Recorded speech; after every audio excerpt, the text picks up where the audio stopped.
in the glory. Every other weekend there's a cognac story. Before we give a toast, better make sure they pour me another glass and put it in the air for the time that passed. I said bask in the glory. Every other weekend there's a cognac story. Before we give a toast, better make sure they pour me another glass and put it in the air for the time that passed. Yeah, so did you hear that robot voice talking? Yes. Okay, so that means we're fucking starting.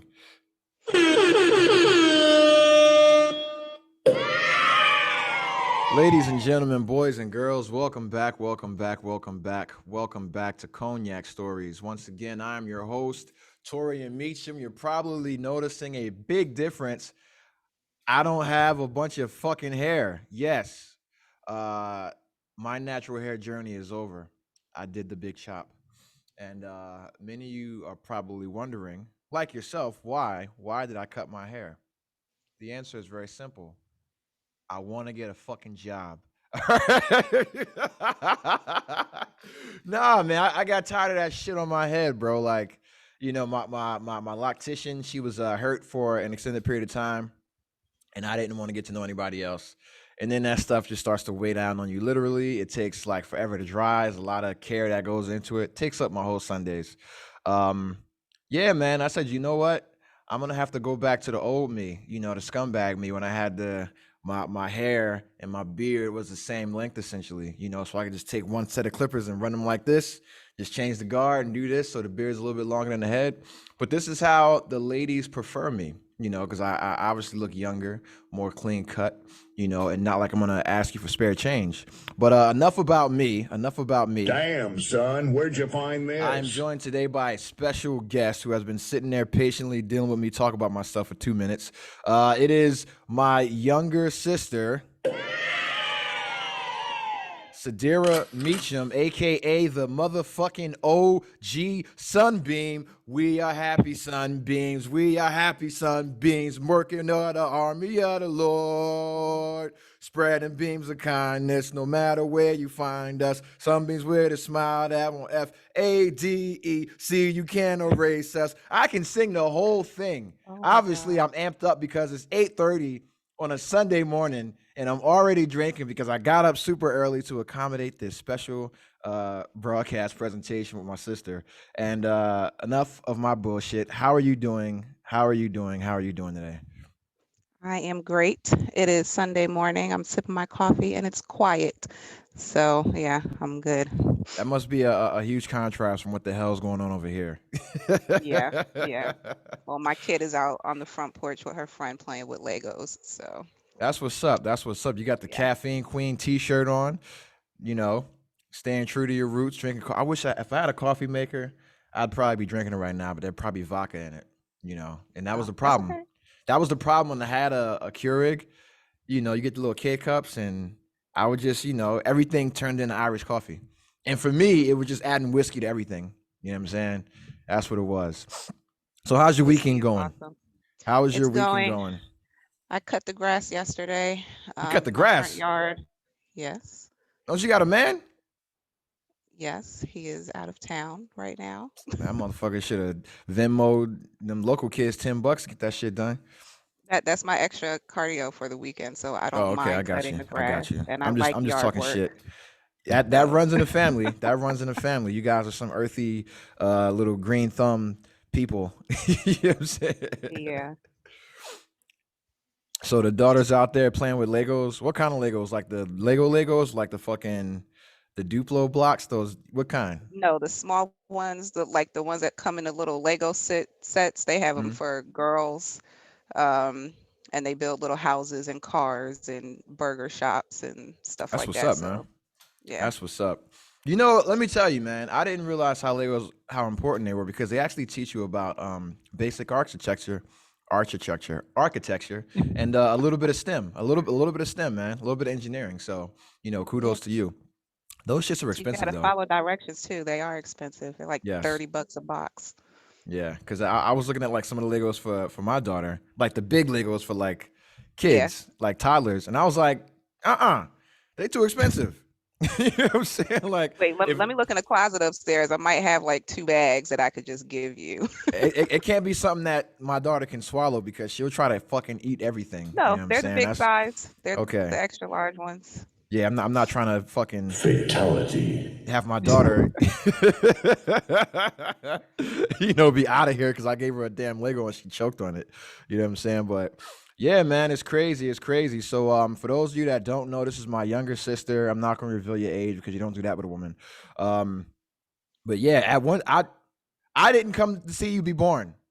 You know what I'm saying? Oh, that's nice. I refused to come to the hospital to watch you be born into this world because I was the baby at the time and I was sure I had that position on lock. And then mommy decided to expand the family. Her and dad, and they had another baby, and my life was fucking ruined after that. And then you came into the picture. You know what I'm saying? And shit was cool. But right now you're in Newport News, Virginia, right? Hampton. Hampton, Virginia. I'm sorry, I'm gonna disrespect you. Hampton is not actually nice. Um, in Hampton, Virginia, the 757. Throw it up. You know what I'm saying? VA, Yeah, right? we're getting a new area code. They running out of numbers. I would have. Hey man, that's a lot of niggas down there, and they switch Yeah. phones. They don't keep the same number. They get. I mean, I'm one of them. You know what I'm saying? You get that phone cut off, you just get a whole new number. Fuck it. You know what I'm saying? Bill collector could catch me if you can. I'm the gingerbread man. But yeah, man. So why are you in Virginia? Um, I got stuck here after I got out of the Navy. So I wasn't gonna move back to New Jersey to live in mommy's house. Well, So who I would? kind of settled here. So I've been here it's been over 10 years now. It's crazy. Damn, that's crazy. So before we get Yeah. into all that good stuff, let's just talk about some basic stuff, man. Um, I have to ask you a question. There's been a lot of stuff floating around on the internet about growing up in strict households and what that does to kids. And I like to think that I grew up in a strict household, and all of us did. But I think you guys Yeah. had a little bit more. I think you guys had a little bit more restrictions on you guys than we did, obviously because we're boys. But I don't think that you guys came up sheltered or anything like that. But I would say that there was some structure, So Yeah. what do you think now? Like, what is your opinion now on growing up with that kind of structure that we grew up with, which was kind of like the military, Hmm. um, and how it affected you as a child and your decision making, and how it affects you now and your parenting? So We we were getting right to it. definitely, yeah, we were definitely raised in a strict household. Um, and I think daddy, for the most part, was hard on all of us. I think when it came to me and Yanni, I think I was kind of like, yeah, he had you and Calvin in the house, but like you said, you guys are boys. And we And didn't then count. I was right. That's what I was getting ready to say. I was daddy's first child, and I was a girl. So that was just like the icing on the cake. So I think I definitely got it a little harder because That's once what she Yanni said. came up, bless her. I'm sorry, it's 8:30 and I'm drinking.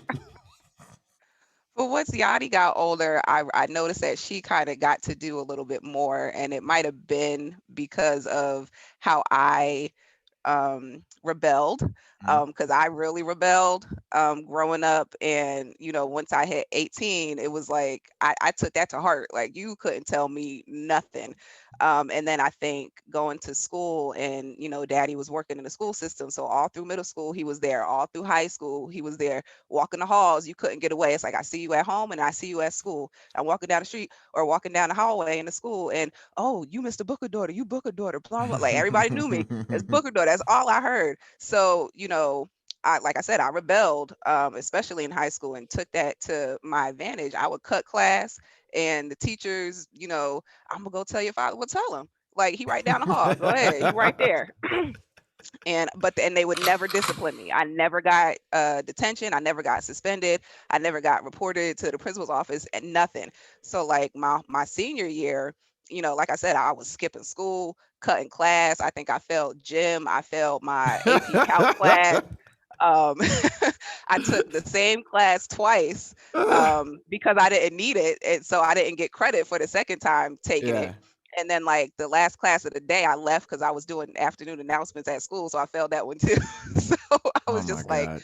doing what I wanted, like throughout the school year. I don't know how I graduated, let alone got accepted into college. Yeah. But yeah, I definitely rebelled. And then, like I said, when I turned 18, we weren't allowed to have TVs in our room, right? So, and this is the silliest thing. I was determined to get a TV in my room, right? So I was working. I had a job. I bought my own cell phone. I was doing whatever I needed to do to be independent, and so Daddy couldn't tell me I couldn't do something, Yeah. right? So I was working. I got a job. I bought this little tube TV. It was probably like a 20 something inch, whatever, small ones, a mini TV stand, and a VCR.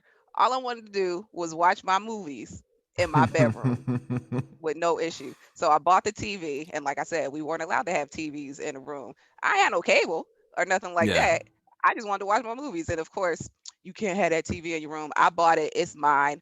I'm 18 now. I'm an adult. You can't tell me what to do like that. Yeah, that was me. And that was me rebelling because I was always told no, like I couldn't do anything. So, I took it upon myself and stepped out. But I worked. I didn't go to college right after I left home. I stayed home and worked a couple jobs. I went to like a little vocational school after. But I went through those motions of being a lost, troubled teenager, trying to find my way and still Yeah. live in my parents' household with rules or whatever. And then, I was dating at the time. I was in a long-term relationship and dealing with that. And so it was a mess. Um, to put it nicely. But here I am, looking back at it. I mean, I was bad. I went as far as to I'm serious. I disliked Daddy so much at the time that I like disowned him in my mind. I stopped Yeah. using his name on like documents and Finish stuff. him. Like I was just so mad at the time. I was a very mad person. Yeah, I stopped using his name, and I think I finally came around at graduation. And when they had you write your name down on the card when you were walking the stage so that they could announce who was coming across the stage. So at that point in time, I put my full name on the card, which included his, and that was Mhm. my way of kind of being a bigger person. And yeah, I mean, it was bad. It was so bad But in the you house. Me and weren't Daddy really weren't. being a bigger person. Well, I was evolving in Yeah. the moment. I was like, all right, it's time to cut this out or whatever. But it had gotten so bad, TJ. Like me and Daddy were living in the same house, and we would not speak to each other. And like we would come down to the kitchen and look at each other and keep it moving, like no interaction at all. And like mom even said something at one point. I don't know if she said it to me talking about Daddy or whatever, but she was like, y'all need to talk to each other, something. But that's how Yeah. bad it got. Like we were not speaking in the house. So I don't know when it actually changed, or where the script flipped or whatever. But I mean, we're good now. And like looking back at it, I see why he did what he did. It probably could have been dialed down a little bit, but I appreciate it. And then as far as how I raise Faith, um, I'm not as strict. I'm not a helicopter parent. She pretty much does, whatever it is she needs to do. I don't do spankings or whoopings. All I gotta do is look at her, maybe pluck Mhm. her, but conversation helps. Yeah. And what I've come to realize and try to understand it, and people might roll their eyes or whatever, but kids need conversation too. Mhm. And the reality is kids have feelings, Yep. and to constantly yell at a kid and say stop crying, or I don't want to hear blah blah blah, that's not right. um they feel they're entitled to those feelings, and we need to be aware of them. That's how Mhm. kids come out, being crazy, because they're Yeah. internalizing stuff all the time, and they're not allowed to express themselves, or they'll get in I trouble don't know for. what we're yelling about! Yeah.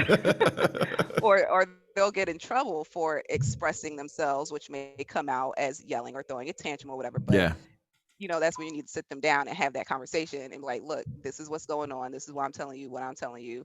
Obviously, when they're younger, they don't understand it, but to not react angrily or over the top or with the same energy. I think that's something that people have to learn as parents. Even Yanni came to visit one time, and she herself, Yanni has Kennedy and they have their stuff going on. But she came to the house to visit, and she was like, "You have a different energy here."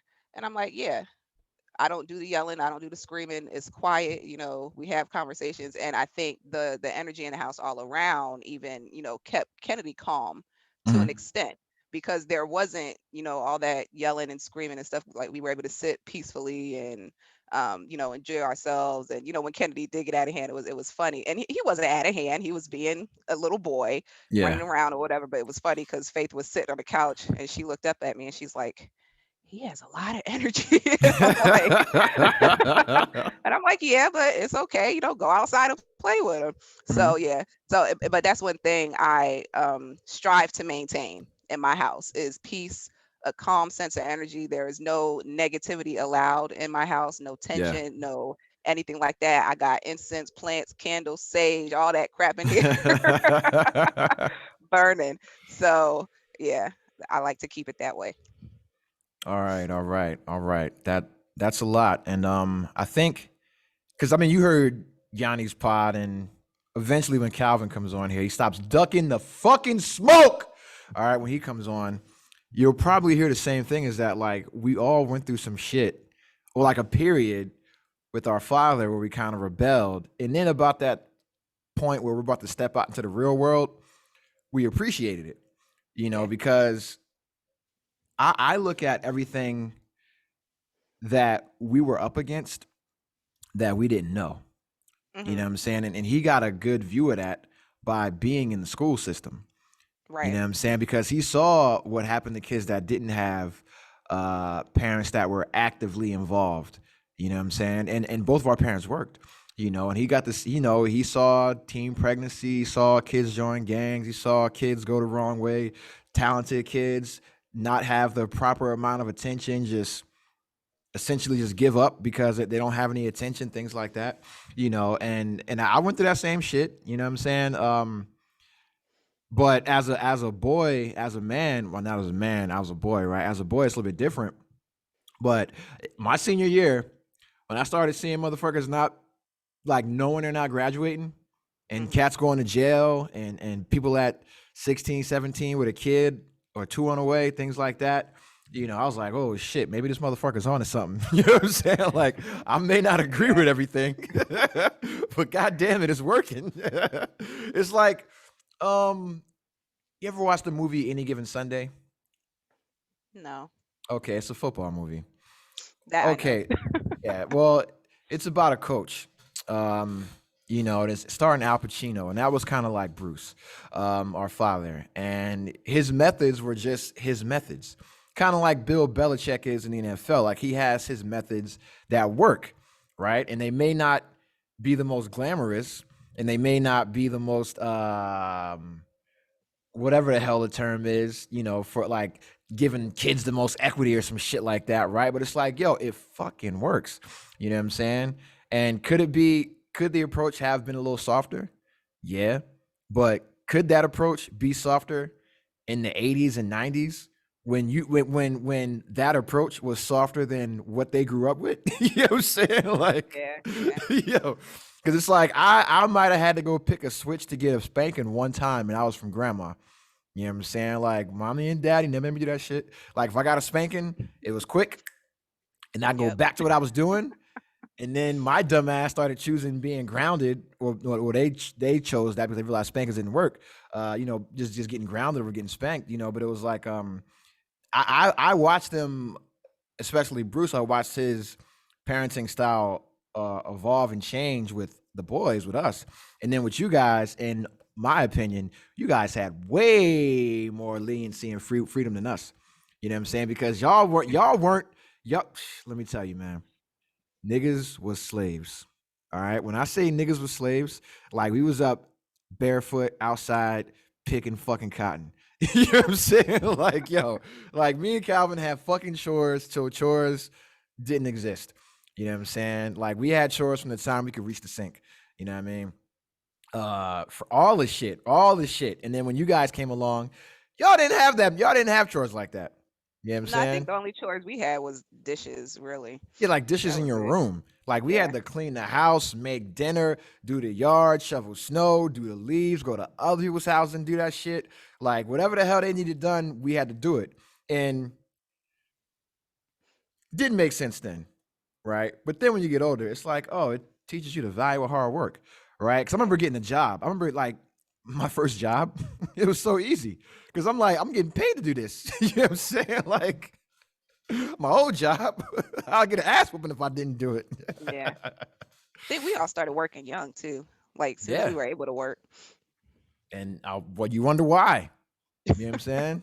You wonder why. Like, I'm not using this, I'm not giving away free labor. You know what I'm saying? Yeah. But something that we'll have to ask. We'll have to ask. When you look at your upbringing with, and I wouldn't call Bruce a helicopter dad. I wouldn't call dad a helicopter dad because he just so happened to be in the school. You know what I'm Yeah. saying? But like, I would say he was very involved, very Yeah. involved. Looking at your upbringing and your trajectory, and then that of your friends, what differences do you notice in the parenting styles of your upbringing, and then how some of your friends parent their children as well? You don't got to say names and put nobody on blast, no shit like that. Like, oh, Shantae ain't got no control over her bum ass kid. Nothing like that. But just like, okay, this is what happened with us, and this is what happened with my friends, and this is kind of how they, came out and how their parenting styles are.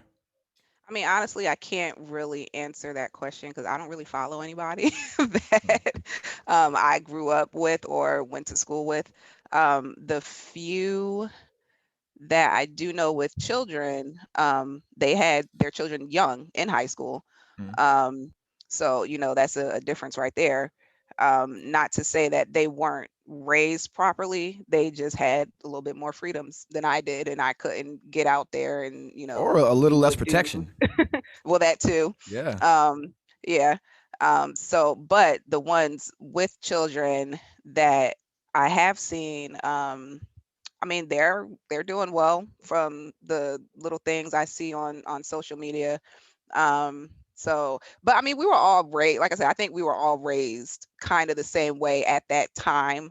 Mm. Um, maybe not as strict as we were, but the group of people, at least that I hung out with, we all kind of had like the same rules with, when to be home, when to go out. We all hung out in the same areas. None of those friends have kids, Yeah. other than me. I think one of them just had a baby recently. But very few of them have children if they didn't have them in high school. So yeah. So I have a question that the audience is dying to hear.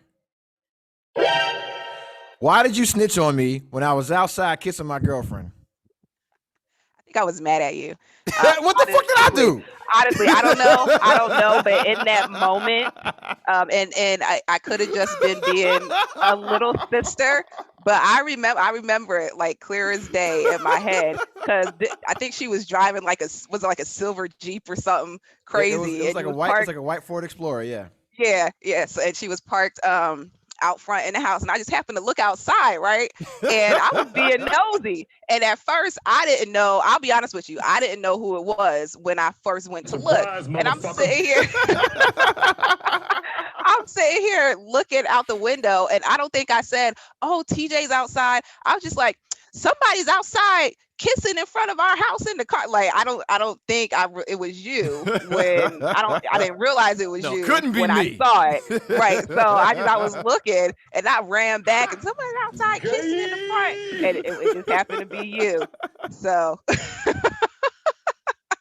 Wow. if I did know, I can't remember, but I don't think it was I didn't mean to hurt you or get you in trouble. No, I didn't get any trouble. I just got like a 5-second talk.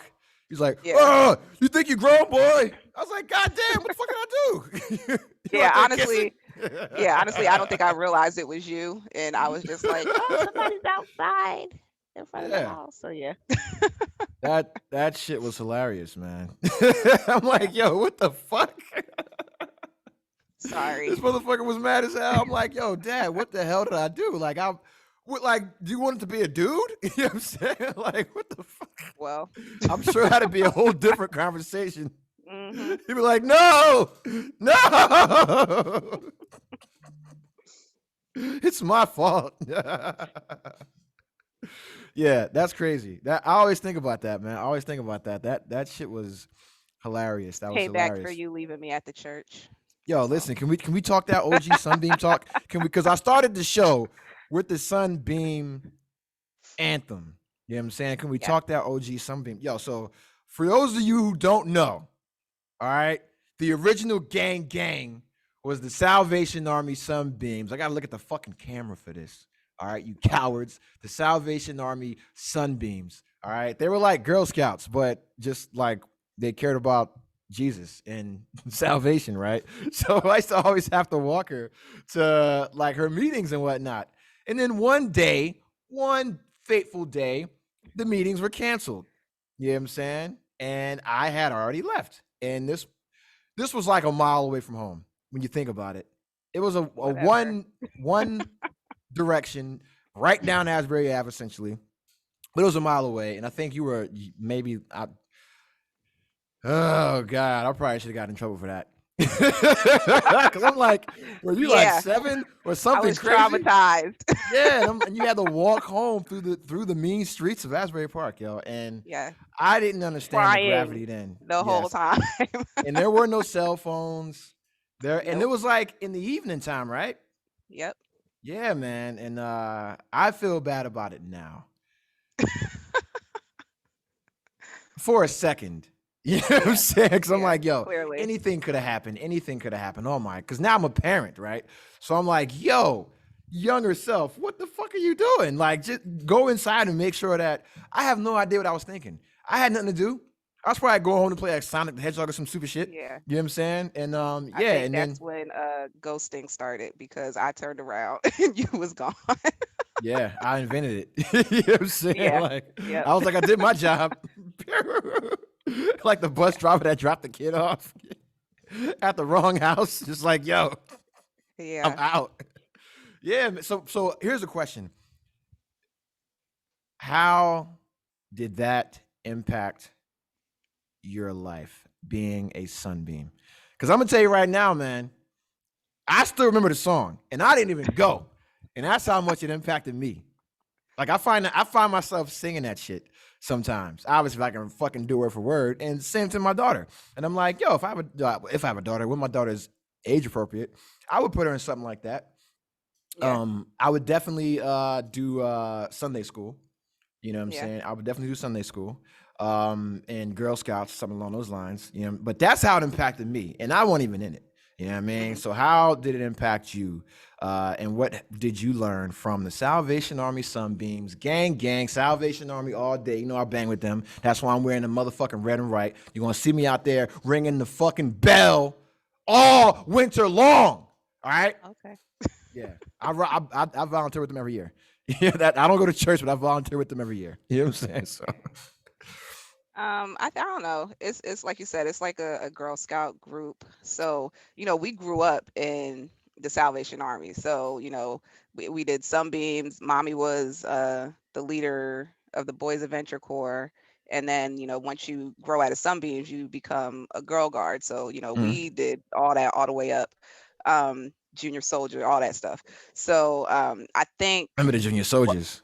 yeah, I think what just with it being involved in the church, it was kind of one of those given things that you were just going to participate in. Yeah. Um, but at the same time, I mean, it was fun. You hang out with the kids. It kept you out of trouble because instead of hanging out in the street, you're hanging out at church, Mhm. and you do your choir practice, and we would go caroling, and we would go sing at the old people's homes and stuff like that. So we still did fun things. That was traumatizing too. I remember during the holidays, we had to go sing carols at a retirement center. And we were walking through, and there was a little old lady. She grabbed my hand, and we were leaving, and she wouldn't let go. She had like that death grip on my Yeah. hand, and I'm like, I'm trying to go. Everybody's walking out, and they're just leaving me. No one's paying attention to Sadira. They're walking out the building, and this old lady would not let go of my hand. And I didn't want to pull away because she was like little and frail and Yeah. whatever. So, but yeah, but no, I mean, it was a good experience. And then dressing up, we got like the little sashes and badges and everything, just like Girl Scouts. So yeah, it was cool. I remember Miss Bonnie. She used to go collect all the kids to come to Sunbeams and participate. She would gather all the neighborhood kids and stuff. So yeah, it was Yeah, fun. because y'all was riding around in that van, man. You know what I'm saying? Coming to Yep. get everybody. So I remember that, man. I remember that. But so the one thing that you touched upon, like service, especially service to the elderly, right? And this is not a fucking Salvation Army advertisement, right? But that's one of the reasons why I bang with the Salvation Army gang, right? Because a lot of the service to the elderly. And I did not know. All right, let me tell you, you young people, you are fucking terrible. All right, you are terrible with how you treat your old people. I know sometimes a lot of them sound like that and they're fucking insane, but you can't just like leave your grandparents in a fucking elderly home or just never visit your grandparents, things like that. And that's what I learned rocking with the Salvation Army, especially during the like the angel tree and all the Christmas time holiday stuff. Like, yo, people don't fuck with, like, they just forget about old people. Like, all right, mom and dad, I'll see you once a year. You know what I'm saying? Or grandma, grandpa, I'll send you a card. And I'm doing this volunteer work, and you hear the stories, and they're like, yeah, I haven't seen my kid in years, and they live in the same state. You know what I'm Yeah. saying?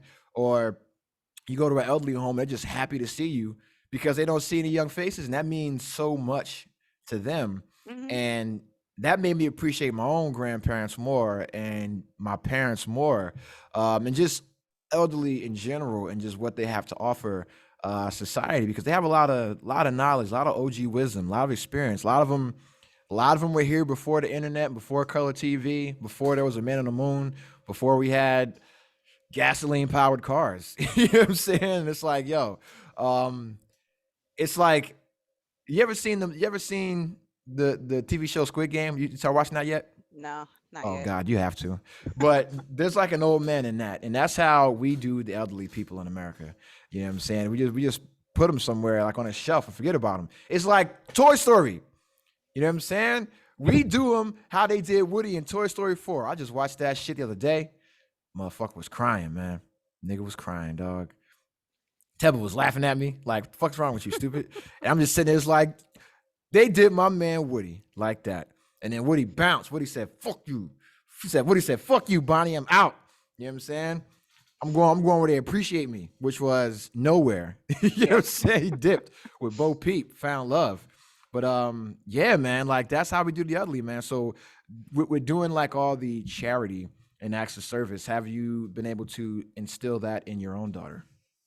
I think she's kind of done that herself. Mhm. And because I can't say that I've done anything like that here, and she probably got a lot of it from her dad because he does some volunteer work. So when she's visiting with him and he's doing things, he tends to include her.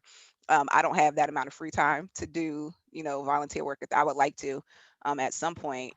But I think he does a lot of that stuff, just volunteering in general, not necessarily with the elderly, but she's always wanting to give to the homeless guy Mhm. standing on the street corner or something like that. And she cares a lot about people in general.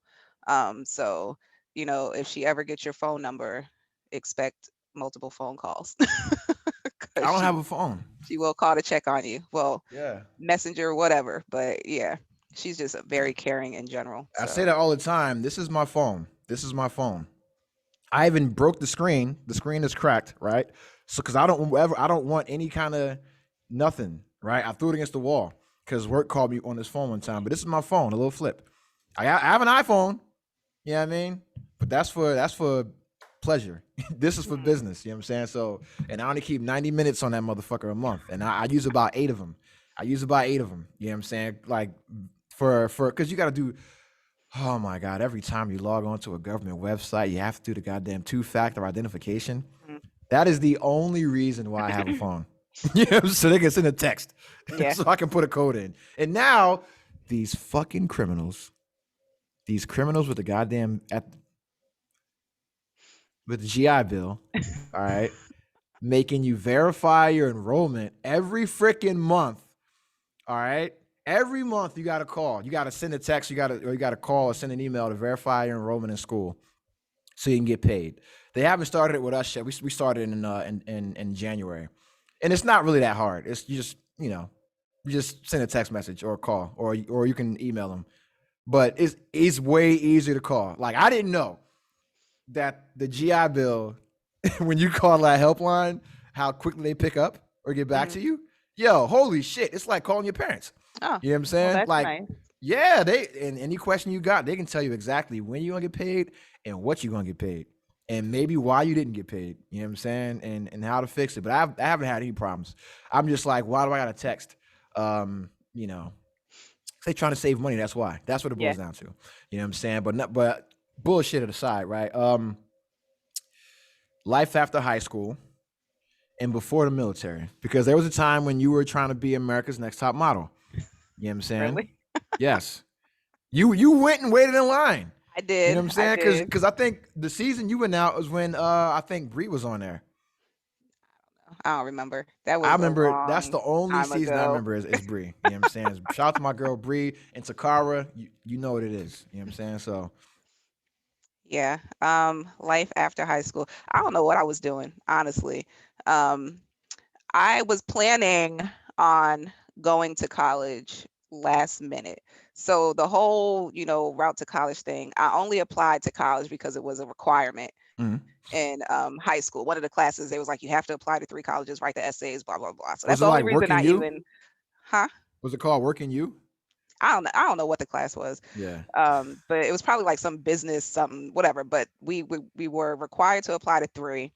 So I applied to three, and I wasn't expecting to get into any of them. I applied to Fairleigh Dickinson, William Patterson, and I think the College of New Jersey. Um, so I got into all three, and I was like, all right, cool, whatever. I did my assignment. Um, and when it came time to graduation, I still didn't know what I was doing. I think I had settled on Fairleigh Dickinson only because I was bowling at the time. And don't laugh. I'm not laughing. I was bowling at the time, and Fairleigh Dickinson had a really good bowling team. And then they had I wanted to be a teacher at the time. Um, and that was before I knew I didn't like kids. Yeah. So so they had a good teaching program. So I was like, all right, cool. I'll go to Fairleigh Dickinson. And they were only like an hour and some change up the road from mommy and daddy. So I was like, all right, I was settled on Fairleigh Dickinson. Um, so I had left that summer and I went to go work at good old Camp Tecumseh as a Hmm. counselor. That was my final summer working there.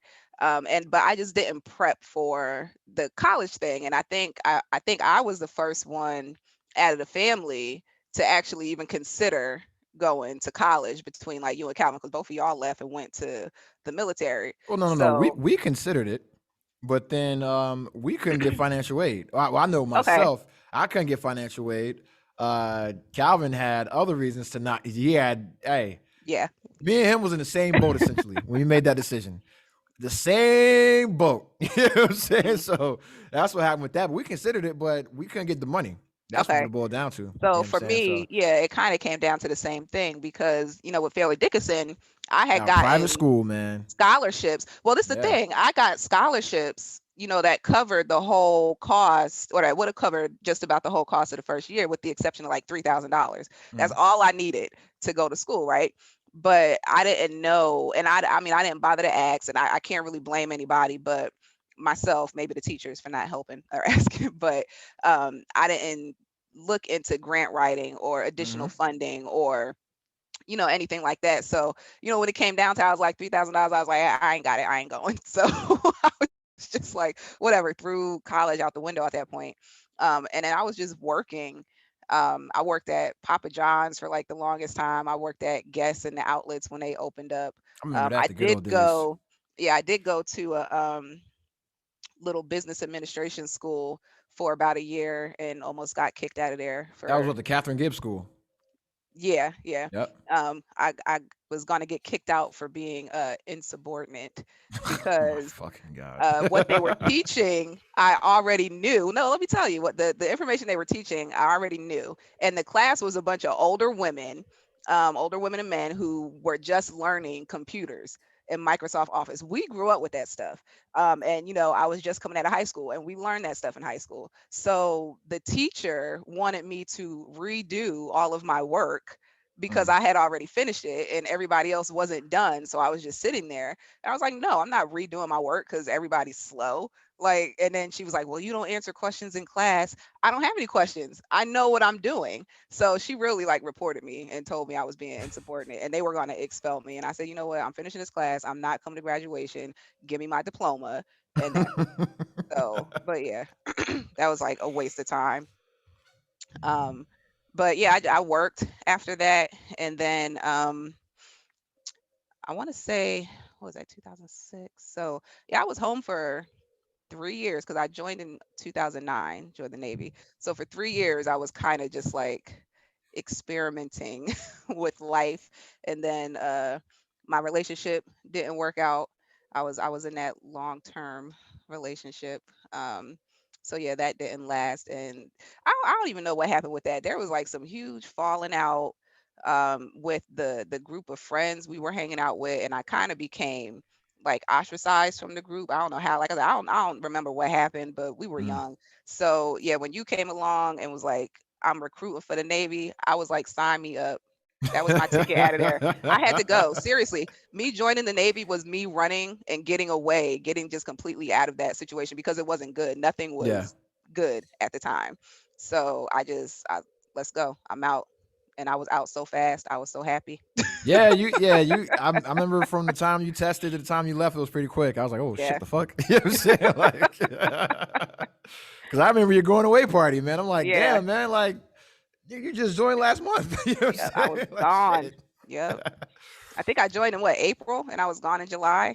Yeah, man. Yeah. Yeah. That's fucking crazy. So prior to going into the Navy and then going in, did you have any idea what you were getting involved with?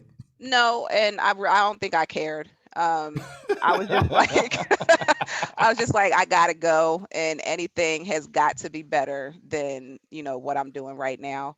So, and like you and Calvin were in, so y'all were doing well, and I was just like, yeah, anything at that point, like I said, was better than what I was doing. So, yeah. So then you came into the Navy. You go through basic training, all that kind of. So how was basic training for you?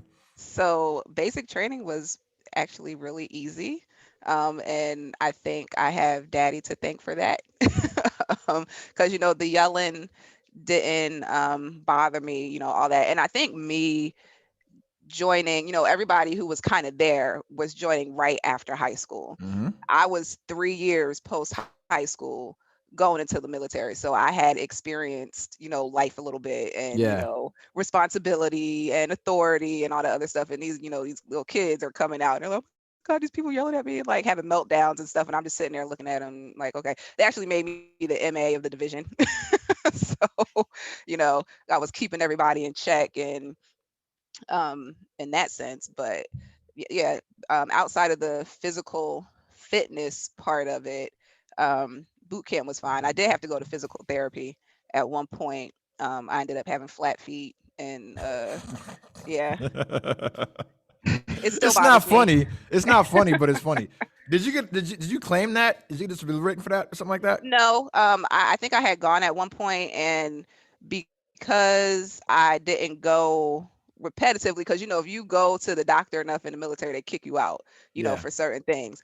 And so I was battling that. I mean, it was bad. I remember waking up one morning in boot camp, and I had to go. I ended up going to physical therapy when I got out into San Diego. But I woke up one morning in boot camp, and my legs were on fire, Yeah. and I couldn't get up out the bed, and I don't know how I made it through the day, but that was the first instance, and it was because of my flat feet, and then it developed into the patellofemoral syndrome, Mhm. where your kneecap doesn't align in the joint properly, so it's like scraping against the bones and stuff. So I did end up having to go, like I said, to physical therapy for that when I was out in San Diego.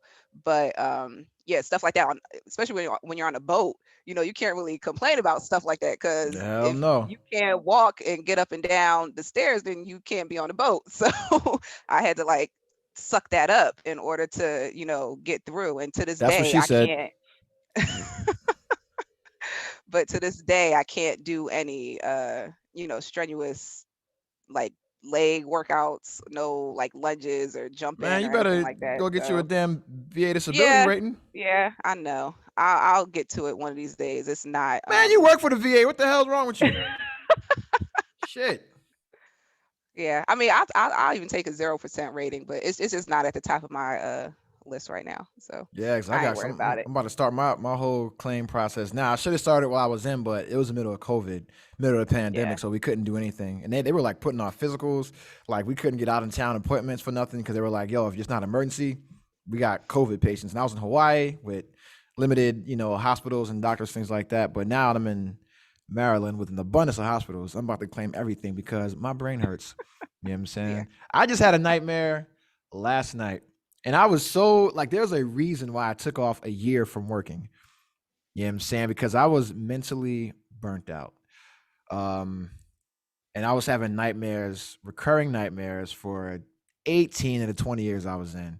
And when I took that year off, one of the main reasons I started smoking marijuana was to alleviate the nightmares because I didn't dream when I smoked weed. I would just sleep. Bam. Wake up, refreshed. I would sleep 10 hours, you know what I'm saying? Smoking weed, right? And I couldn't smoke weed anymore because my lungs are very precious to me, and I'm allergic to marijuana, right? So, um, I'm dreaming again ever since I stopped smoking, right? And I don't like it.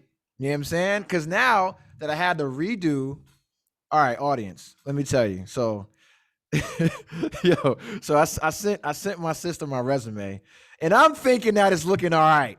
I'm thinking that my shit's all right because I'm writing it like a fucking eval. And if you guys aren't familiar with the Navy or the military, an evaluation in the military is way different than uh, it's way different than a resume. Like you use all the fucking lines you want.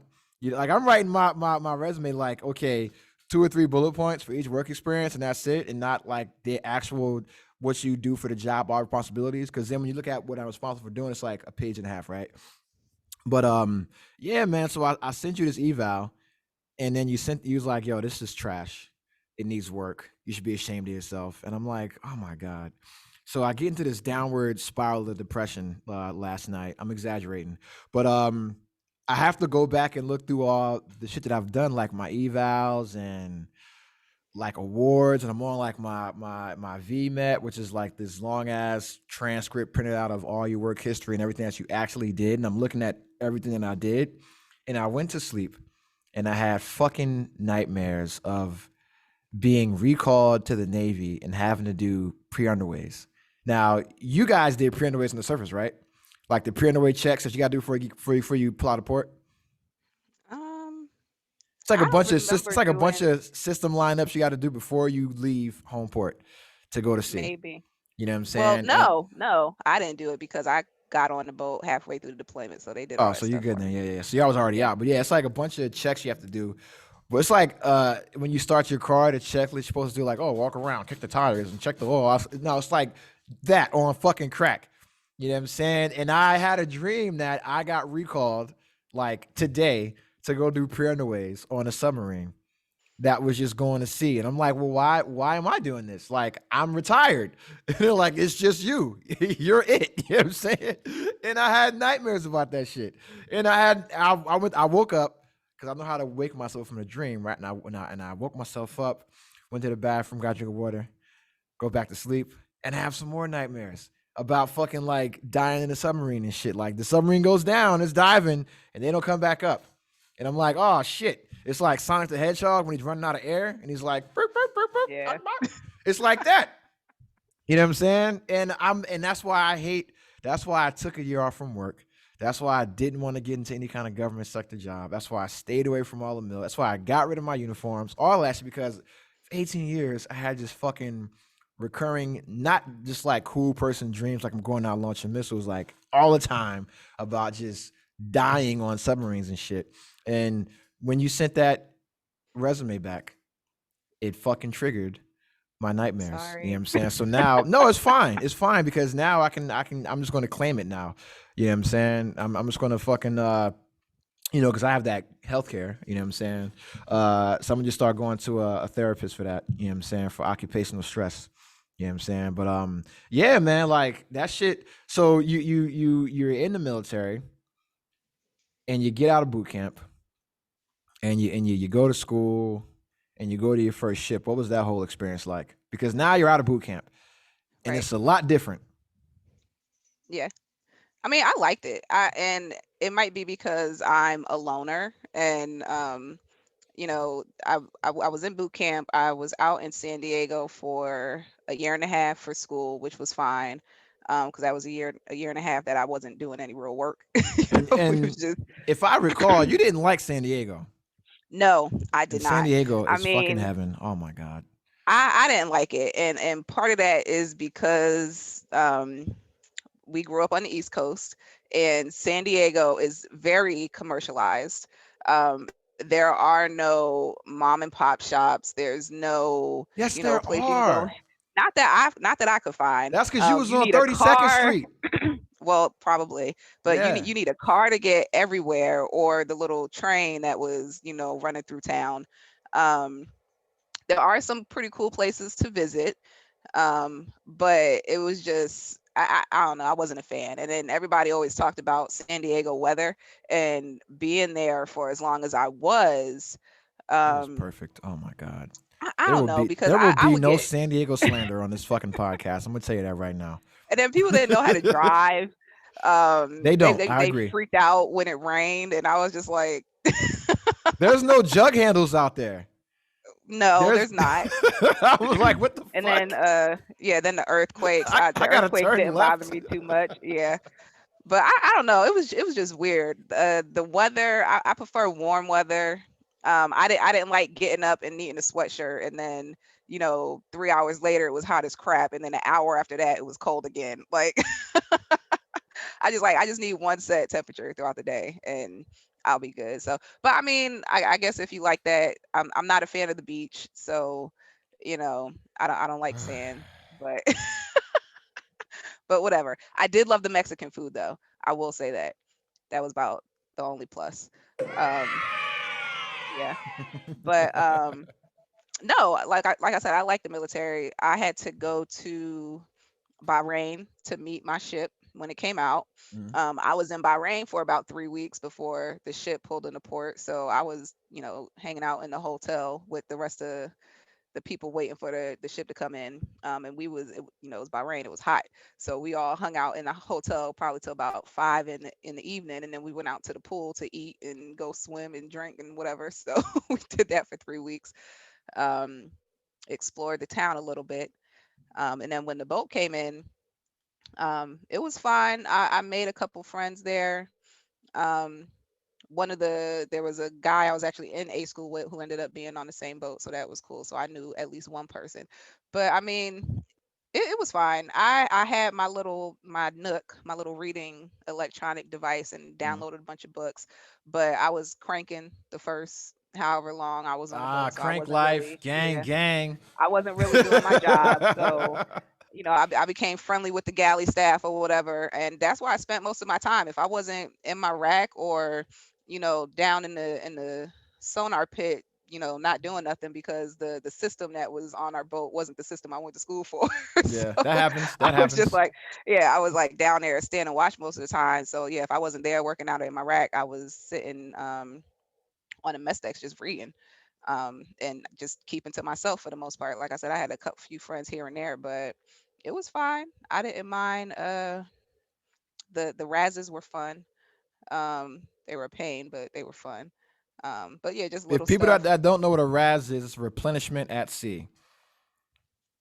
Yeah, Replenishment at sea. If another boat pulls up, normally like an AOE or something like that, a supply ship, and then you just fucking you shoot a bunch of lines across, a bunch of cables across, and you just it's it's fucking dangerous. insane. It's insane, yo. It's like some shit out of Mad Max, yo. And then Honestly, connecting the fuel lines and stuff so you can yeah, like get gas. Yeah, yeah, yeah. it's fucking So crazy. yeah, and then we're all down there shoveling boxes down the P ways to get to where it needs to go. So yeah. But no, it was cool. I would have stayed in um, had I not become a mother. And Um, why did you but become a mom? Because that's next on the agenda. cause things Because happen, first off, I recall a young man in his late 20s telling you some sage advice, saying several things. One was to never get involved with somebody in the military, and do not get pregnant in your first fucking your first term, your first enlistment, your first contract. And you decided not only to break that covenant with myself and God, right? But then you got involved with somebody that you were in the delayed entry program with, for like a week. right That was under like my a nose, right under my nose. I was the last one to know. oh I my was the gosh, last one for to a know reason. Yeah, because I would have kicked yeah, him the fuck out. That's why I say that as a brother, as a man. Nah, I couldn't do shit about it, because it is what it is. But as an older brother, I would have illegally used my power and influence to get this man transferred somewhere or have him leave boot camp, yeah, leave for boot camp a lot earlier. You know what I'm saying? But yeah, so you had your little boo thing before boot camp and all that stuff, and you got married young, but you were essentially married and had a kid. So how was that experience of uh, marrying young and having a child early, and then just that transition into now full on womanhood? yeah. That was a long, strenuous journey. I will say that. Mhm. And not like I don't want to turn this into like a soppy episode or I mean, it is whatever, what it is, but man. It's your episode. yeah, yeah. It wasn't what I was hoping for. Mhm. Obviously, I'm divorced. We were only married, I want to say a year. Well, legally, we were married a long time, but we were only together in the marriage for maybe like a year and some change. Mhm. Um, but it wasn't what I was hoping for. It wasn't what I expected. Looking back at it, I think I wasn't 100% ready. I was definitely more ready than he was, but he wasn't ready at all. Um, and that I think that a lot of that boils down to just where he was in life and his insecurities. I think he wanted it, but he wasn't ready. Mhm. And insecurities had a lot to do with that. Like we went through some stuff, I and recall. and yeah, and it you as a brother and anyone as a parent does not want their child to go through what I went through in a marriage. You know, and mommy can attest to it. I left 6 days after Faith was born, and you know, like I said, we went through some stuff, and we tried to make it work a number of times, but the last straw was um 10 years ago. It was actually grandma's funeral. And that was the last straw in our relationship. And I said, I do not want to be with somebody, who acts like this, who is, this self-centered whatever in my time of need, and you're not being, Mm. the supportive husband that you should be being. But um with all that being said, we're good now. Still not together. We won't ever be together again. I don't hate him. We both had some growing to do. We're actually probably better now, Mhm. in our co-parenting and everything. We can talk to each other, have conversations. I can call him up. Um, I'm not gonna say friends, but with his family, his mother, we can call each other if we need to. So there's no hate there. I think both of us just had a lot of growing up to do, and just realizations with life and marriage and everything else. But no, he's doing great right now. I'm very proud of him and everything that he's accomplishing and has accomplished. And, I'll always be supportive of everything that he has going on. And a lot of it is because of faith. Um, so, yeah, I think him having her kind of woke him up a little bit, Mhm. especially after we split up, because it's like, yo, like you said, like you got a daughter and Mhm. he has a daughter, and it's like you see things in a completely different light, especially as a man, when you have kids, let alone a little Yeah. girl. And it's like, I don't want my child dealing with this stuff, and she needs to see how I treat women and all this other stuff. So you have to be that example to Yeah. your child. So I think It's that, a lot of kind of, responsibility. yeah, I think that definitely woke him up a little bit, a lot actually, because like everything he's doing now is for her. And he has another daughter, so everything he's doing is for his kids, and making sure they have a good future. But it's helped him evolve as a person also. So like I said, we're doing great right now as friends and co-parents and everything. So yeah. Here's a question for you. And Mhm. I'm not gonna like I don't want to dig too deep into everything because there was a time when I was not the biggest fan of uh of your ex husband. There was a time when I wanted to use my power and influence to get him murdered. You know what I'm saying? Mm. Career wise, anyway. But Yeah. you stopped it. You stopped it. You stopped it. And I understand. I understand. And um, I like I like your ex husband. You know what I'm saying? The only problem I had with him was when y'all were going through your shit. You know what I'm Yeah. saying? And I'm like you said, super proud of him now. Yeah, I see how he's grown and how he's kind of stepped into that role of being like a girl dad and being a positive influence. Um, but here's the question, all right, and here's where I need you to put your professional hat on and your training, your HR hat. Okay. Uh, Based on his upbringing, would he have ever been prepared to be the husband that you needed at that time? Um, no.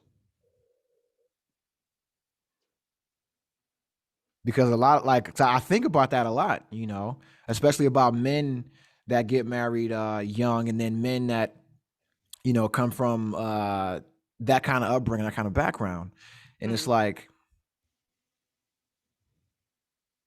they're never going to be ready until they fail at one. right. Because we're not just going to go straight into therapy, right? Like a man ain't just going to go to no damn therapy, or go to a fucking a men's group at church and try to become, because this is what you've seen your whole life and it appears to work for you, or it appears to have worked for your parents or whatever, right? And then you try to apply that shit into your adulthood and your relationships. But it's like when you understand, the impact of parents on a child's upbringing in their life, and the dynamics of a relationship, uh, you see how it influences people, and Mm, how it makes people think that a certain behavior is the norm. Like, and it may be the norm in that household, but it's not the societal norm, you know? And that's something that I had to think about a lot. And that's what kind of, I don't want to say like allowed me to forgive a motherfucker or move on, but it's right. like that kind of made me be a lot more empathetic to the situation. You know what I'm saying? Because for a long time, I was mad. You know what I'm Yeah, saying? But we then all were. yeah, but then I had to Yeah. like kind of remove myself from the situation because I saw 1,000 people like him. You know what I'm saying? I have people like him work for me, and it's like, well, fuck, like why is this like okay? And then you start to dig into the just the upbringing, and you're like, well, if you take any classes in psychology, you know what I'm saying, in childhood development, that kind of shit, personality theory, you're like, oh well, that's just how you were taught, man. And you Yeah. weren't taught differently. And then you had to come out here and learn differently, but you had to Hmm. learn through loss. And so that's why I asked that question. And so now, when in your follow-on relationships, is asking about family history and upbringing and a relationship with parents, is that something that you uh take into account, and is that important to you? It's not anything that I've actively taken into account or like asked like, oh, how are you raised or anything like that.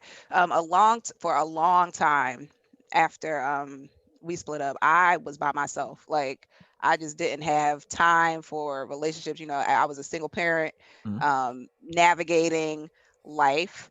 Especially with getting out of the military, I wasn't working. I was collecting unemployment. I didn't have time to date, so it was just like trying to find a balance there, and then find myself in the process. And I got a lot of growth out of that uh, relationship. And, I found myself, I learned what I was willing to accept and what I wasn't willing to accept when it Mhm. came down to certain things. Um, and one of those things is that I don't accept is dealing with somebody with insecurities, because that was the biggest downfall in that relationship. And even the one that had followed after that, that was the reason that relationship ended, was because the person had insecurities. Like when you get to the point where you're checking my phone messages and going through my conversations, my personal conversations with my mother and my sister, that's a problem. I Yeah. don't need you in my life. And so yeah, so after the marriage, and then like I said, the one relationship that followed that had insecurity issues, he did. I was like, I'm done. And I was just like single for a long time. Um, but I forgot what the question was. No, I would just, do you take the relationship with parents, or the relationship between the mom and dad of somebody you're dating into account? Do you ask them about that? And Oh, how oh does yeah, that that's what I factor was in? getting to. Oh yeah, how does that factor into you accepting a man into your life? Yeah. So that's why I say I don't necessarily take that into account, because from what I've experienced, I'm looking at the person, and who they are today. Yes, the upbringing has a little bit to do with it, and Mhm. how they are, how they live and everything. But um I to me, that conversation doesn't come until you're like really serious, or you're really looking to get to know someone, or like, okay, we're going to do this, so these are some things I need to know. um but no, I haven't had to have that conversation, except recently.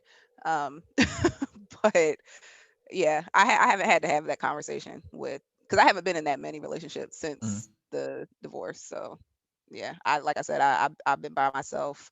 I think Yanni had to talk me into the last relationship I was in, and that ended in a bust too. But she actually set it up, and the person ended up being a complete dirtbag. Oh. Um, yeah, so thanks, Yanni.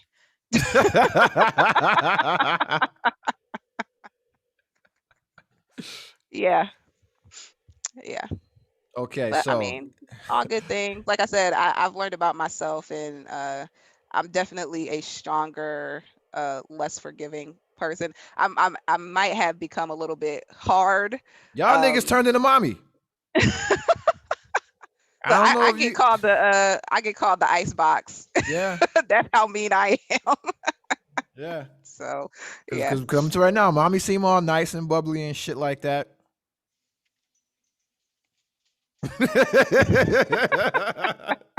That's a facade. Yeah. But because I do want to go back to our parents, right? And I think about just the shit that they went through, and I don't know if you've had the opportunity to talk to like mommy and daddy about the early dynamics of their relationship or just the shit that they've been through. I think that's something that we all missed out on. Yeah. That we didn't Which is take the probably a good thing. man. Listen, An inkling.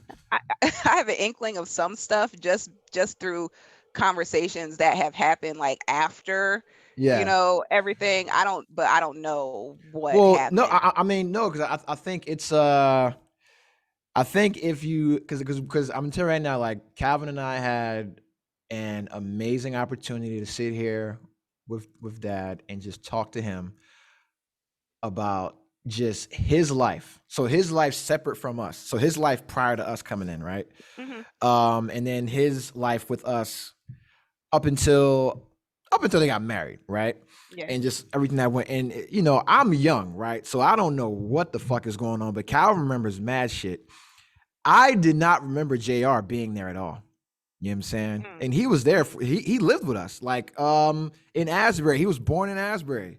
Like had the Meacham last name. Like Bruce was his dad for until he left. You know what I'm saying? And went to live with his dad. I'm like, I didn't know any of that shit. So hearing that from Bruce, our father, it was fucking insane. And him telling us like, because I'm the one that's like always trying to get them to leave Asbury, Yeah. and I'm not on that anymore. That's a horrible idea. They can't leave. You know what I'm saying? They Okay, can't that's leave. another conversation. And the reason is because their story is, and I'm gonna write. I'm actually writing a screenplay right now. I'm breaking the fourth wall, people. I'm writing a screenplay right now about my parents' love story. I don't care if they give me permission to use it. I'll just change the fucking names. All right. But their story is fucking insane. It is insane. It's insane in a good way, right? Because I'm like at his age, 22 years old, what the fuck were you thinking?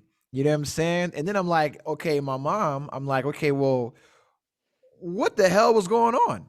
You know what I'm Yeah. saying? And not like in a bad way, but it's just like, yo, the 80s were fucking crazy. You know what I'm saying? Like, we didn't know shit back then. You know Right. what I'm saying? And then it's like when you look at, if you just put those two in that situation in a petri dish, there's a million different outcomes. It's like watching fucking Loki, right? Yeah. It's like there's a bunch of fucking variants that could happen with this shit, all fucking negative, right? And then when you look at what actually happened and how we all fucking turned out, right? And how they're still together after 37 fucking years. You know what I'm saying? That is a perfect example of what marriage is, of what love is, because they didn't always like each other and they weren't always friends. But love is a fucking job. Yeah. It is work. And I think that we missed out on talking to them about how hard it was. You know what I'm saying? Because we only saw what we saw. But it's like there's mad shit that goes into making that kind of thing happen. But then at the same time, it's like if you look at some of the shit that they did, you look at Bruce, right? Our father. He was out of work for a long period of time before he went like and worked for the school. But he always had something coming in. It's like if you look at all this entrepreneurial bullshit that everybody's doing now, that motherfucker started the whole wave. Yeah. You know what I'm saying? Like he started the whole fucking wave. He's the soldier boy of this shit. You know what I'm saying? If you took like his fucking attitude, right? From I would say when he got laid off from his truck driving job, which was in his 20s until he went and worked for the city as a teacher, this motherfucker would be a billionaire by now.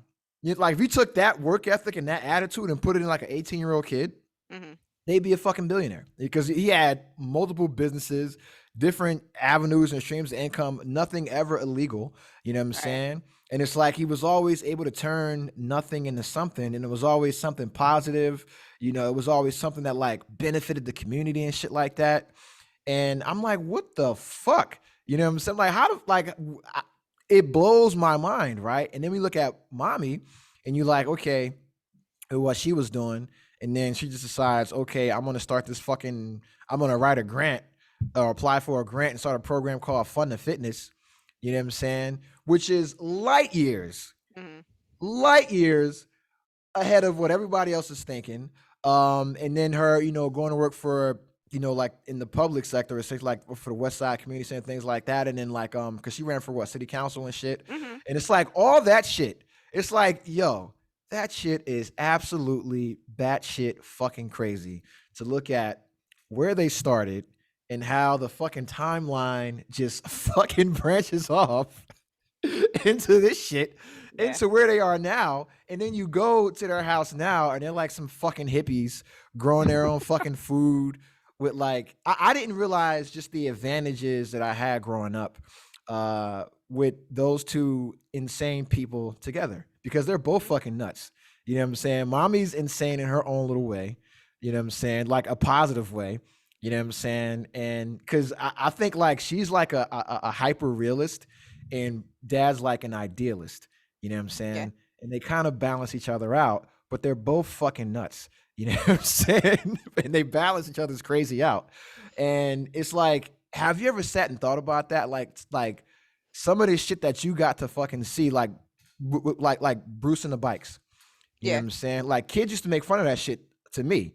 And Hmm. now those same adults are like, yo, that was like a positive fucking program that he created for kids in the neighborhood. Or the popsicle sticks, how they turned popsicle sticks into fucking arts and crafts that sold, Yeah. or the fucking clothing line that they had.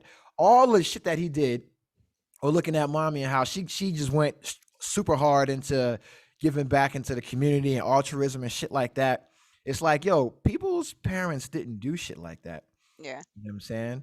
And we were just regular, like we weren't even middle class. We're Hmm. working class family. You know what I'm saying?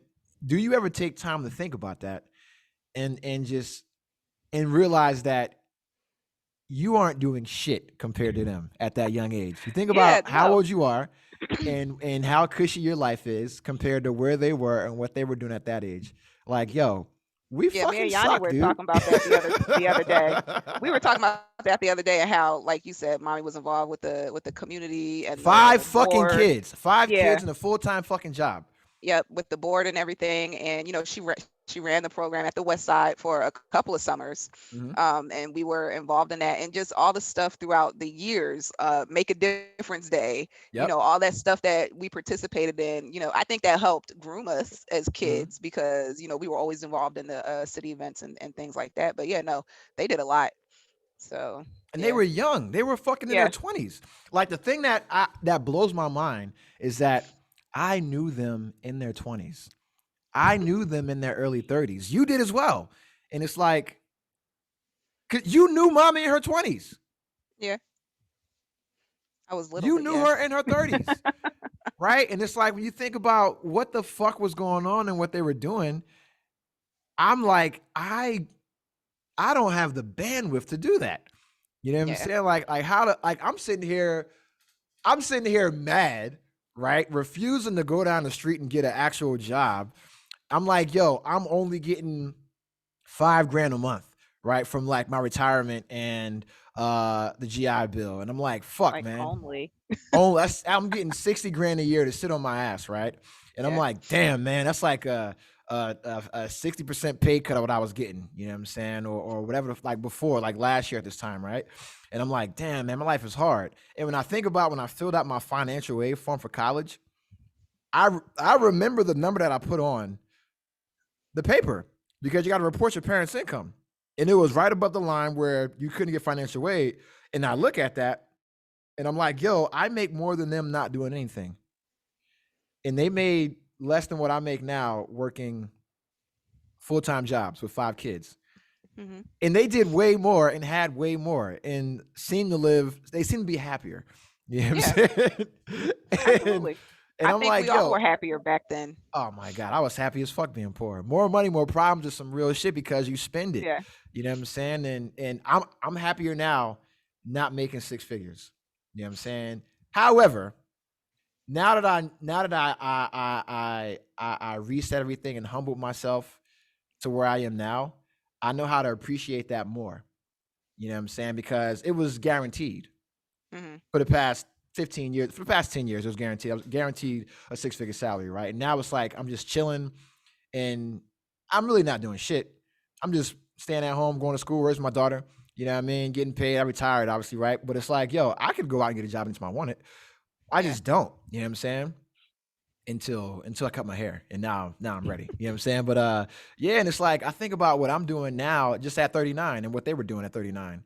It's like I'm not gonna say I feel like inadequate, but I'm like, yo, I wish I had that like mentality or Yeah. that motivation. But I think that motivation comes from having kids because now Hmm. it's like Yeah. after having Teba for a year, there's like so much shit that I want for her. None of it's for me. It's like I'm not going back to work for me.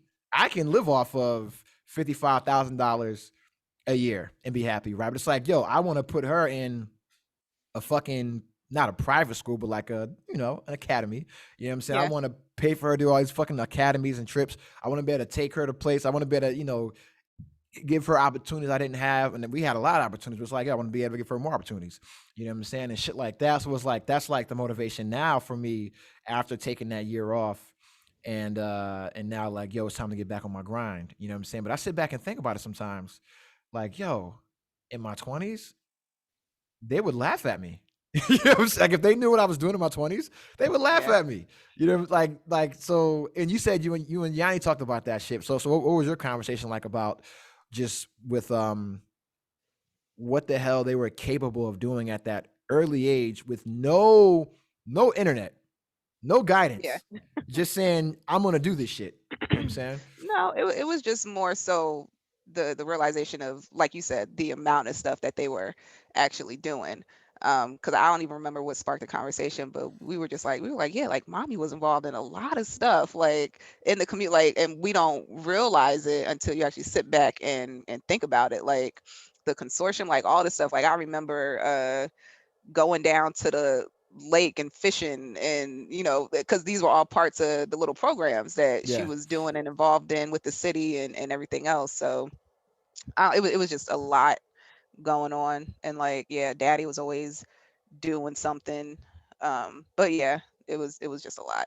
And you, like you said, we don't realize it when you're in it. It's like looking back at it, it's like, man, like we did a lot. Like, were you there when we used to ride through the towns On and go bikes. yard sell? Yeah. Yeah. And go to different yard sales and stuff and just be bringing stuff home. And yeah, that's, I mean, just little stuff. Like we had it good. Like Yeah. I nowadays. mean, Yeah. like when you like, yo, because you were still young on Pine Street, but that was like Pine Street was Pine Street when we were there. You know what I'm saying? Pine Street was still Pine Street when we were there. So like there was Hmm. still like the drugs and crimes and that kind of Hmm. shit. There was like a drug-free zone around our house Yeah. because of Bruce. Yep. You know what I'm saying? Like I didn't realize the significance of him painting those clouds on the fucking wall. You know, like we were the only people in the fucking town, in the city that had some shit like that, right? Yeah. Like that was like like when you talk about safe spaces, that was like a fucking safe space. Like when you think about because I had Bruce in the fucking school system, right? And he was like everybody's dad. Yeah. You know what I'm saying? And you don't realize the significance of that when you're young. You think about it now, and you're like, holy shit. You know what I'm saying? Like, what the you know what I'm saying? Like, and that's the kind of shit I think about as like an old man now, with kids. And I'm like, yo, like that's important. And that's why I say, hey, I don't want them to leave. Like they are Asbury Park. You know what I'm Mm. saying? Like they are that fucking town. Their love story is that town's fucking history and growth and development. Because if you think about it now, right? You've been to their house. Everybody we grew up with is gone. Yeah. You know what I'm saying? Even the white neighbors, they're gone. You know what I'm saying? Everybody's gone. Except them. You know what I mean? Except them.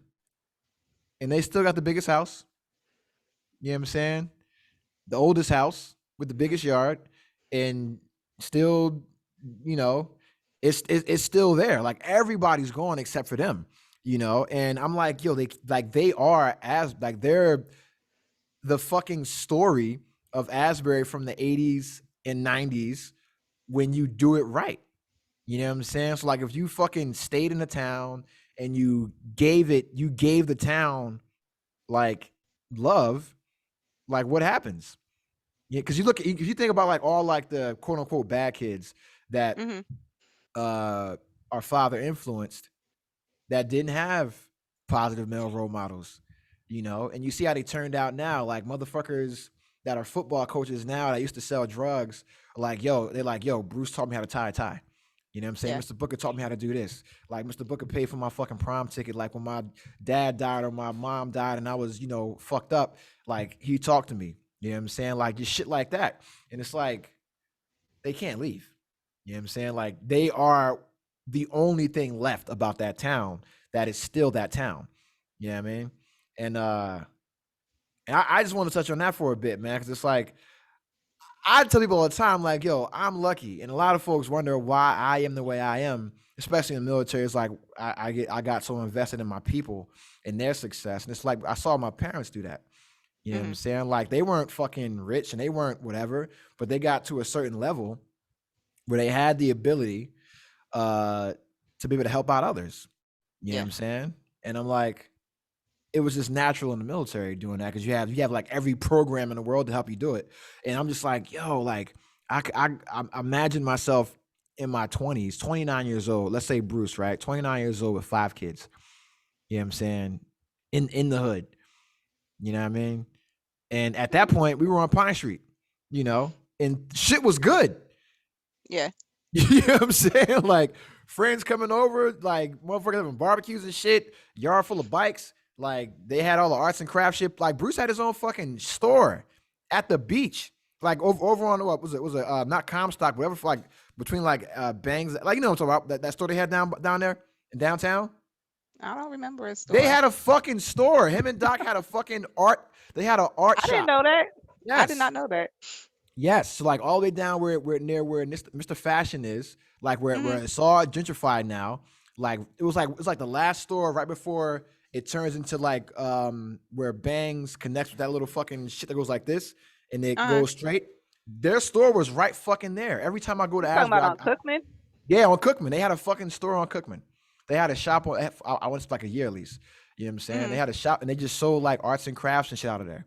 And I'm like, yo, I'm like, excuse my language. I'm like, yo, this nigga was getting it. You know what I'm saying? But we was just middle class. Like I remember Bruce when he was a garbage man. You know what I'm saying? That's how far back I go. And we had like dope ass toys because people go behind KB Toy Store and get the throw out toys and bring them home. Like we never grew up with Jordans or fancy, but we had computers and printers. Yeah. You know what I'm saying? And the internet and shit like that. And it's like, yo, we had library cards growing up. Niggas ain't even have library cards. You know what I'm saying? That was my favorite place to go. That's what I'm saying. And it's like, yo, it's like I think about I'm like, yo, I'm like, yo, I'm not the man that my father was at his age. I got a lot. I like 39 years old. I still have a lot of growing up to do. Yeah. You know what I'm saying? Like I'm not as mature as he was, you know, and I think about that sometimes. I'm like, damn, I wish I could, just like steal some of that energy, you know what I'm saying? Or, but now I feel like I'm kind of, back on my grind now, after I took my year off and shit. But yeah, man, that's some wild shit, man. I just want to know, your thoughts on that. And do you guys talk about that? And do you guys talk to mom just about her youth? Because if you haven't, I'm going to tell you right now, like me and it was Calvin's idea. He was like, we got to do some all men shit for Father's Day. And we're just going to, and I'm like, man, this nigga corny as hell. This motherfucking sentimental ass motherfucker. God, I hate this shit, right? Because that's Calvin. He's the oldest, right? Always with the sentimental shit. And it was a great idea because we got to just sit and just talk and just chill, drink, smoke. I had Teva here. Obviously not more smoking, right? And we just like talking about shit. You know what I'm saying? And we hadn't all been together since grandma's funeral. You know Yeah. what I'm saying? Obviously, you and Yanni get to be up. You get to see mommy more and shit. But I'm like, yo, one day y'all should just go out separate for like a weekend and just talk to her about her life Yeah. and just One the day. decisions that she's made and how it was growing up. Because I mean, she used to model, Yeah. and I was Yeah. alive when she did that. Like she made my clothes. You know what I mean? I went through that whole era when she was making my like we Oh, going to she made fucking our clothes too. yeah, we was going to Michaels and shit and Yeah. picking the fucking the craft fabric out and shit like that. And I'm going to school looking fresh. And it's like I never felt poor. I Hmm. never felt like I lacked anything. Even though there were times when we had to go to neighbors' house and borrow food. Y'all weren't there for that. Mm. You know what I'm saying? Or when neighbors came to our house and borrowed food. You know what I'm saying? Or just shit like that. And it's like, yo, and I'm like, yo, like we had it pretty good. Yeah. Even though we grew up like working class, working poor, you know what I'm saying? It's like we had it good, but community and family was different then. Right. Yeah. You know what That's I'm what I was gonna saying? say. So Like things now, it's like we're so spoiled now, and nobody wants to work for anything, and mhm. people just expect things to be handed to them, and just no sense of responsibility, like nothing from anybody, and a lot of that is because of internet, social media, like all those, things that have come up that we did not have Mhm. back then, like the cell phone, like all that. So I think just the introduction of those things, just, everything is now, now, now. Like I want it now, and nobody wants to, work for anything. So, I mean, back then you had to, and there wasn't all these other distractions, stopping you from starting your own business or getting involved in the community, or, things like that. So I think that today there's just too many distractions and too many other things that people are letting grab their attention Mhm. to focus on anything outside of that. So, Yeah, 'cause I mean, even just shit like, you know, I look at the relationship with like Bruce and his brother and his cousins and shit. And it's mhm, like motherfuckers used to be at the house playing Commodore 64 and Sega Genesis, mhm, just chilling. And like we always had like I always had like uncles to fucking pick their brain or just like listen to them talk and like be men and I always talk about cousin Milan. That was the coolest nigga in the world to me. And to me and Calvin thought cousin Milan was the cool because he was the youngest. And we was like, yo, that's that dude. He was the coolest dude ever, right? But it was like just to see family together like that all the time.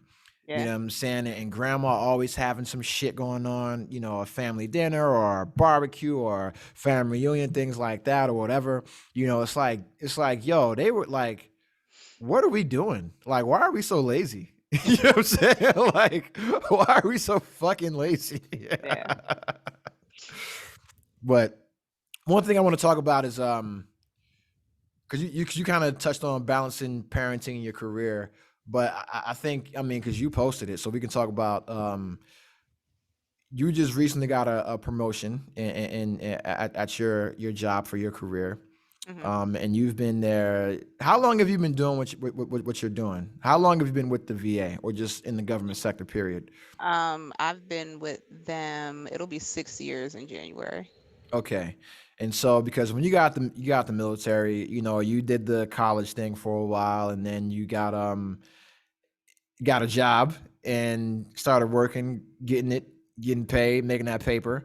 And then you are where you are now in the supervisory role at the VA.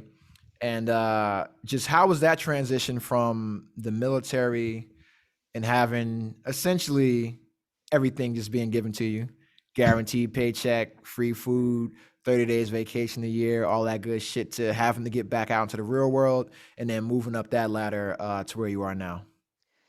That is that was, I'll say, a long journey, um, challenging. So I got out of the military in 2013, right? Mhm. And it's funny. I used to tell this story. I'll try not to make it too long, but I was telling the story in the presentation that I used to give at the job. It was actually a best careers presentation that I was given, and the presentation is basically to give insight to all the new hires coming on of how you can use the VA to accelerate your career once you get in. So pretty much, I got out the military again. I was a single parent. Yes, I was dating someone, but I wasn't relying on that person to support me. Um, I'm always going to take care of myself and do what I need to do to make sure I'm okay. So I got out. I was looking for work and going to school online. Um, and in Virginia, they only give you unemployment for 6 months, Mm. right? And then after that, you're like, SOL, you need to figure out what to do with yourself. Yeah. So, and then applying for a job in Virginia is a job, especially when you're collecting unemployment, because they require you literally have to go on the website and fill out information. You have to apply to at least 2 jobs per week in Mm. order for you to receive that unemployment check. So, that was a job in itself, looking for, those actual job postings on Indeed with contact information that you can Yeah. plug into the system. So, you're looking for that type of stuff and then work that you actually want to do. So it was literally up until I hit that 6 month mark for unemployment. And I had been applying for all these jobs and getting no hits. And then finally, I got a position, an interview for it was a part time job. And I was getting ready to turn it down because one, I didn't apply to the job. And two, it was a position that I had no experience in. It was for a finance assistant position. Yeah. And the position I actually applied for was a full-time administrative assistant position because I can type, I can do Word documents and whatever.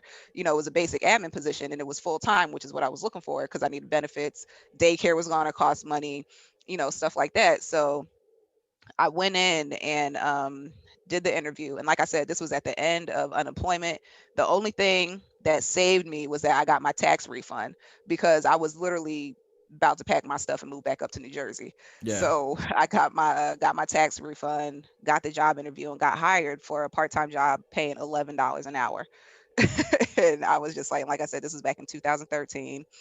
Um, it was for a nonprofit organization servicing the elderly. We're back to that. But it was good. I learned a lot there, and they pretty much set me up for what I'm doing now. And I didn't realize what it is I actually wanted to do, or what it was I actually wanted to do, until I started working there. So, like I said, I started off part time as a finance assistant, but because they were a nonprofit agency, I was able to get involved in so much more. So they were involved a lot in the community. So I was going out doing events and stuff. Um, and then when it came down to it, once I was there for a little bit, I was like, look, I need a raise. I need to be full time. I need benefits or whatever. What can I do? So I ended up splitting my position as a finance assistant to being a care transition coach. Um, and that basically involved going into the hospitals, and the whole point of the program was to cut down on readmission rates into the hospital for the elderly. So like if they had a fall and they had to go into the hospital, we would go in and do an evaluation, um, medicine management, things like that. And then we would follow up with them after they got discharged for like Mm. 30 days from the hospital. So we would do a hospital visit, we would do a couple home visits, some phone calls. So I was doing that, driving up and down a highway a couple days a week, and then in the office a couple days a week, just so I could have that full time status. And then, like I said, I got my raise. So then, um, still doing more and more stuff in the community, and the agency was growing. So I was like, hey, I want to get into HR. I want to do this portion of it. I want to manage, the personnel side of things. So I asked for a title change, and they switched my job duty. So I was a full-time HR/slash finance person, and that's what I was doing. So then I was going to job fairs, and still I had become part of the local SHRM chapter, doing stuff there. So just being involved and again, just out there doing stuff, and I loved it. But again, nonprofit, so government funded, right? Mm. So they were having cuts. And the day my boss came in the office, she was like, Sadira, she said, I need you to pull everybody's files, find out who's been here the longest, what their education level is, and yada, yada, yada. And I said, oh, crap. Like, they about to make cuts for real. Yeah. So so I was like, all right, well, if they don't have this number of staff, they're not going to need me to manage the paperwork because Yeah. it's not a job anymore if they start cutting people like that. So I was like, well, I need to start looking for work. And I was only there for about 2 years. But within that 2 years, I learned so much and I did so much. I mean, they sent me to all types of trainings and workshops, like anything I could ask for that was available, I was able to do. um and I love that place to this day. Like that was probably the best job I've ever had. But going into the job I had now took a minute. And a lot of it is like you experienced with me yesterday, going over your resume and all the stuff that's required. Yeah, all the stuff that's required when applying to a job. I wasn't, getting down and dirty into the weeds of what you need and certifications and the application process and stuff like that. So I was applying to jobs and getting turned down left and right. And I was like, well, what the heck? Like I was applying to administrative officer positions. And Yeah. in my mind, I'm like, it's admin work. I can do it, but not knowing what it actually entailed, I was like, all right, whatever. So then finally got into like an actual announcement and what's required. And I got picked up as an HR assistant with the VA.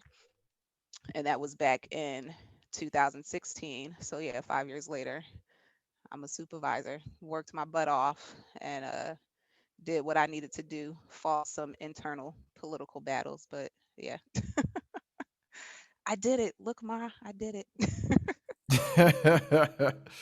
That's what's up, man. That's what's up. And I'm trying to follow in those same footsteps.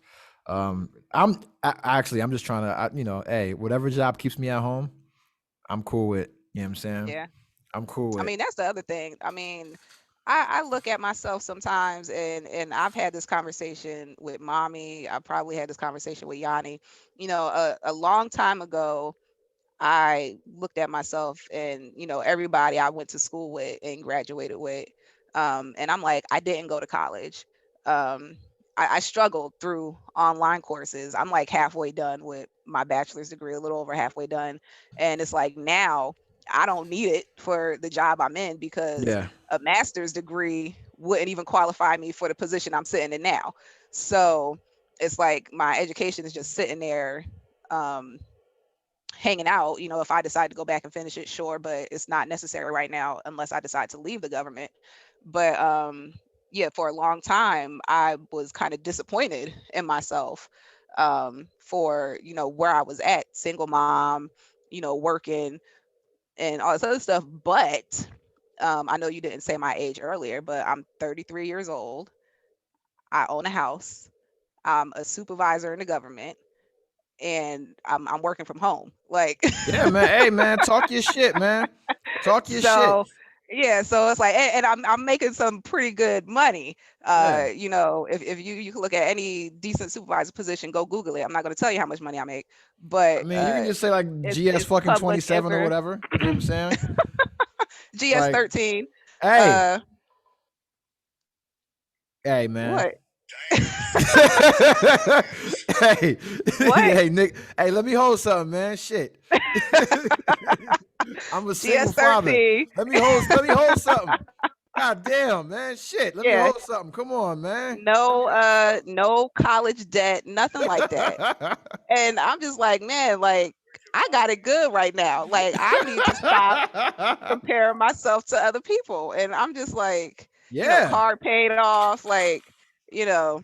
Because So comparison yeah, is the thief of joy, man. yeah. And it's like, hey, GS13, I mean, that's above what if I were to go in as what a chief would be, that's above that, right?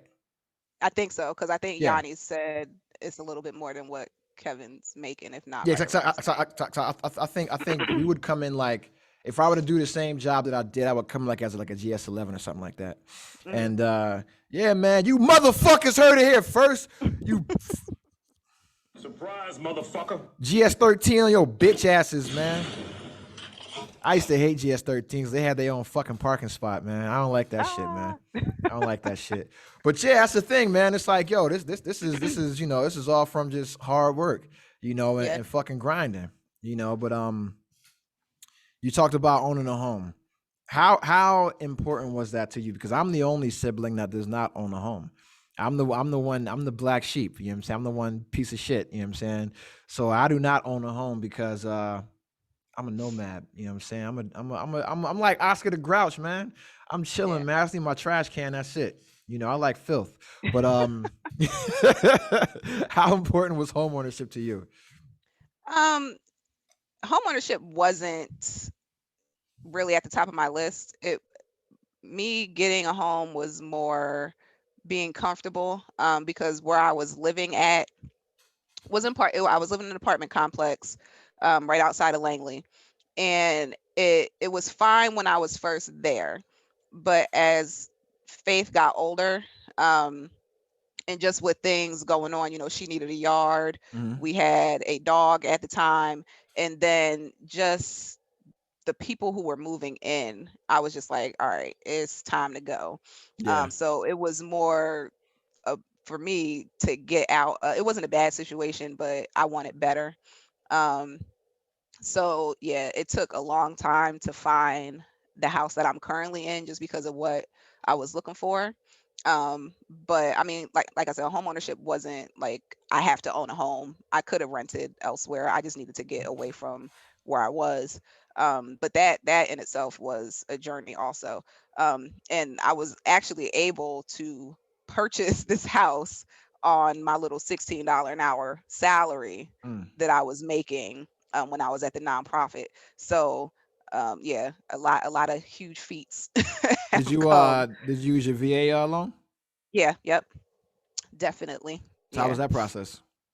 It was pretty simple. I had a really nice realtor. We're still friends to this day on social media. But yeah, she was really nice, very accommodating. She went above and beyond in helping me find a place. But yeah, for what I got for the price at the time, um, I think I did fairly well.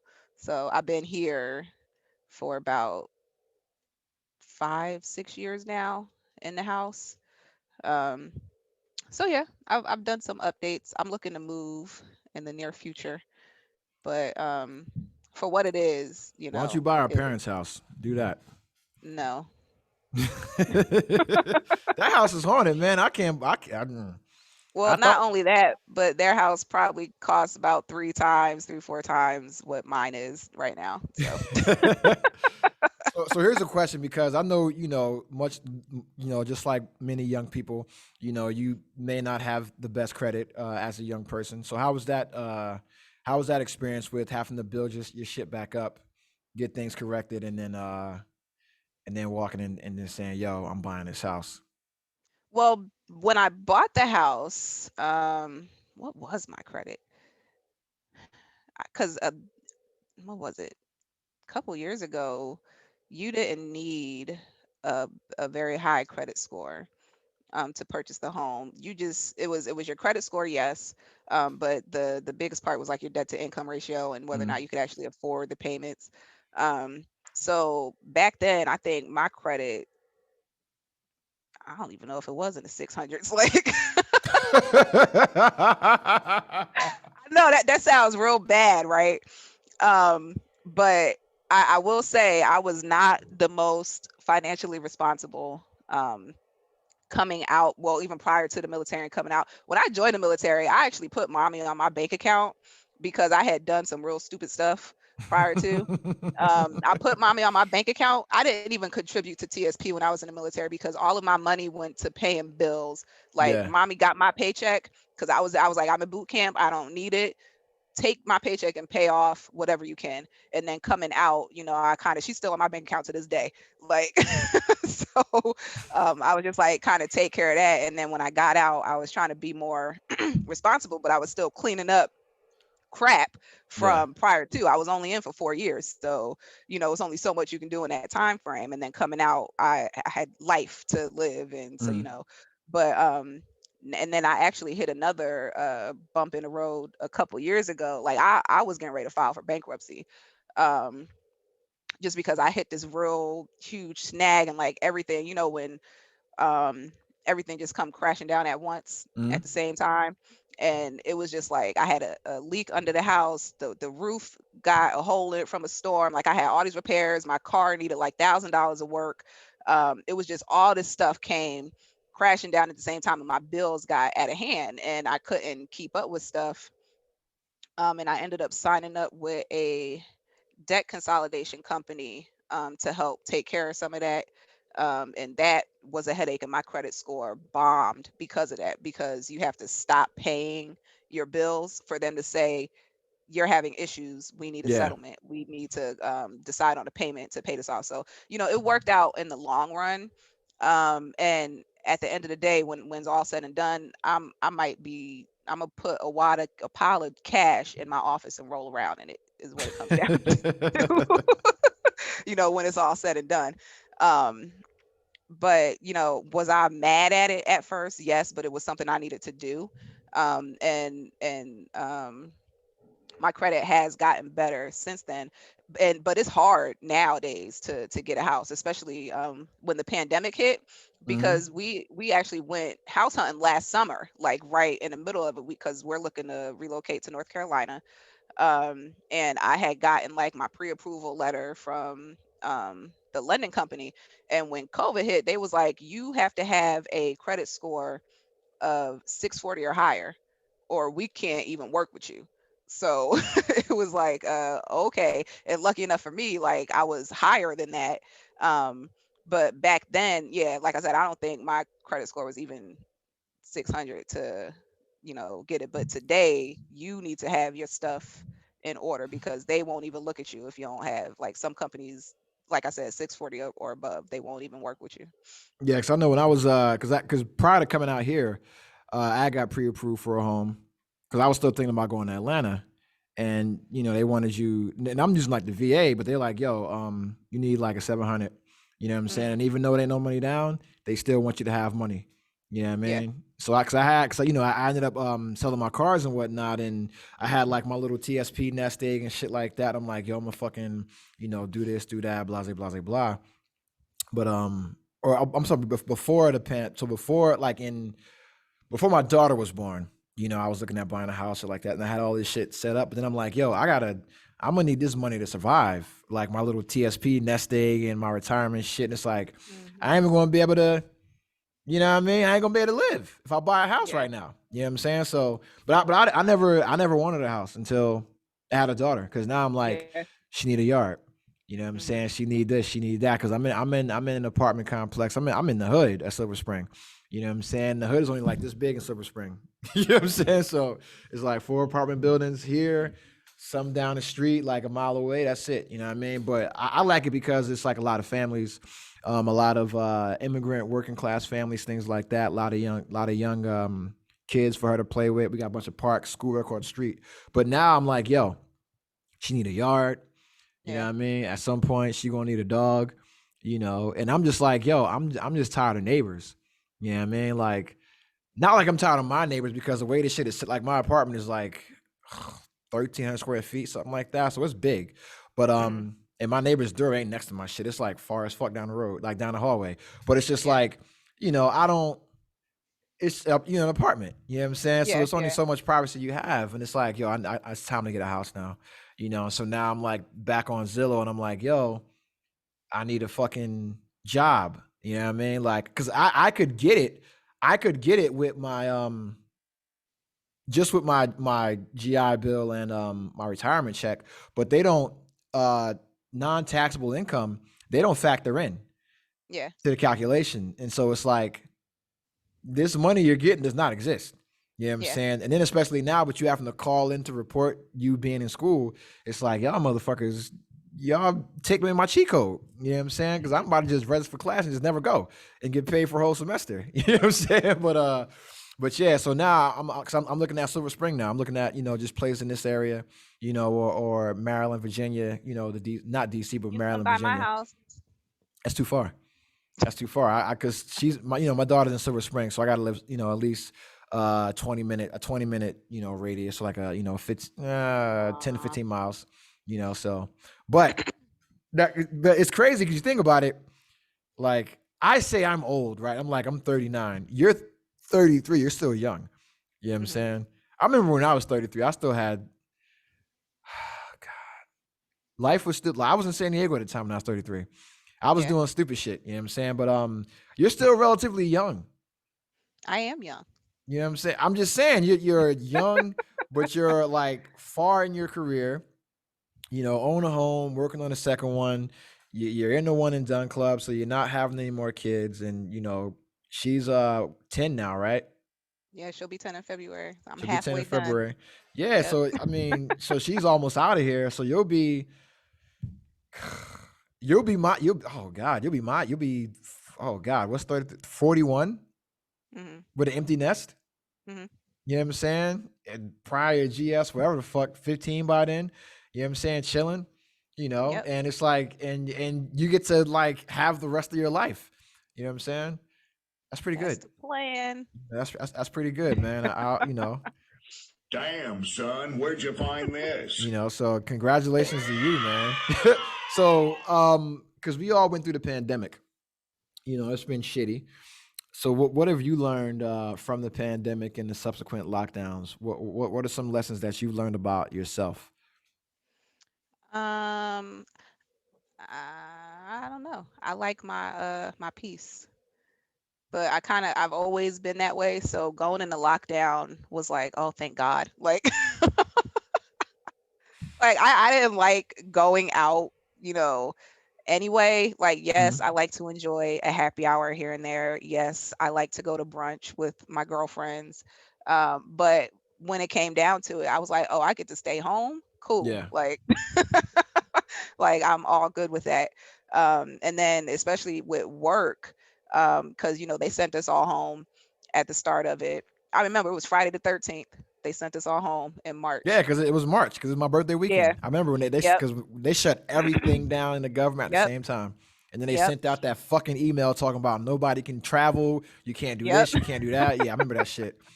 So yeah, I thought I was gonna hate it. I thought I was gonna hate being at home because in the office, we had a good time at work. We was in there laughing, joking. We would have potlucks and stuff all the time, Yeah. bringing in food, just the camaraderie. So I didn't think I was gonna like being at home, but when it came down to it, I had my whole little setup. I'm sitting in my office now in my thinking chair. Um, but yeah, I mean, I love it to get up and just be able to come downstairs. I was able to get more done at home where before, it was a constant rush, rush, rush, Mm. get up, get this kid to school, go to work, come home, cook dinner, get ready for the next day. I got the two dogs. I got to take care of them. They staring at me now because they hungry.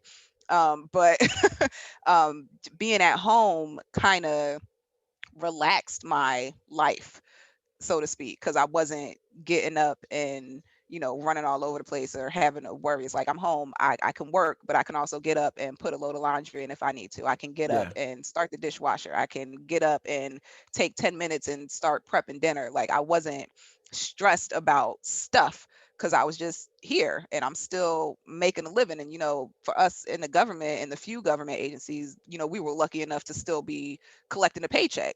Mm. So it wasn't a huge hit on me or anything like that. I was just like, oh, I get to stay home. I can work in my PJs. I was in my onesie like every other day. So, yeah, I the pandemic didn't bother me too much. I mean, we did get a little sick and tired of being in the house. We was starting to argue about who was going to the food store. but Hey, that's where I get but my yeah. shit delivered, man. I Shout out mean, to I was Target. doing that too. Yeah. Yeah, I was shout out to doing Target, man. Shout out to Fresh Direct, all the yep, Door Dashers, all the fucking Postmate, the Postmate yep. posse, all of them, man. Like they the real MVPs, man. Shit, because I Yeah. hate going to the grocery store. You know what I'm saying? I hate Yeah. that shit. But so one thing I will ask is because you're in the government and you guys just put out a mandate saying everybody in the government needs to be vaccinated or you're Mhm. getting fired. Mhm. Well, So no, just they're not getting fired. Um, it's get vaccinated or you're subject to weekly testing yeah, or like yeah, testing all the time. So which is and fucking that probably worse. sucks too. Yeah. Yeah. And because you have the airlines, laying folks or just firing folks now, and then they're not being able to obtain unemployment benefits for refusing Mhm. the vaccine, which I am 100% in agreement with. You know what I'm saying? So just so what so has your stance on the vaccine changed since the outbreak, and just your thoughts on just COVID in general, in relation to everything else that's going on out here? Um, I think right now, COVID to me is similar to the flu shot or the flu virus, I should say, um, just because of all the variants. And yeah, people are complaining about the vaccine and everything, but I look at it like the flu because the flu has a ton of different strains and you have to get vaccinated against it every year. And if you don't want to catch the flu, and COVID is turning into the same thing. Now, will I go get a booster COVID shot? I don't know because I don't get the flu shot every year. I only got the COVID vaccine because of the lethal portion of it. Yeah. If you get it, you could very well die. And if you survive, you could end up with some pretty serious complications. And then on top of that, I got it because of family. Mhm. Mommy and daddy are older. Grandma Jackie is, old. So, Yeah, you 80, know, if, 83. yeah. Um, so, if I were to go visit or something, I don't want to put them at risk. The same thing with Faith. Her father has a history of asthma, so they're very susceptible to he actually had COVID. Um, and he was able to combat that and come out fine on the other side, but it could have turned out way worse for Mhm. him. But and then, he turned around and ended up getting vaccinated because he was against it at first too until he got it. So and, there's a lot of that going around. Oh, I wish I would have Yeah. got the vaccine. People laying up in the hospital. But I mean, to each their own. Like I said, for me, it was more. I have a child I need to take care of, and if I were to get sick and end up in the hospital, I couldn't rely. Yes, she has a father, Mhm. but I'm here right now in this moment. So if something were to happen to me, you know, I'm more concerned about her. And then, like I said, it was family. On the other hand, I didn't want to get them sick or risk them getting sick or anything like that. But everybody has their reasons for getting vaccinated, not getting vaccinated. If you don't, wear a mask, be respectful of, everybody's choices, whatever. I mean, I think we're at the point now where I think the majority of us are okay. There are still those select few who are just not going to get vaccinated and not wear their mask. But um, Thanos, let him go.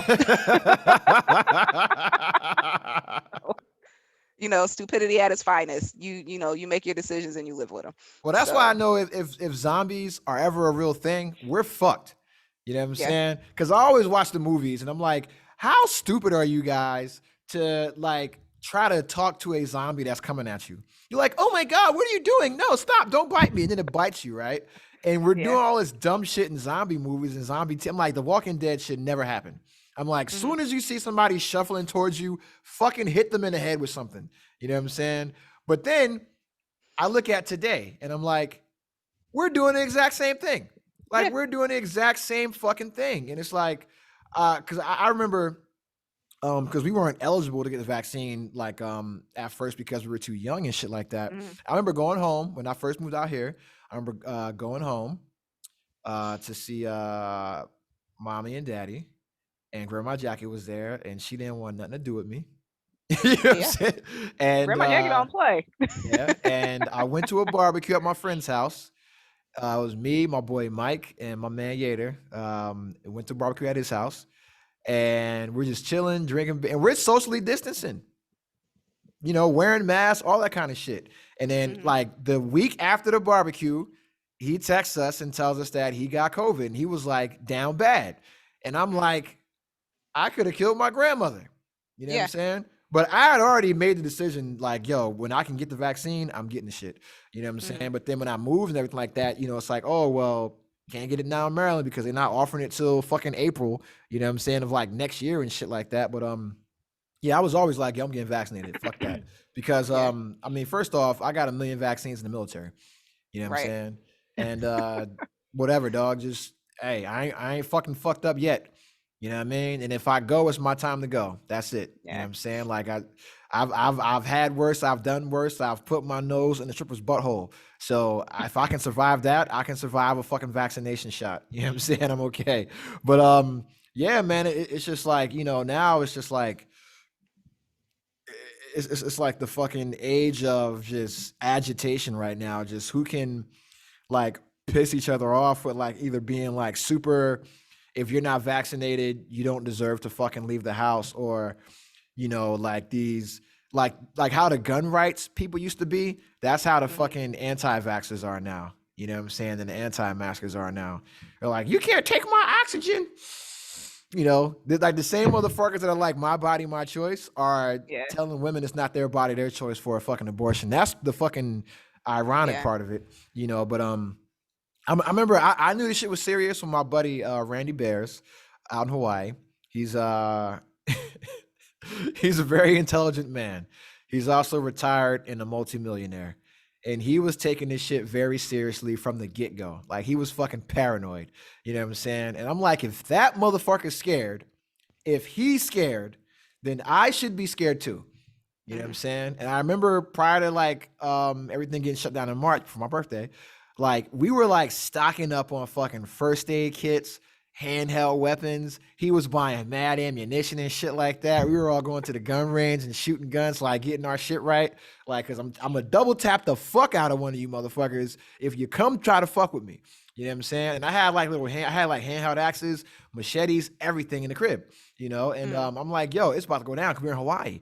And the island ran out of food, ran Mhm. out of milk, ran out of like just ran out of gas, and people were like on some Mad Max Thunderdome shit fighting over supplies. You know, that's also part of the reason why I left, because I'm like, yo, if this second wave comes through, hospitals can't support, and that shit's really Yeah. gonna get bad. But yeah, man, like when I saw someone could just that could actually leave the island and go to a different island and live forever. You know what I'm saying? You just muted yourself. I'm like, when I saw somebody like that, I get like nervous. I'm like, I need to be fucking scared. Like he can leave and go to fucking Bora Bora or fucking some private island and just live for the rest of his life. I can't. I got to deal with these fucking zombies. You know what I'm saying? I'm like, Yeah. if he's scared, I should be scared. You know what I'm saying? So that's my whole shit. But I'm vaccinated. Gang, got my card. Um, you gotta wait for the booster shots though for like I want to say it's like 6 months. You know what I'm Mhm. saying? I'm getting it. I don't give a fuck. You know what I'm saying? It's just like, hey, whatever, dog. Listen, I know where my nose and my mouth has been. Some very nasty places. I've been a sailor on deployment. You know what I'm saying? So if I can, hey, bro, if you got to go to doc to get a Z pack, for those of you that don't know what a Z pack is, it's for nasty niggas like me. You know what I'm saying? If you got to go to doc and get fucking That is zithromycin, terrible. no, you just got it just in case. Or when you're overseas, you can just go buy it, which is so fucking stupid. You just going to buy penicillin, like, yo, let me get that. Just in case. You know what I'm saying? Like you pop in Z packs like Mentos. You pop in fucking antibiotics like Mentos and shit. Yeah. Yo, I'm sorry. I'm sorry. I'm sorry. Let me chill. This will be a podcast that our parents can listen to. You know what I'm saying? They can listen and just Okay. know every day how crazy their son is. That's all. Hey, listen, I'm living, baby. Just enough for the sit tight. Mhm. No, but that's my thoughts on the pandemic. And now it's like I don't mind wearing a mask. Like when I go out, like when I put a mask on, that's when my daughter knows it's time to go outside. Like whatever Mhm. she's doing, if I put a mask on, she immediately comes running to me and is like, "Yo, pick me up, put me in the fucking in the damn carrier or the fucking the stroller, and it's time Yeah. to go." Like she knows when the mask goes on, and even like when I'm in the house and I have the mask on, or if like I'm in the elevator and it's not on, she pulls it and puts it on me. You know what I'm Mhm. saying? And that's fucking nuts how we're like training kids. That's like the normal fucking shit now. Yeah. I'm not mad at that because I hate steak ass breath. You know what I'm saying? And I mean, you've been in the military, so you know these motherfuckers come through with that coffee cup and they breath smell like a cat and done Yeah. shit in their mouth. You know what I'm saying? Smell like Frazee and just took a shit. You know what I'm saying? And that's the thing, you know. And it's like now you got to deal with that as a woman. You got to put no fucking makeup on, nothing like that, no lipstick, none of that bullshit. You know, Yeah, I dudes don't haven't got to. worn makeup since Yeah. going down. Yeah. You know what I'm saying? And I'm happy. You know, I like wearing a mask now because you know, hey, you can accessorize with the motherfucker. I mean, shit. I was an early adopter because I am a child of Bruce Booker. Yeah, I had my own mask made up. You know what I'm saying? I had my own fucking mask made up. I was a soldier boy of this shit back in March. Back in February, I told motherfuckers masks will be mandatory, and I had my own mask made up, and niggas thought I was bullshitting. And then I told my command that as well, like, yo, they're gonna make this shit mandatory. And I'm like, yo, here's my connect, here's my plug. They can get you at $1 a mask. You know what I'm saying? $1 a mask, custom mask. We can start the whole wave, make everybody do what we do in the military. It was like, oh, we're not gonna make us do that, and then May hit, and that shit super mandatory. You know what I'm saying? But you know, shout to my pops for putting that fucking that seed in my head to be the early adopter on everything.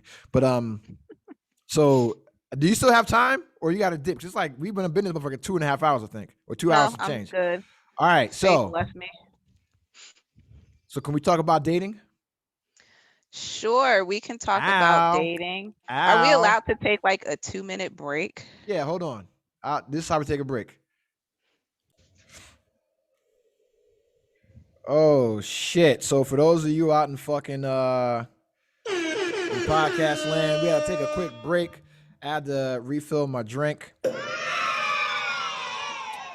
and check my text messages because I got a whole bunch of shit going on. Listen, your boy got a haircut. My shit is popping right now. I don't know if you noticed, but I'm walking with a whole different fucking confidence. All right? Yesterday's fucking price is still today's price because I'm broke. You know what I'm saying? But I got a haircut, so you can't tell me shit. All right, but no, I had to put some chapstick on, had to refill my drink, had to use the bathroom real quick. I got a question for you. Do you fuck with essential oils? Yeah, I have some.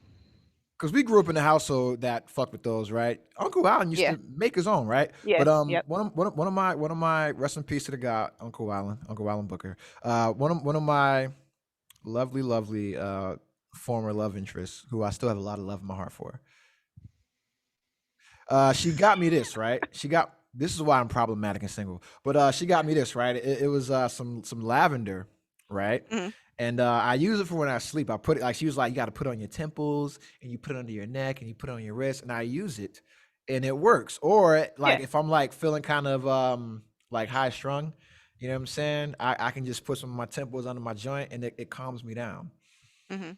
You know what I'm saying? It calms me down. So shout out to all you brown, you shea butter babies. You know, you shea butter babies out there. All you earthy, fucking women using all the natural herbs and spices. You know Yeah. what I'm saying? Lavender's one of my favorites. For sleeping, man, for relaxation, I got lavender calendars. I got the lavender like diffuser. You know what I'm saying? That kind of shit. That's like one of the gifts that I send like to my like women that I care about in my life. Not necessarily that I'm sleeping with, women that I'm cool that I truly appreciate the calmness, the peace that they bring to my life. You know, whether they're just friends or somebody or friends with benefits or relation, right? I get them like little stuff like that, like diffusers and incense and candles, you know, like bathrobes, that kind of stuff. You know, because it's like, yo, you bring calm and peace to my life. Where You know, mine at? so I want to return the. Listen, when I get a job, when you get me a fucking job, all right, ma'am, GS13, you know what I'm saying? Shit.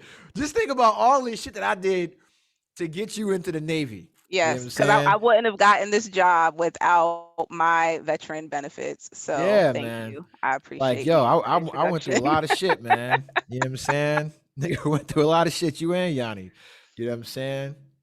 And my ex-wife, you know what I'm saying? But I mean, I did that for everybody though. So I did it Yeah. for Yeah. everybody I dealt with. I made sure I did the max for. Let me tell you, the people that we got out of that office, they are all successful. Yeah. You know what I'm Yep. saying? Like I look at like some of the people we got out of that office that have just eclipsed everything I've done in my career. You know what I'm saying? Like that have went on to make chief faster, become fucking officers, do the 4 years and get out and run businesses, or just get out and become just like great regular people and be involved in the community and have wonderful families. Like I look at the people that went in there and like got out, became like law enforcement, first responders, things like Mm-hmm. that. I look at that and I'm like, God damn, man, I did a good ass job. You know what I'm saying? Like, and not just me, like everybody that fucking worked there, man, because we had like a diverse cast of characters. You know, it was me, fucking Bowling, Chris Bowling, had Matt Noto, fucking my man Muhammad Islam, my man Justin Penniston, rest in peace. We had a lot of people there, bro. And Yeah. before I got there, no one was joining out of that office. You know what I'm saying? Niggas didn't even know the Navy was there, even though we had a Navy base right down the street in Fort Monmouth. You had not Fort, but you had Earl, and then you Yeah. had Lakehurst. You had all these bases and shit. No one fucking knew. He had a reserve center there, MEPS right down the road. You know what I mean? Like, and nobody knew. And then we came there, and I came there black. That was my whole thing. I remember going to talk to them when I went to go talk to the chief recruiter, and they're like, "Where do you want to go?" I'm like, "I'm only going to one station. I'm going to fucking Tinton Falls." You know what I'm Mm-hmm. saying? That's where I'm going so I could get that Asbury station, which I did have for a little bit, the Bradley Beach station. You know what I mean? And yeah, man, like I closed that station down. When I closed that station down, my picture was still on the fucking wall. Like my depth picture, like me and my other people that joined out of that 2000 group. And then like everybody that, you know, that came out of that group, they did really well for themselves, man. I look at what they've accomplished, the guys that have gotten degrees, you know, that have went on to get promoted and do all this great shit and become, you know, family men and fathers and just be way better people in the Navy than I was. You know what I'm saying? And I think that was my taste of parenthood, right? It was Yeah. like bringing people in the Navy and them believing in what the hell we were talking about, and then seeing them actually like not do as I do, but do as I say, Mm-hmm. which is like the oldest trick in the book with parenting. Like, don't smoke, don't drink. I do that shit. You be better than me, right? And that's what I'm telling these kids. And then to see them all turn around and do it, and then like be super successful, it like makes me proud. You know, I'm like, damn, man. It's like when they get promoted or they advance, or like, you know, somebody like you comes in, does 4 years, takes advantage of everything that you do, eclipses me, Mm-hmm. you know, because at 33, I wasn't where you were. Like I was a chief, but I wasn't where you were. If we compare the fucking levels, I wasn't where you were. And Yeah. it's like to see people be able to do that, it's like a proud moment. And I'm like, my time mattered. Like what I did mattered. You know what I'm saying? Seeing these kids fucking travel the world. They're not even kids anymore, they're 30s now. Right? Mm-hmm. It's like seeing them travel the world and do shit and just be happy, man. Because I know I wasn't always happy in the military. You Mm-hmm. know, I wasn't always happy in the Navy. A lot of that had to do with my own personal shit, and that's what therapy's for. But yeah, man, I find a lot of joy. I found a lot of joy and contentment in my later years. You know what I'm saying?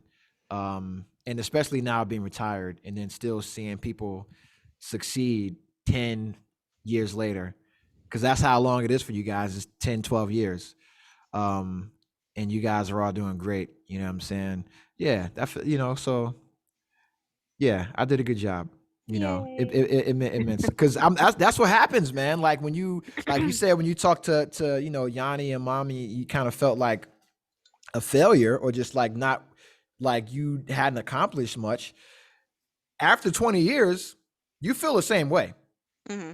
No matter how far you go. Like I know people that have been, you know, Cobbs, chief of the boats, people that have been like force master chiefs, and you get out and there's this realization that none of it mattered, Right. right? Because the same problems that existed when you were there still exist now. You know what I'm saying? And that whole vision that you had to change something, it didn't change. You just like your ideas just got beat down by the system, because the system is a system, but it's about how many people you can actually affect. And Mm-hmm. that's why I enjoy being in the Navy, because it's like, yo, I had the opportunity to be in leadership very, very young, very early, probably younger than I should have been, right? But I knew at an early age, because of, you know, our upbringing, that once you get to a certain position, you have to fucking make it easier for the next person. You got to pave that road. It's like the show that I did when I was just by myself. And I'm like, yo, you have people that are trailblazers and people that are path makers, you know. And everybody realized that everybody thinks they're a trailblazer, like they're the person that's going to fucking make this, great leap forward in society and do this great shit. But it's like, no, you're a path maker. You are meant to be the pavement for somebody else to fucking walk on. You know what I'm saying? Because it's your footsteps are what they're following in, and they go a little bit further. You know what I'm saying? It's like you're just going down a fucking hiking trail, beating down that fucking path, and that's it. Yeah. You're making it easier for the next fucking hiker. You know what I'm saying? And eventually that whole shit will be paved. You know what I'm saying? But that's what, and that's like what our parents did, because it's like they didn't have any grandiose ideas like people that they have. It was like, nah, just get this shit done and make it easier for them, Yeah. And that's what I realized, when I was in recruiting, that was the opportunity that I had for the rest of my career, was just to do that. And even like looking at my friend, like my homeboy, Andrew O'Brien, like he was an older guy that came to the Navy, and he came to my boat and he was already in his 30s as like an E3, E4. Mm. And I had a couple of guys like that came, like when I went to San Diego, I just got a bunch of old motherfuckers that have been through life. And so they knew that this shit was easy.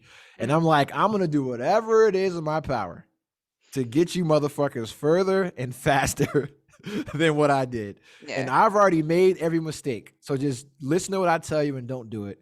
And then I'm gonna still make mistakes as a chief and don't do what the fuck I do. You know what I'm saying? Like, learn from this shit.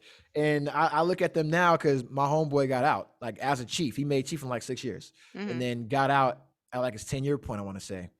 Probably like 10 to 12-year point, got out. Doing great.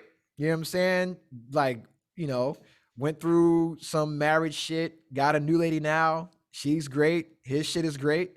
You know what I'm saying? Like, kids are great, and it's like, I think it was a reciprocal relationship because I learned a lot from the people that I've worked with. You know what I'm saying? Or that I've dealt with, or that like have worked for me, or that I've helped out. Like I learned so much from them. You know what I'm saying? And like parenting, right? Mm-hmm. I don't know shit about parenting. Like I don't know shit. I read books and I, take classes and I go to the, I do all that shit, right? But it's like all the shit I learned from parenting was from people that I fucking knew, like you and Yanni, like our parents, like my man Andrew O'Brien, like my man Devin Parker, like my man Junior Finch, you know what I'm saying? Like my man Jerron Garner, like all these people that I knew that had kids, my man Albert Coleman, like all these people I knew that had kids, like just the way they interacted and the stories that they told is kind of like what gave me this memory bank. It's like when you go on deployment and you get to take motherfuckers' hard drives and download their movies. That's all I did. I downloaded y'all niggas' movies. You know what I'm saying? So, or back in our day, you had a big book of CDs and DVDs, and you would like burn them and shit, pass them around and burn them. That's all I did. Cause like I swear to God, I mean, like like being a parent, I'm probably one and done, right? But being a parent is the shit. I swear to God, it is the greatest thing ever. I am not lying. I avoided it for so long, which was probably the right move because I was not mature. But being 39 years old and being a first-time parent of a fucking toddler who's insane as well, right? It's like, it is like the ultimate fucking joy. And it's like, I didn't know what the fuck I didn't know how to hold a baby. You know what I'm saying? I'm like, it's a loaf of bread, it's a football, like, because what you go through in a class, it's a fake baby. Yeah. You got a real baby that moves. It's like when I worked at McDonald's and you had to change the fucking milk, you had to change the milk machine, or when you crank in the galley and you got to hold that bag of milk, that's what holding the baby is like. You know what I'm saying? It's like, oh shit. It's like taking a drunk person back on liberty. That's what holding a fucking baby is like. And it's like, once I got past that, everything else I knew how to do. Yeah. You know what I'm saying? From just like talking to people and just learning about what they went through with being a parent and their struggles and just shit like that, man. And it's like, because like every day I walk out this damn house And I'm like the only dad that's like with his kids every day Mhm. or with his child every day. And like I just had one of the OGs, like the niggas that, I kind of cross the street when I see him walking, like one of those motherfuckers that lives here, right? Like, he was like, yo, man, this is how he talks. He's like, yo, man, I see you with your daughter every day, man. Like, I appreciate that. Like, I got a little girl myself. And all the other people, they see you with your daughter, and we all talk about it, man. Like, we real proud of you, man. We see you go to the park. We see you do stuff with the other kids. We see you kind of like teach the other kids to not curse and do things like that. And like, we appreciate it, man. Like, that's like some real Black King shit, man. Like, I respect you, brother. And I was like, yo, yo, man. I was like, yo, somebody gets it, man. Somebody gets it. Because that shit is hard. Yeah. Being a Yeah. single parent. But then, like, being a father, we don't get no fucking credit. You know what Mhm. I'm saying? We get credit from women that understand what it is to have a father. You know what I mean? We get that credit from women that understand the importance of a father, from women that had good relationships with their dads. We get credit from them all Mhm. the time. But when you get that credit from a dude, like an older dude, you know what I mean? Or just like other parents, like other moms. I'm in like a mom group and shit, right? When I go to the park, I'm fly with all the moms around here because I'm there every fucking day. And you get like little compliments like that. It's like, yo, that shit makes all this shit worth it. You know what Yeah. I'm saying? Um, did you have that moment as a parent with your daughter? Like you get a compliment or somebody's like, yo, she's like they like, oh my gosh, she's so well spoken, or she's so articulate, or she's so smart for her age, or your daughter's she's about to be on fucking Top Chef fucking kids edition and shit. Y'all need to get Yeah. her on that shit, especially with her dad. Y'all need to get her on that family. They got the fucking show, the family Top Chef. They got the shit. Yeah. Cause I all mean, y'all could cook. he got the connection. He was on. I think he worked with the dude from Top Chef. I can't remember what his name was, but he did some Army Navy Yeah, Gordon cooking. Ramsay. No, not him. Oh, Bobby Um, Flay? no, he wears Oh, glasses. He's like this I don't know. muscular. I don't know the guy. I don't remember the Oh, guy's that name. motherfucker, the diesel motherfucker. I know you're talking Yeah, about. Yeah. I forgot his name, but yeah, I seen him. I seen him. I seen yeah. him. Yeah, But not cool. no, I've gotten those compliments before. I mean, I get them now every so often. And I guess it is good to hear because, there are times when I'm like, I'm not doing the best that I could be doing as a parent, but a lot of it is because of my situation. I was a single parent. I mean, technically, I still consider myself a single parent, but um, it was just me for a long time. So, and I had bills, I had responsibilities. She had to go to after school care, and we didn't get to do, all of those extra things to go out and, have fun. I would do what I can, but I didn't have the money. Yeah. I got bills to pay, food to put on the table, and that's it. Like, I'm sorry, but so when she would go stay with her dad, that's where she got those extra experiences, which, at the end of the day helps mold her into who she is and how she is. That's why she's into cooking and all this other stuff. And I support that when she's here. If she wants to cook a meal, all right, let's go into the kitchen and cook. You want dinner, you know where the refrigerator is, make it yourself. So yes, I support all those skills and talents that come from both sides of the family. But yeah, I think from the both of us, it has a lot to do with how she is and what she's capable of and stuff. So yeah, she gonna be. I could see her being on somebody TV, um, just because of her personality, and she's Yeah. very outspoken, and yeah, she does do the cooking and stuff. She doesn't do it as much as she used to, um, but that's something I'm trying to get her back Hey, she into. got that air So fryer now, man. I'm man, telling you, yo, just let her fucking get a YouTube channel. I'm telling you right now, let her get a YouTube channel, and her shit's gonna be popping. You know what yeah, I'm saying? Let her get a YouTube because she's at the age. She's at the age where the personality can come out. She can do a lot on her own. Explain it to kids, and kids want to see kids. Like we just want to see people that look like us hmm doing shit. hmm That's why we used to watch. That's why we used to watch Double Dare and Guts yeah, and all that because it's like, yo, That's me. I can do that shit too. Even though you Yeah. weren't going to fucking climb the aggro crag, it was like, yo, but I could do that shit though. But yeah, man, especially now because they can monetize that shit, Hmm. and every kid can make money. If you got some personality, every kid can make money. Kids getting paid to open up fucking toys. Yeah. You know what I'm saying? Look, I know she watches it all, so Yeah. I've seen it. And that's Yeah. what I'm saying. Like that kid Ryan, shout out to Ryan, man. Gang, he getting the fucking paper right now, man. That motherfucker's a millionaire, dude, from opening up toys. Ryan plays. He gets paid to play with Yeah. shit. But yeah, that's what I'm saying. And it's crazy because it's like if you look at all the children, right? The nieces and nephews, and you look at how we all rebelled against our parents. We fucking turned into them. You know what I'm saying? Yeah. Like the Allstate commercial. That's like you're turning into your Yeah. parents. Like that's us. Yeah. That's funny. And the kids all turned into us. You know what I'm Yeah. saying? Like, I know I'm out here sewing and stuff and doing daggone home improvement and yeah, 'cause I look at the stuff that you and Yanni do. I'm like, that's mommy and daddy. yeah. Like you guys are like 50 years old right now. You know what I'm saying? Like, you know, when you look at Calvin and all his fucking videography shit, him on the tape, everything, it's like, nigga, that's Bruce. Yeah. You know what I'm saying? Yeah. Like, yeah, I'm still trying to figure that out. You know what I'm saying? I'm like, well, I don't know. I don't know who my daddy is. You know what I'm saying? That motherfucker must be Boxcar Willie or something, dog. Because I'm out here just trying to figure it out, man. Like,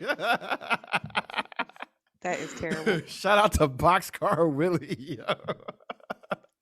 No, because I'm just like, yo, we turned into them. Because just like with, I look at like the creative side of how we all kind of are able to cultivate that, just like our creative sides. Mhm. Everyone doesn't do that. Everyone can't do that. And it's like we've had the ability to do that and see a lot of that from our parents and then be able to, you know, do that now and share that with people. You know, like with you making clothes and onesies for everybody, you know, you made the damn cup. I still got my cup from Thanksgiving. Oh, You know that what was I'm saying? Yanni. Yeah. Oh yeah, fucking Mackenzie still got her cup. I want to break that shit. You know what I'm saying? But I'm gonna have to bleep that name out, but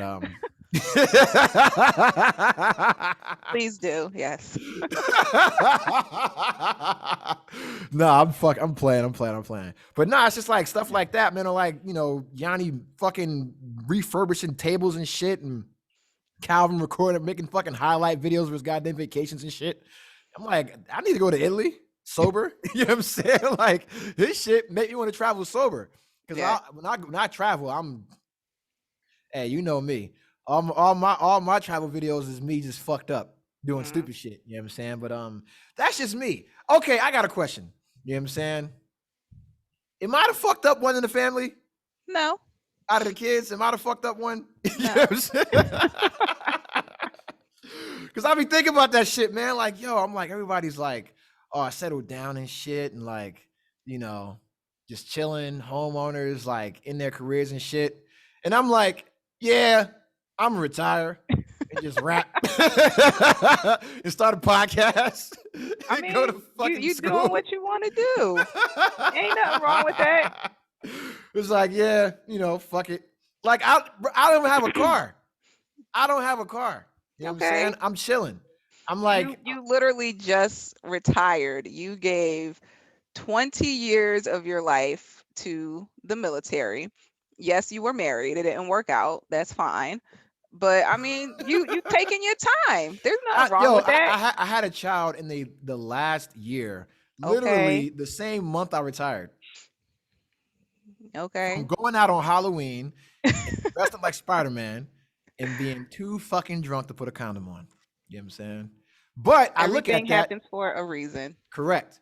Because I'm like, if I didn't let my boy pick that party, we'd have been at a whole different party. You know what I'm saying? And even shit like that, it's like I sit back and think, I'm like, yo, if I didn't do the dumb shit that I did, or if my career didn't go exactly how it went, I would not have my daughter. You know what Mhm. I'm saying? And that brings like, when I mean like that shit brings clarity, because there was like a lot of resentment, you know what I'm saying, that I had towards the military. Mhm. a lot of anger. And then when my daughter was born, I was like, oh, here it is. It made Yeah. sense because I'm like, yo, the month I retired is the month she was born. Like she came like a couple weeks early, but I'm like, the week she would have came was the week that I left for boot camp. Mhm. And I always said I don't want to have kids while I'm in the military because I want to be there. I wanted to be Bruce. I want Yeah. to be dad. I want to be there for everything, right? And I'm like, I can't not do that. And then everything fucking just happened. The sacred timeline, fucking King the Conqueror is just pruning shit. You know what I'm Yeah. saying? Just pruning all this fucking cool shit I could have did. And he's like, no, you're not gonna make senior chief. No, you're not gonna go back to San Diego. No, you're not gonna do this. No, you're not gonna do that. No, you're not gonna go to this party. You know what I mean? Nope, you're not gonna be Black Panther this year. You're gonna be Spider-Man. You know what I'm saying? Bam. Everything fucking happened. And now I got my daughter. And now I'm like happy. Everything like, and I tell folks this all the time because people that know me, they know how I felt about the fucking military. But I'm like, nah, it was great. You know what I'm saying? Like, it was some shit. Like, trust me, it fucking sucked dick all the time. Mhm. But it was a dick that you chose to suck. You know what I'm saying? Okay. Because you like what came out of it. Shout out to Lil Nas X. You know what? Gang. No, that's what it is. That's the Okay. fucking military. It's a dick you suck because you like what comes out of it. And I look at my friends that have retired that have gone on to do great things, whether it's being in finance or dealing with home loans or being ROTC instructors or opening their own businesses or just being retired and being stay-at-home dads and or just doing whatever. It's like, yo, we all hated it until we left. Yeah. And then we're like, yo, okay, it made sense.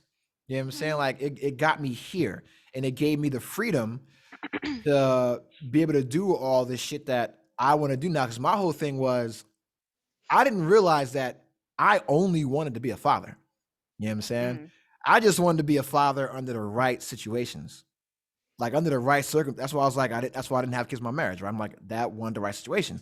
And it's like Yeah. I held it off purposely for a long time through multiple dating scenarios and relationships and living with women and being stepdad. I'm like, yo, I don't want to have kids until the situation's right. And doing all this fucking shit and making every mistake I made allowed me to be able to take a year off and move to fucking DC and just be a stay-at-home dad, which no Mhm. one gets to do. You know what I'm Right. saying? And I'm like, yo, I'm like, and it's crazy because it's like, yo, like all my savings is gone now. You know what I'm Mhm. saying? Like my nest egg, my fucking retirement, like I mean, obviously, I got retirement check, right? But it's like the money I have for a house gone. You know what I'm saying? Like all Mhm. my savings gone. I mean, obviously, I'm chilling. I have a podcast studio, right? I'm chilling, right? But yeah, it's like, yo, it's cool because it was all for this like 18 to 24 month thing, this experiment, this I ain't gonna say that. It's just like, yo, I'm getting to do something that other dads don't get to do. You Yeah. know what I'm saying? Which is like literally have my daughter every day go to the park. You know what I'm saying? Every day, I get to teach my daughter how to read. I got to teach her how to walk and see her walk. I got to hear her first words. You know what I'm saying? I got Mhm. to fucking go to all the doctor's appointments as a fucking newborn, not as like a fucking not the prenatal shit that don't count. But I'm like, yo, like all the doctor's appointments, like all that kind of shit. You know, like feeding her solid foods. Now she like I swear to God, as soon as she got teeth, she became a fucking gremlin. You know what I'm saying? Because I can't have shit. Like, I'll make Yeah. her fucking lunch, and it's the same thing. The same thing. And she wants what's in my fucking bowl. And I'm Of like, course. yo, you don't want hot food. You don't want hot food. And she'll eat it and then spit it out everywhere and then pick it back up. You know what I'm saying? And I'm like, yo, you nasty motherfucker. And like, I can't even eat a pizza. I eat a pizza. She wants a whole slice. Yeah. You know what I'm saying? Like, if I'm eating like, cause I like, cause my diet is very strict, right? So I like when I make soup, it's all homemade shit, right? Except the noodles. I go buy like the if I'm buying commercial noodles, and it's Shin ramen, non Shin. But normally I just buy like just the regular noodles, egg noodles, ramen noodles. I know how to make my own noodles. I just get flour, egg on a table, Yeah. roll it. You know what I'm saying? I do that shit right on my table right here, right? I don't. I use chicken broth. I make my own chicken broth most of the time. You know what I'm saying? Bone in chicken, get the meat off, boil the bones. You know what I'm saying? I scrape the fucking marrow out. You know what I'm saying? I'm on that shit because it saves money. Let me tell you right now. Living in Hawaii and working with the elderly and meeting all these Asian people, right? They taught me all this shit. Like fucking with the Salvation Army, gang, right? Doing the fucking angel tree shit, and all they wanted was rice cookers, hot pots, that kind of shit. And I'm like, why? And they're like, well, it saves this amount of money because now I can do a million things with it, right? And I'm like, damn, Yeah. y'all niggas are smart, right? But yeah, and it's like I get to do all that shit, man. It's like, yo, that's just crazy, man. Because eventually it's gonna end. And I'm gonna be fucking butthurt. You know what I'm saying? I'm already butthurt now. Cause I'm like, yo, she'll be in daycare probably in the spring or definitely by 2 years old. And then she'll be in pre K 3 Hmm. at 3. And I'm like, man, now I get a job. You know what I'm saying? Like for real. But I ain't gonna lie, man. Like, mommy and daddy, mom and dad got those kind of compliments because we weren't the terrible kids that we thought we were. You know what I'm saying? And they would get those compliments all the fucking time. You know what I'm saying? And they still get them now. I didn't Hmm. realize until I went back to be a recruiter. And all those goddamn teachers, you know what I'm saying, would talk about you guys, you know what I'm saying, or talk about like the ones that were still there from when Calvin was there, talk about Calvin, or talk about me, like, oh my God, you guys, you know what I'm saying? Yo, but it's parenting is fucking crazy, man. Parenting is crazy. I know I don't want to have another kid, right? Hmm. I don't want to have another kid because I'm old and I'm already going to be 60 years old when she graduates college, Jesus. right? Exactly. Old as shit. So I'm like, I have to survive until she like, so I can walk her down the aisle, but I'm going to be old as shit. Somebody's going to be pushing me. It's going to be like somebody pushing me down the aisle in a fucking wheelchair. You know what I'm saying? No, you'll be Like, walking. I'm gonna be old as shit. I'm gonna have cybernetic legs. That's why. You know what I'm saying? Elon Musk, get at me. You know what I'm saying? But it's like, yo, it's like, fuck, man. I'm gonna be old as shit. But that's why I don't want to have more kids. Unless, like, that's why I'm open to dating a woman that has kids already. I'm like, yo, Hmm. if you got a toddler, I'm good. I'm there. What's up? Like, what's up? We can do play dates right now. You know what I mean? Like, whatever. I don't care. Like, if you got a Yeah. kid, I'm good. Let's go. I'm like, because I'm dating women that are, my age. Hmm. It's like we can't do no newborn at 37 years old. You know what I'm saying? 38, 39. Like that just ain't physically smart. That just ain't Yeah. smart. You know what I mean? That's just not smart. Especially now when you want to enjoy having those two incomes. Hmm. You know, you're in your career at a certain level. You don't want to take that time off because then when you decide to go back to work, the game has changed. Yep. You know what I'm saying? Things like that. So that's kind of why I'm like, yo, if she got kids already, we good. 2, that's my limit. You got 2, I'm good. Cause I want 3. You know what I Yeah. mean? And you can have one, I can have one, we can adopt one. I just can't go through the infant stage again. Mm-mm-mm. You know what I mean? Absolutely not. Like if we go get a 2-year-old, they take care of themselves. You know what I'm saying? It's like a self-driving car. But yeah, I would that's need my thing. school age. But You gotta be I'm potty trained, like all yeah, that. I don't want yeah. none of it. I'm doing that. I'm doing that, but I throw her out in the toilet. You know what I'm saying? I'm like, you're Yeah. gonna sit in this grown ass toilet, fuck this potty, you're gonna sit in this toilet and pee. You know what I'm saying? Like an adult, like a real person. You know what I'm saying? Hmm. Because I'm not trying to pick your potty up and dump your turd in the fucking toilet. That's gross. You know what I'm saying? But you've been in the dating world as well, and you're in a relationship. Congratulations. Well, thanks. Actually, I like your person. You know what I'm saying? I Oh, that's like your guy. nice. I like your guy. I can't speak for everybody else. You know what I'm saying? But w- just what are your thoughts on dating as a career woman with a kid? And then also, the second part of that would be what is your take on the way dating is now in the set of expectations that may be realistic or unrealistic with men and women? Mm. We actually touched on this topic a couple days ago. Um, but I would Oh, it's about us in say the group chat? no, Oh, me and my person. oh, okay.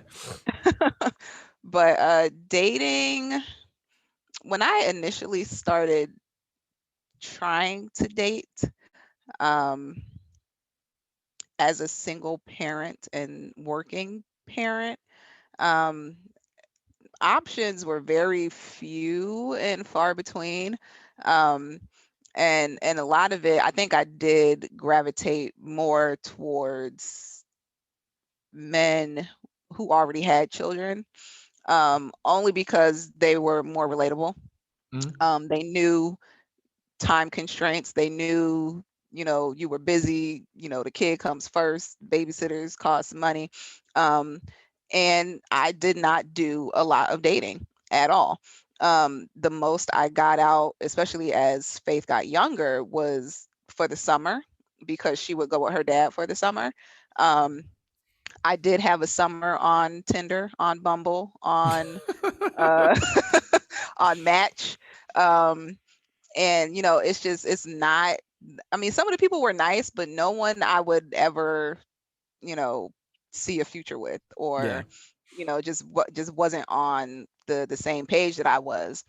And then even, when it did come to dating, you were not coming to my house, you weren't meeting my kid. We would meet somewhere out in public, and that's it. And it was a first date, and that was it. So the relationship that I'm in now, I actually had to kind of get talked into it. I was Mhm. encouraged by my friends, to get back out there and try to meet someone, because I had been single for a little over 2 years, maybe. And I wasn't interested. I was just like, I don't have time. I'm happy. I like my peace and quiet. I like coming home and doing whatever it was I wanted to do and not have to, answer to someone, or, I was perfectly fine.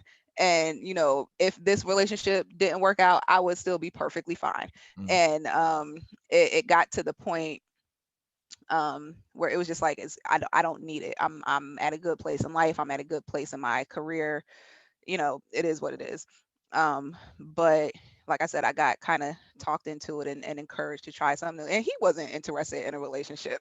He had been out of a relationship for, I think, 10 years. Like, Mm. he hadn't been with anyone. Like, and he was used to his solitude. So, but I mean, but it was okay. Started off slow. We're still slow moving and still learning. He's older. He's older than you by a little bit. So, Why am I just learning that now? no, I told you this before, but you probably forgot. Um, but he'll be 40 next month. No wonder I wanted to fight this nigga. But That's no, fine. and he has 3 kids. One is older. He's in the Air Force Academy, and his other 2 are in high school. So, he's Oh, so you lived. good. Yeah. Yeah. So, he's lived the whole dad life, and, rearing kids and Man, that everything makes a else. But difference, man. That makes a difference. yeah, I mean, and I really think it does, because he's been through stuff. Because, like I said, people that I was dating before, not well, I'm not gonna say people I was dating, but people I went out to see. Um, some didn't have kids. If they did, they weren't, as involved. He's very involved in his kids' lives. He tries to get out as much as it's so funny to me, because he'll complain about not being able to see his kids. And it's not because he can't, but they're older. So they're working, they have jobs, they have Yeah. lives. So he's like working around their schedule. He's like, man, I didn't see my kids. And I'm And, just I- like, and well, and he's at that age. I'm saying that like we're the same age, right? But it's like yeah. he's at the age where it's like you really want that time with them because they're Hmm. becoming young adults, Yep. and you realize how important it is. And just like an hour or like a day with them, you have the ability to just like pass on just knowledge and experience and perspective. And it's like the moments that you don't get, it's like, yo, you feel like you missed out on an opportunity because you only get older and they only get busier. You know what Yeah. I'm saying? And But yeah, so I think, yeah, I can understand that. I think it's sweet though when they do hang out, or like they come over here, they stay the night, couple days sometimes. We all pile in the living room and watch movies and stuff. And they get along great with Faith. He's really good with Faith, which is a plus. Um, and they have their own little, well, I don't, whatever you want to call it. But it's a good dynamic, um, so to speak. And I'm surprised, we've lasted as long as we've had, especially through the pandemic, because Mhm. that was probably like maybe the beginning of the midway point for our relationship. And there have been things that have happened in between that a typical relationship wouldn't last, Mhm. to include being stuck in the house for Yeah. however long. But I mean, we don't argue. There's no, it's just easy, and I've said before, this is probably one of the best and easiest relationships that I've been in. Not that I've been in many, but I can be myself. I'm happy, it's good. So why aren't you married? I am in no rush to get married. That wasn't the Neither question. is he. That wasn't the question. It's just I'm gonna put you on. I'm gonna put you on the spot. that's fine. It's not a priority to me. Um, marriage is not a priority to me right now, and we've even had this conversation. And I look at it like, marriage, and we talk about this all the time, and me and Yanni have talked about it. Marriage is not what it was back in the day, and it's not what it's for. Marriage today, I even saw an article on it the other day. Marriage today is a business transaction. That's all it Because is. I agree. Yeah. Because why not take advantage of the tax benefits and all the benefits that come with being married? Well, it's that's not all.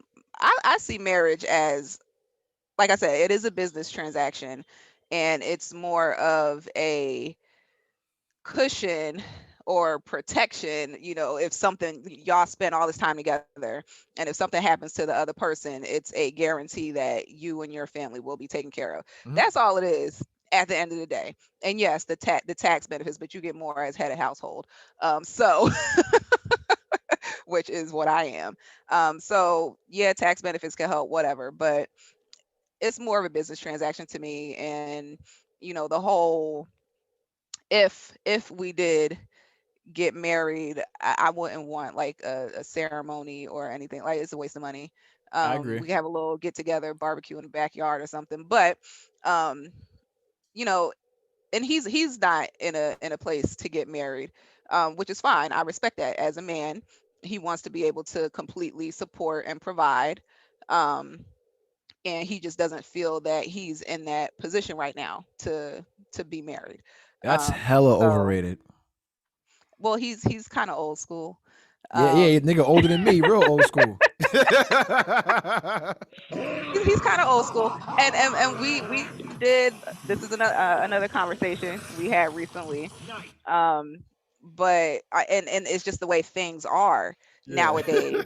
um that was another article or discussion that we had, is that women right now make up the majority of college students, Hmm. and the rate that men are dropping out of college is at its all-time high, and going to trade schools or getting That's because type we're of, getting to the fucking bag.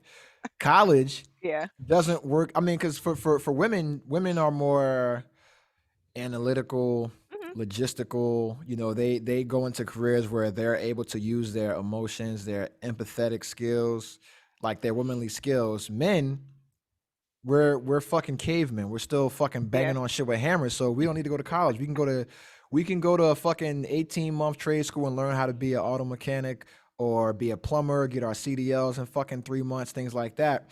And that's what we do. You know what I mean? Yeah. Because I'm gonna tell you right now, is the conversation I have with a lot of my female friends all the time that are dating. And they're like, hey, I make six figures and I went to college, I have a master's degree, and I'm dating guys that don't have a college background. And I'm Mhm. like, yeah, this nigga drives a truck and makes 150K. Right. He'll need to go to college. You know what I Mhm. mean? Like, you ain't above him. Right. You got more debt than he has. You know Right. what I'm saying? Like his fucking trucking school paid his shit off. They pay him to go to school, drive a truck. Just Mhm. shit like that. And it's like, um, and that's part of the reason why, because men are realizing that college ain't for us anymore. You know what I'm Mhm. saying? Because it's become so liberal and so progressive, and everything's a safe space, and everybody wants inclusion, everybody wants diversity, regardless of white, black, Hispanic. That ain't what men like. You know what I'm saying? Men still like separation. Men still like division.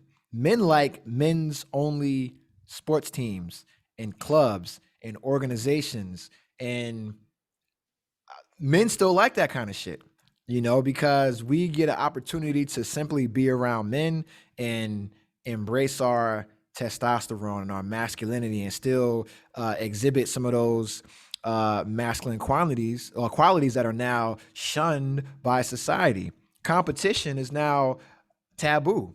Competition is now shunned by society. You know what I'm saying? Because everybody gets a participation trophy. You know what I'm Mhm. saying?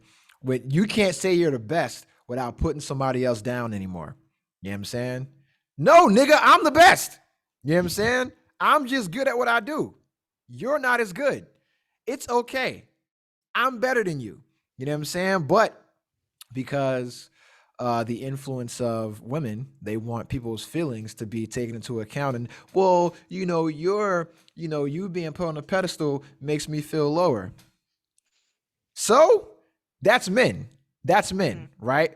Not saying it's right, but that's just how we are, because we had to go out and kill shit and hunt shit and protect from shit. You know what I'm saying? Shit like that. And so that's why a lot of men are doing it. Like all my friends that are successful, none of them went to college. And the ones that did, they are not doing what they went, Mhm. perfect example, my homeboy Julio, franchising McDonald's and shit. That's not what he went to college for. He was in school for like computer science. Yeah. He ain't fucking with computers right now. You know what I'm saying? He's leading shit, managing people. Like Yeah. my homeboy Gordon. You know what I mean? I love him to death. We were worried about him for a long time. Super successful now. But it's like, Mhm. yo, motherfucker said, I'm just gonna get it out of the mud. You know what I mean? And driving trucks, making bank, making more than me. You know what I'm saying? Owns a home, living nice, about to fucking, that's passport poppy now, about to go to fucking Costa Rica. You know what I mean? Mhm. Living it up. Like all my boys, they went out, to trade schools, Votech, shit like that, or they got fucking, jobs where they started off as apprentices and then became journeymen and then masters at being electricians or plumbers or linemen, things like that, or they went into law enforcement, that kind of shit, because college ain't for us. And so what I see a lot of the times now is that you have this imbalance of power and prestige, because Mhm. women think that a man needs to be on their level in order to deal with them. But the reality is, you will never be on a man's level. You know what I'm saying? Because I can stand up and piss and write my name in the snow. You know what I'm saying? So I will always be fucking king. You know what I mean? But no, let me be serious now. Let me be serious. That's the thing, right? It's like people are so worried about what the perception will be or what their friends will think. Like, oh, my boyfriend didn't go to college, or he doesn't do this, he doesn't do that, or whatever, whatever. It's like, yo, nigga, are you doing your job as a man? Can you Right. lead a household? You know what I mean? Can you make decisions? Can you support your wife? You know what I mean? Can you discipline kids? Can you make her happy? And that's all that really matters, because I've talked to you guys about this. Is part of the reason why I didn't go on that fucking show. You know what I'm saying? Because it's like, yo, I'm retired. I'm taking 2 years off from work. I'm not doing anything. And the way that could paint me would be in a negative light. You know what I'm Right. saying? compared And to the that's women why, that they're gonna put yeah, up that's why I against. keep my relationship to myself. Just because, like I said, things have happened, over the past year or so, where on the outside looking in, they would look at him and be like, "You ain't doing nothing," but you don't know, the backstory or what is going on behind the scenes. So, you guys know, obviously, your family, so I talk to you, but yeah, I don't care what society thinks. It's, are we doing what we need to do Mhm. to, maintain? So And I'm yeah, gonna tell you, you may not know it, but you get a lot of that from mommy. I'm sure. You know what I'm saying? Because that was Bruce. That was dad. Yeah, yeah, and You know what I'm that's one of saying? the things I said. That was the main thing that came to mind. Daddy did so much stuff on the outside, and mommy was always at home holding it down, supporting, making sure that we were good. Still while daddy went and pursued his dreams and did what he wanted to do, um, to help bring in what he could. And yeah, he had consistent stuff here and there, and life happened, he's retired, you know but mommy's still that rock or whatever. But yeah, same situation. Yeah. He's out here, he's um going for his real estate license. He's getting ready to test, hopefully here soon in the next couple weeks or so. He's finishing up studying his course. But that's his ultimate goal, is to get into real estate. So yeah. Yeah, because I'm looking at taking going to real estate school during the winter break, mainly Mhm, because the school that I'm transferring to has like a long ass fucking, like they don't start school until like January 24th, mhm. and I won't get paid. You know what I mean? So I'm like, well, I'll just enroll in real estate school and it's full time, and I can still get my full BH for that month, and then do that. But I'm looking to get into commercial real estate. You know what I'm Mhm. saying? Just selling buildings and shit like that, because you get a piece of that. Because you get a piece of that, like whatever they fucking the lease, like the length of that lease, your commission is based off that total price. Mm. You know what I'm saying? So even if they like go out of business and like they sign like a 10-year lease and they're only in for 2, you still get paid for that 10 years. You know what I'm Oh, saying? okay. So yeah, and that's why, yo, commercial real estate, that's where it's at, man. Gang, gang.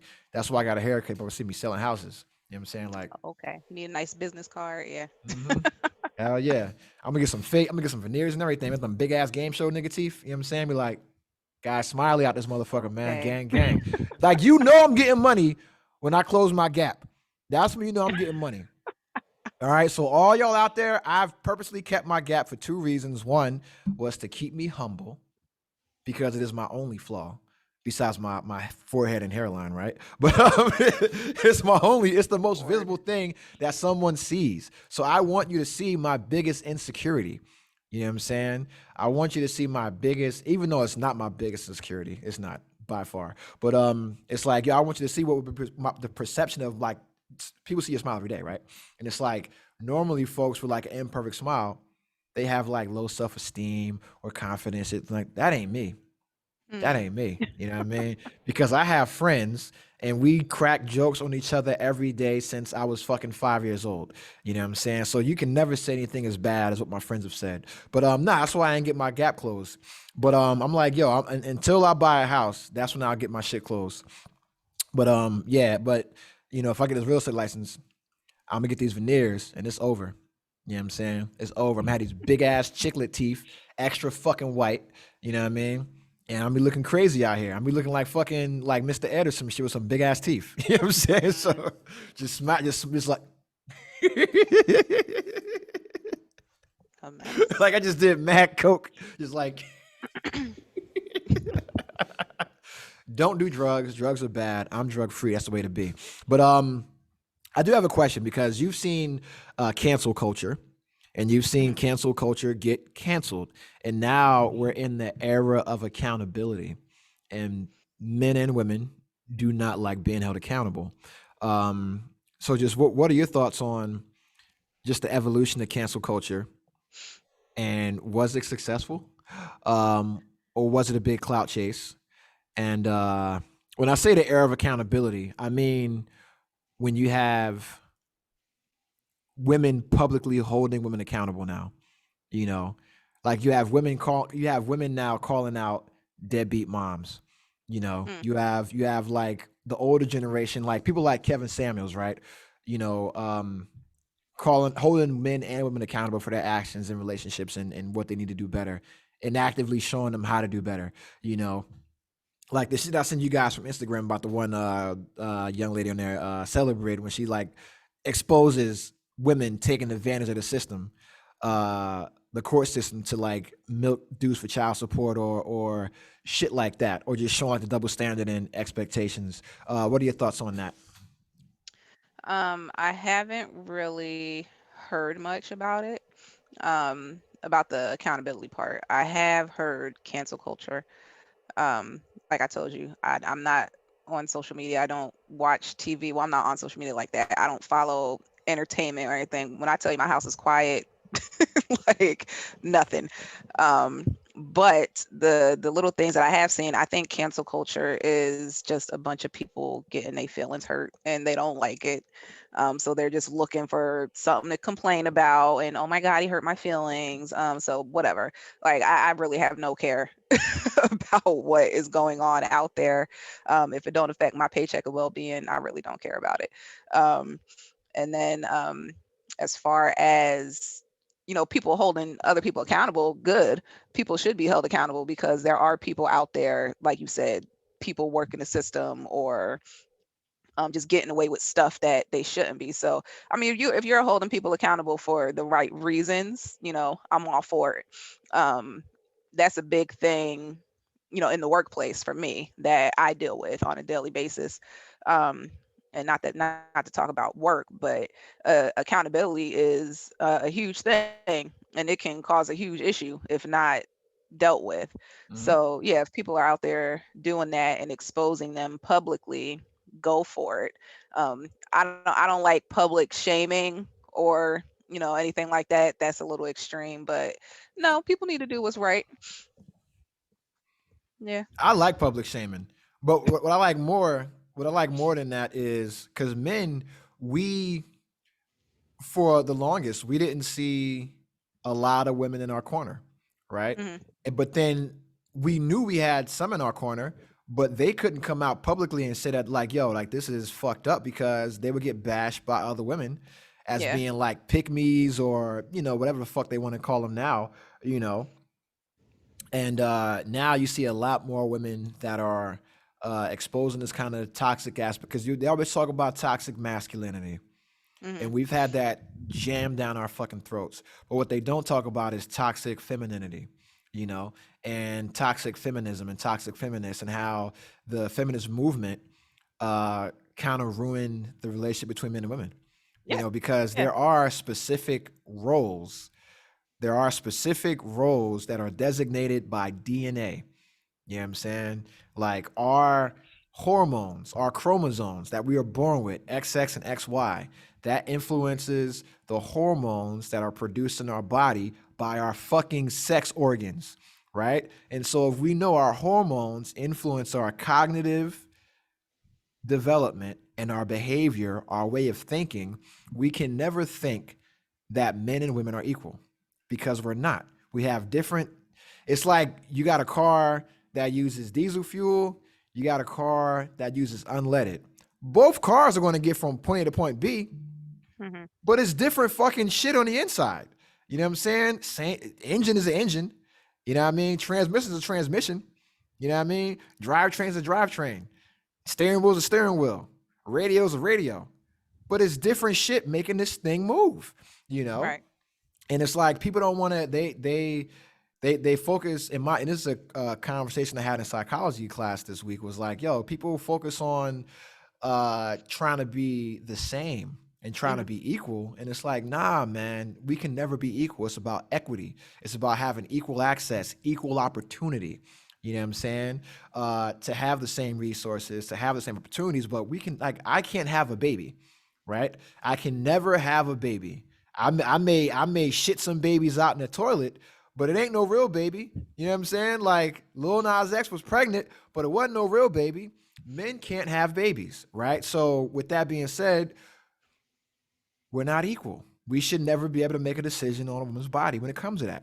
You know what I'm saying? We got to understand that if you guys have a baby, you probably need 6 months to a year off from work. Hmm. You know what I'm saying? At the same time, as a woman, you have a baby.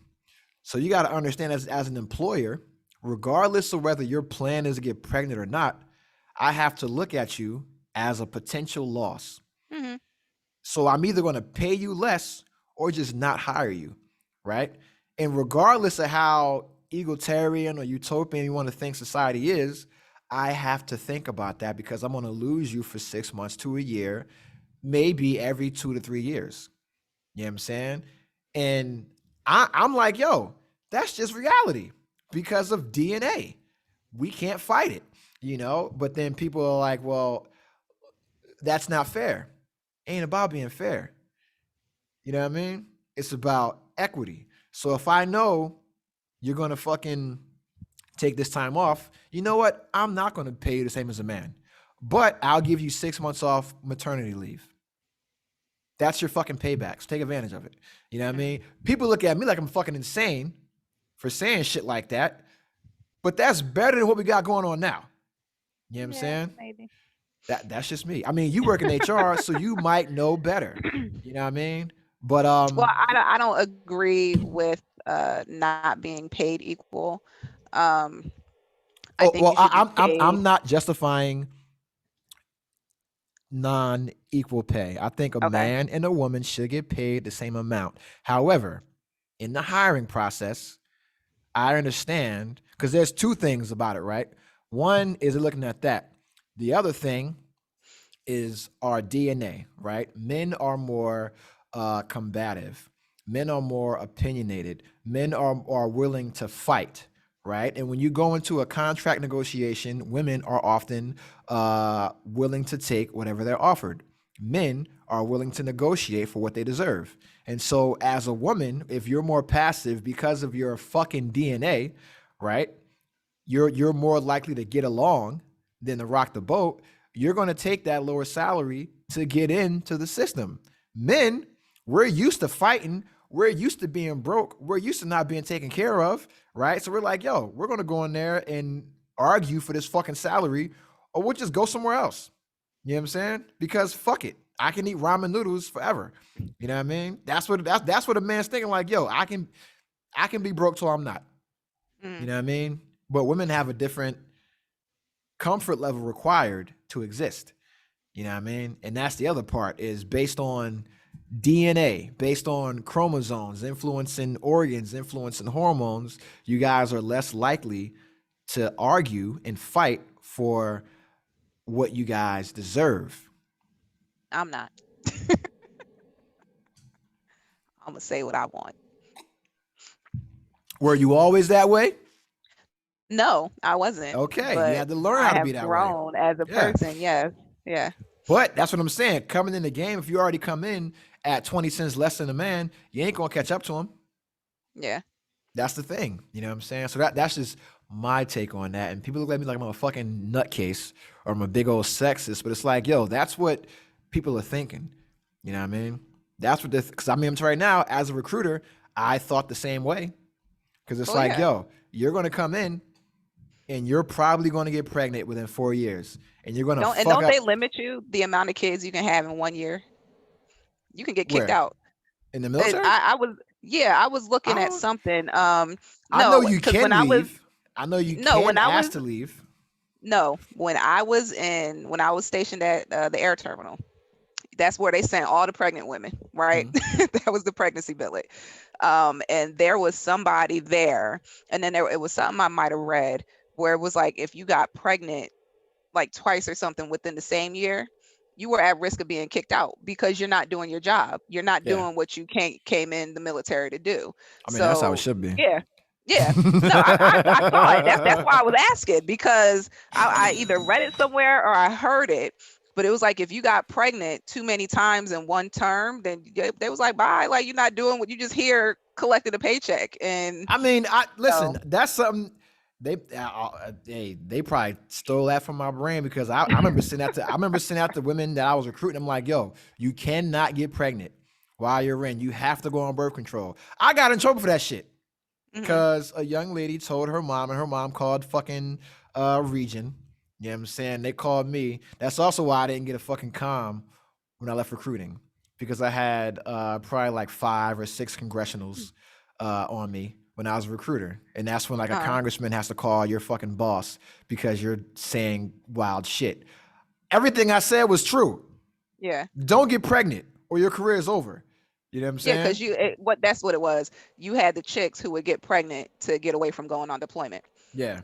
So yeah, so if you did that like one too many times, if you was slotted for a ship and you ended up getting, then they was like, And that was a very common thing is you would get yep, pregnant to escape sea duty. And it's like, yo, you're a sonar tech. You're a fire control technician. You're a quartermaster. You can't navigate on land. right, This ain't the army. You know what I'm saying? Like shit. yeah, You know? And like y'all can't be yeomen. And that was the trick. They all just get pregnant and try to be yeomen or try to be corpsmen and shit. You know what I'm saying? It's like, nah. hmm, Cause you just yeah, if you ain't going FMF, you ain't getting advanced. You know what I'm saying? So but yeah, and that's the thing, man. Like I see now there's a lot of false expectations. Like we talked about this, like with a woman expecting a man to pay for everything on the first date. Or yeah, I remember dating a woman that thought that I had to pay for every meal we ever like every meal we had outside the house, I should pay for. And this was a woman that made when I was making 6 figures, she made more. And she was hmm, like, I still expect you to pay for every meal that we have outside the house. And I'm like, the fuck? You know what I'm yeah, saying? Like, her mom talked to her about that shit and said she was bugging out. And that's why we're not together. I guess you knew and blew a good thing, baby. Bye, baby. hmm, You know what I'm saying? So, but yeah, that's the thing, man. Like, dealing with shit like that, man, people have like because of social media, good thing you're not on yeah, it. But yeah, man, people have this false reality or these expectations that men are supposed to do husband type shit, but not get wifely type responses in return. yeah. You know what I'm Nah, saying? I don't have like I told you, even when going out, say on a first date. I always go, one, I don't go anywhere if I can't cover my own meal. Mhm. Because at the end of the day, if we going somewhere, I'm gonna eat what I want. I'm not subjecting myself to a salad because you can't afford it or because, I might look greedy. I like food and I will tell you that in a heartbeat and I'm okay with that. So if I'm going out to eat somewhere, you can guarantee I'm gonna order me a steak or some seafood and I'm going to make sure I have enough money to pay for what I want to eat because I want to enjoy myself and I might have a couple drinks or two to go with it. So if you can't afford it, cool, I got me. I'm gonna eat what I want.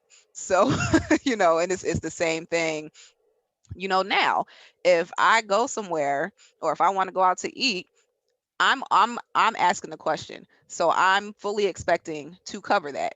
Just Mhm. like if, he were to ask, "Hey, you want to go out somewhere to eat?" He's going to cover it. Yeah. So, that's just the how we operate. And if I we mean, that's how I do, operate. yeah, and if I do offer to go and if he decides to pull out his wallet and pay, fine. I'm okay with that. But Yeah. at the end of the day, because I asked and because I know the situation that we're in and our dynamic or whatever, I'm fully expecting to cover the cost. So, and I right now make more money. So I'm not going to say, "Hey, let's go to Longhorn Steakhouse where they sell $20 steaks and I order the prime rib with the special sauce on the side and 3 drinks and expect him to pay for that." No, like it is what it is. That's just the reality of the situation. But I'm okay with that. Other people aren't. But like I said, if I go somewhere, I'm gonna get what I want. So yeah. Yeah. I mean, me that because that that definitely influences me dating now, right? Hmm. Because like when I was in Hawaii and I had it, I didn't mind spending it, but it was like, gotta be worth it.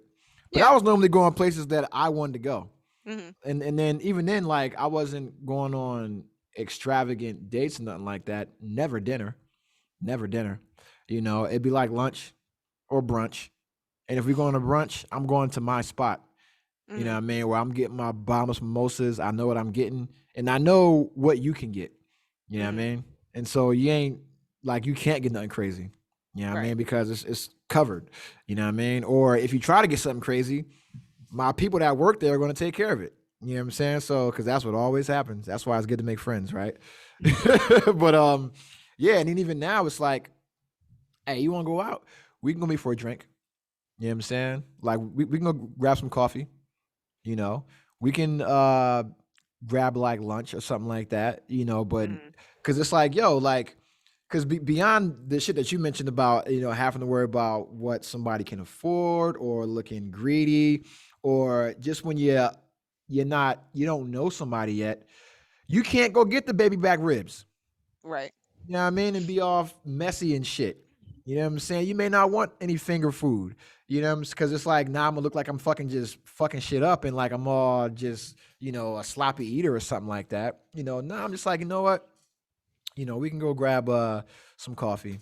Get Oh my yeah, when shit you're is like getting to know is someone. go get Yeah. coffee and like a cake. Like coffee and cake, coffee and pie. That's my shit. You know what I'm saying?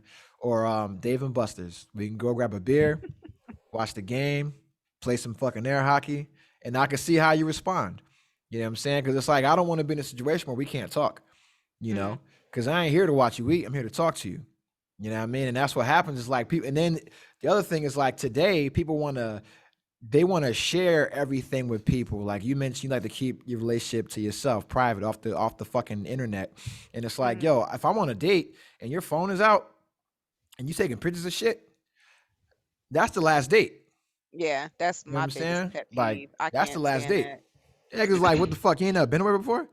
You know what I'm saying? Or you trying to get like validation for some shit. Like if Yeah. we're together, you know what I mean, and we going out, take all the photos you want. I'll take them Yeah. for you. You know what I'm saying? I'm cool, right? But it's like, yo, if we just kicking it, just getting to know each other, you got, you first date your phone out and you snapping pictures and shit like that and Snapchat and shit. Nah, man, that's the last date, you know. And I'm gonna probably lie and say I got bubble guts and dip. You know what I'm saying? Like, yeah, man, I had some bad Alfredo. I gotta go. Yeah, man. Oh But wow. that's what we see a lot now. And I don't know, like, have you had an opportunity to listen to the Godfather Kevin Samuels? I've heard some of his stuff. I haven't listened to like a whole episode of his, but I've seen stuff. Because some of the shit is like, because the outrage and hot takes are what's going to attract people first. So there was a time period when women were calling in and asking to be rated. Oh, You know what I'm I heard saying? that one. And he was like, yo, you're a 5. Here's why. Yeah. Right. But a lot of this that he talks about is actually keeping families together, um, just shattering the false expectations, making people understand that no, like there's still gender roles.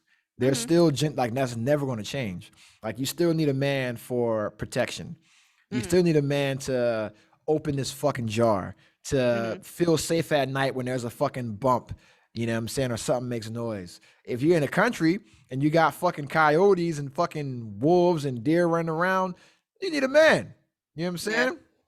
Shit like that, and it's just like, and that's what he's really out here doing because um for the first like 3 years of his whole internet time, he was just talking to men and telling men like, yo, you got to step this shit up. You got to fix this. You got to change that. You got to stop thinking women are supposed to do this when you ain't got shit to offer them. Like just shitting on men, but really just saying, hey, build yourselves up and make yourself presentable to women. And then now, Mhm. because women got on the train, he's talking to women now and they don't like what he's saying.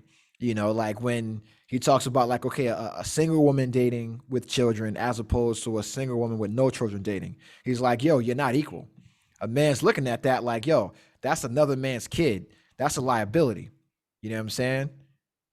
Men care about legacy. Mhm. So they're, unless they have kids of their own, they're not going to want that.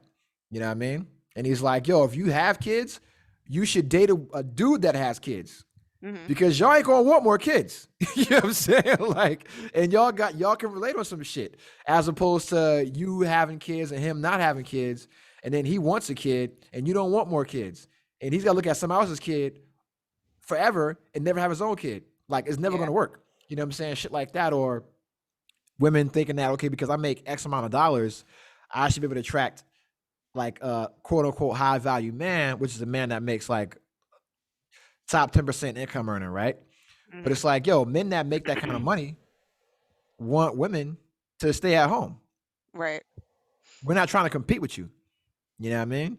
And Unlike you, a lot of times with black women, they want to compete with men, Mhm. which is never going to work because we can pee standing up and our name in the snow. So you never win. You know what I'm saying?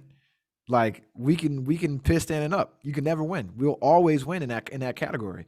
You know what I'm saying? But yeah, that's the thing. It's like a lot of times women want to compete with men. And that's what you see. You see women saying that shit now. Like back in the '60s when the feminism movement first going on, you had women coming out saying, "Nah, nah, nah, this shit ain't really what it's supposed to be. You might want to stay in the house. You might want to be a Mhm. housewife. You might want to enjoy this comfortable ass life while this man's going out breaking his fucking back and you get to Mhm. stay home and raise the kids and be a mom and enjoy yourself. You know what I mean? And now a lot of women are realizing that they can't have it all. Yeah. Like you can't have a career and be the super active, involved mom. Right. Can't do both. You know what I'm saying? And so and that's what I mean, like the era of accountability now where, in our community you have a lot more people, male and female, men and women, like Monique catching a lot of heat for it. But she's one of the ones out here trying to corral women in, like Ileana Van Zant, the one that's like, Ileana, fix my life. Like she's been saying it for the longest, like women are uh expecting too much, Mhm. expecting a non-reality, things like that. And now you got, guys like Kevin Samuel doing it for men and women, saying, "Hey, dudes, step your shit up. Be able to provide for a Yeah. woman before you expect her to just fall into this whole submissive role. She ain't got nothing to submit to. She ain't Right. safe. She ain't comfortable. You know what I'm saying? And that's the thing. So with you being a career woman with a kid, dating, involved, you know what I'm saying? Like and you said you talked about this kind of thing. So was Mhm. that before your current situation?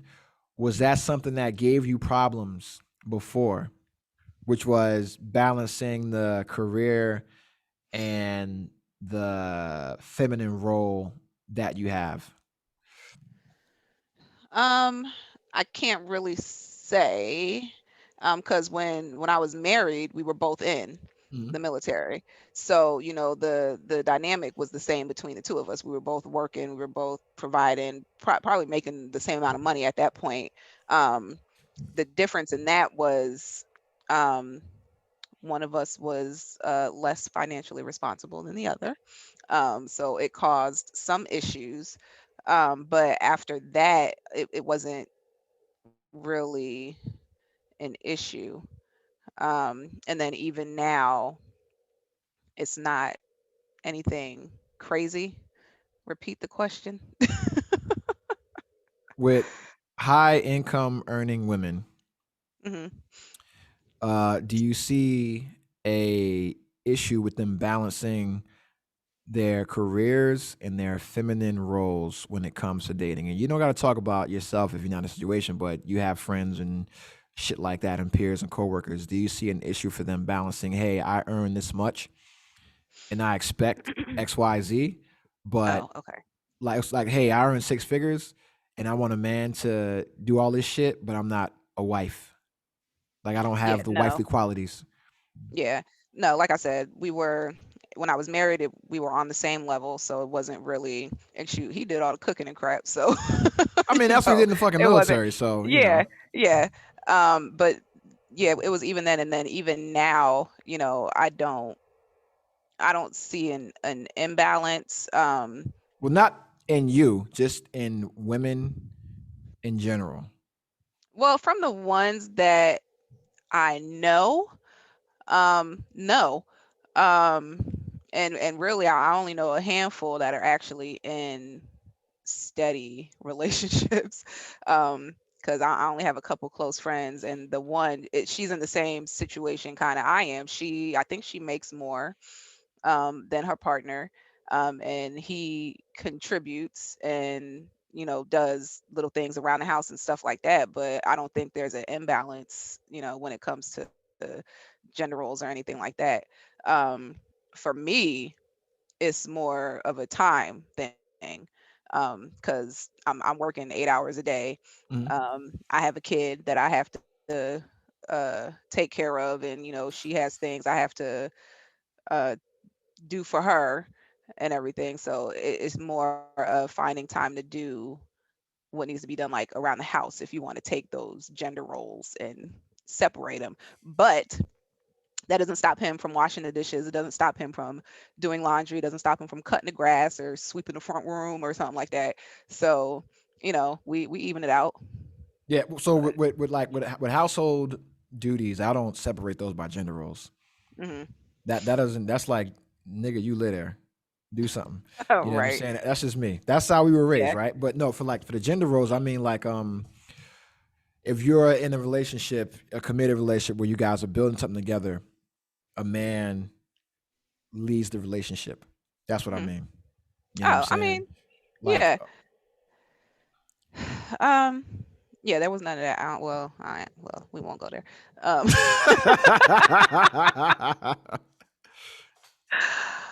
yeah, that we weren't ready. I'll just say that. I don't think that was even a thought, in that whole in a marriage or whatever. And if it was a thought, it wasn't in the right direction. I'll say that. It was more of a control thing, not a let's build together yeah. thing. But right now, um, yeah, I think there's a understanding. Um, I think I do kind of I actually encourage um the leadership role, or at least I might not say it, but I try to, because I can be very uh I don't want to say I can be controlling, but I like things to be a certain way. Hmm.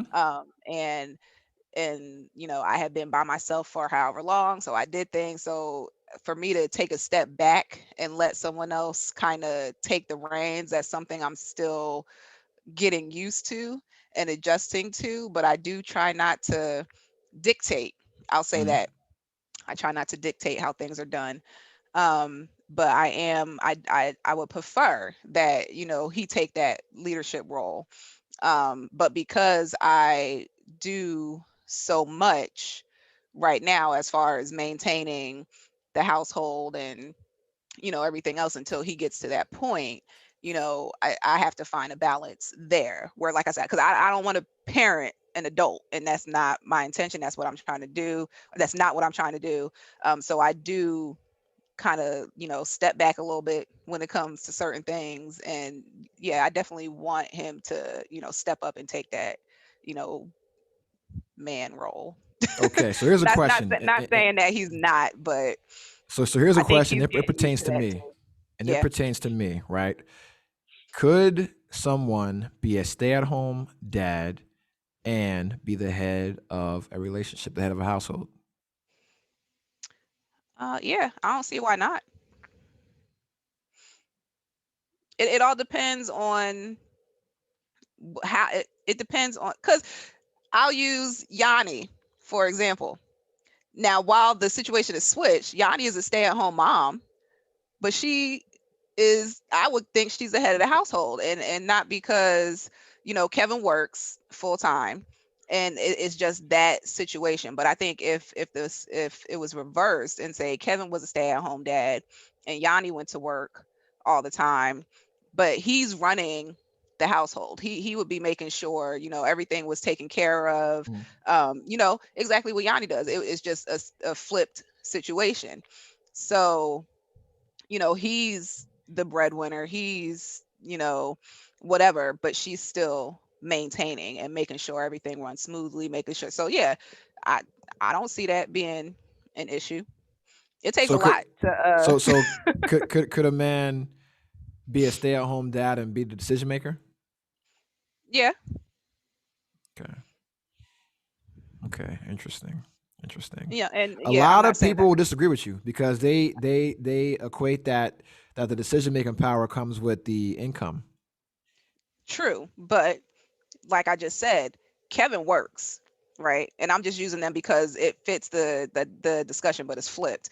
Yeah. But there is a lot that goes into maintaining a household and to maintaining bills to make sure everything is paid on time. If you were a stay-at-home dad and you took care of Teba, 24 hours a day, 7 days a week, and whoever you were dating worked, and y'all would have to have that dynamic to be okay with it. One. You would have to have the maturity level to be okay with that situation. Um, because she handles everything, finances, make sure if a bill gets out of hand, like I don't think I've ever heard them having any type of financial issues. They got money in savings, they got all types of whatever. Kevin just go Well, to work, come home, Yanni's like a and fucking math whiz, like a yes. fucking nuclear engineer. So she's like, but fucking. but she takes care of it, and Kevin has that comfort level and that trust in her to take care of it. He knows Because that at the end of the that's day. what most that's what like that's like a military man's dream. Is Mhm. like you can just go to work and your paycheck goes somewhere and your wife does whatever she does with it and you get an allowance and you Yep. come home and play video games. That's like Yeah. your fucking dream. That's like Yeah. every dude's dream. Is like, yo, I have a stay-at-home wife that can do math and balance the checkbook and wants to control the finances. You know what I'm saying? Because I don't relate like relationship control with financial control. I'm just because Mhm. I'm like, yo, when I go back to work, you know what I'm saying? Like, and I'm working full time. If my partner wanted to stay home and just be a homemaker, I got no problem with that. Mhm. Just be able to balance a checkbook, pay bills on time, and when I come home, dinner's ready. Yeah. House is clean. That's your job. That's a full time fucking job. Yeah. You don't Yeah. gotta do shit else. You know what I'm saying? Do So that, yeah. and I'm So why happy. can't the roles be reversed? I don't see an issue with that, Man, that's because because men don't that's be doing exactly shit. what it is. Niggas sit No, home and if you yo, find the right motherfuckers sit home one, and play 2K all day. That's why. Be like, you you got to deleted find my the right one. character. You deleted my character. Yeah, man, niggas that stay home and play 2K all fucking day. That's why we can't be stay at home fucking caretakers. Look, as long as ain't no dishes in the sink and laundry's done, what Dishwasher, like, I'll, man. I'll go to work all day because I like working. That's just me. So if he said he wanted to stay home and clean the house and cook, please do, because I don't want to do it. Yeah. When I come home, I'm Cause, like, shoot, Cause let me tell like, you, man, I'm not gonna lie, man. Like, I want to go back to work to make money, obviously, right? Because I yeah, need this paper. But it's like, yo, if I got in a situation where, like, the person I'm with wants to have more kids, I'd have no problem staying at home, hmm doing something part time or telework, part time, just doing customer service for like Amazon or something like that, just part yeah, time. Got my little, $4 grand a month coming in. My retirement takes care of the fucking mortgage. You know what I mean? And hey, you can go to work, have a career. I'll stay home with the yeah, kids, change diapers and shit. I don't give a fuck. I'm getting all this time. The kids gonna love me more. You know what yep. I'm saying? Don't worry about it. They gonna love me more. You know what I'm saying? So yeah, and I'm like, let me go ahead and catch one of these motherfuckers out here that makes some money and don't want to get a career but want kids. Shit. You know Well, what I I mean? don't want no more kids, Like but I carry that motherfucker too. It'd be a C-section. You know oh my what I'm god, saying? Lord. Walking around here looking like Homer or some shit, man. But enough of this serious shit. Can we talk some nerd shit? You know what I'm saying? Can we talk Sure. some because first off, what's up with you in that goth stage you went through? I don't know. Yeah, like did like how many times did you watch like The Craft and The Witches Love Eastwick that or movie. Hocus Pocus and The Witches of Waverly Place, whatever the fuck y'all was watching back then, decide y'all wanted to be fucking vampires? Cause y'all was wearing like all black. Y'all was on that shit, man. Y'all was wilding. I was worried about y'all. Yeah. It was just a phase. I don't think it lasted too long. Because then I got into like a real bright phase Yeah, it was following weird. that. He was on that Um, JoJo Siwa shit. oh my gosh, yeah, I don't know, but it was serious though, because I remember that was probably, I don't know if it was during my rebellious stage, and I just kind of uh recessed into myself. I was listening to like Linkin Park and stuff, and Yeah. Eminem's real angry. I remember sitting in school. It was like the end of the school year, and I just did not want to be there. And I know it was during my little phase or whatever. I was sitting in school in the corner. I had my headphones on, and I had Linkin Park blasting in my headphones. It was so loud, right? Like I made a whole CD with all these Linkin Park Sum 41 hate life songs, right? And I was sitting in the corner and it was so loud You and one just of in the the back kids, like yes, drowning in my that's the skin. song that was playing. That's the song that was on there. And one of the kids turned around and looked at me crazy. What the heck are you listening to? Right? I was just sitting back there minding my own, like, leave me alone. Like, yeah, yeah, I went through it. Man, yo, she's about to shoot the fucking school up. Yo, like, Oh my goddamn. gosh. Yeah, it's all good. That's crazy. That's fucking nuts, man. I'm glad now that that our people, right? Because black people, for a long time, we were very monolithic. We were only allowed to be one way, and now we get to embrace. That's what like shit like Afro punk, like that big festival. You ever heard of that? Yeah. You should go if you haven't been. But it's like you have like all of just the diverse subcultures of black culture. You know, whether it's the people that are in the nerdy shit or anime or rock music or escape, like all this shit that like white people get to do, they get to be different. You know what I'm saying? Hmm. Like black people can do now without judgment. Now it's fucking cool, and now you see all these fucking mainstreamers trying to steal that shit. But I'm just happy that the black nerds are free to come out the closet now. You know what I'm saying? Because I remember there was a long time when video games weren't cool. It was a long time when if you were black and you watch anime, nigga, you was gay. You know what I'm Yeah. saying? It's like, yo, if you whatever you did that wasn't just straight hip hop, you was gay, no matter what. Hmm. You know what I'm saying? It was like, oh man, this motherfucker like art and theater, nigga, you gay. That's how it was when I was growing up. You know what I'm saying? You like anime, you was gay. And I was one of them that if you Yeah. like anime, I was calling you gay. You know what I'm saying? And now look at me now. Looking like goddamn BT version of One Punch Man. You know what I'm saying? Like, I fuck with anime, you know? Or if you were like black into Harry Potter, nigga, you gay. You know what I'm saying? You weird. That's like our default is Yeah. just to say somebody's gay if it's just different. You know what I'm saying? And it don't come from like no hatred or nothing like that. It's just like that's just as weird to us. It's not normal. So it's like, it's gay. You know, but now Hmm. you can't say that because it's like hurtful, right? But it's like, yo, now you see like all the black Potterheads, the black potheads, right? And you see like all the people that are like into the fucking Comic Con shit, all the black folks into like the sci-fi and Game of Thrones shit. I'm one of those folks now. You know what I'm Hmm. saying? And it's like, yo, I'm glad that they can embrace it. Um, but going from, what you saw as a child to where you are now, just what are your thoughts on just the freedom of black expression and how far it's come? I think we were kind of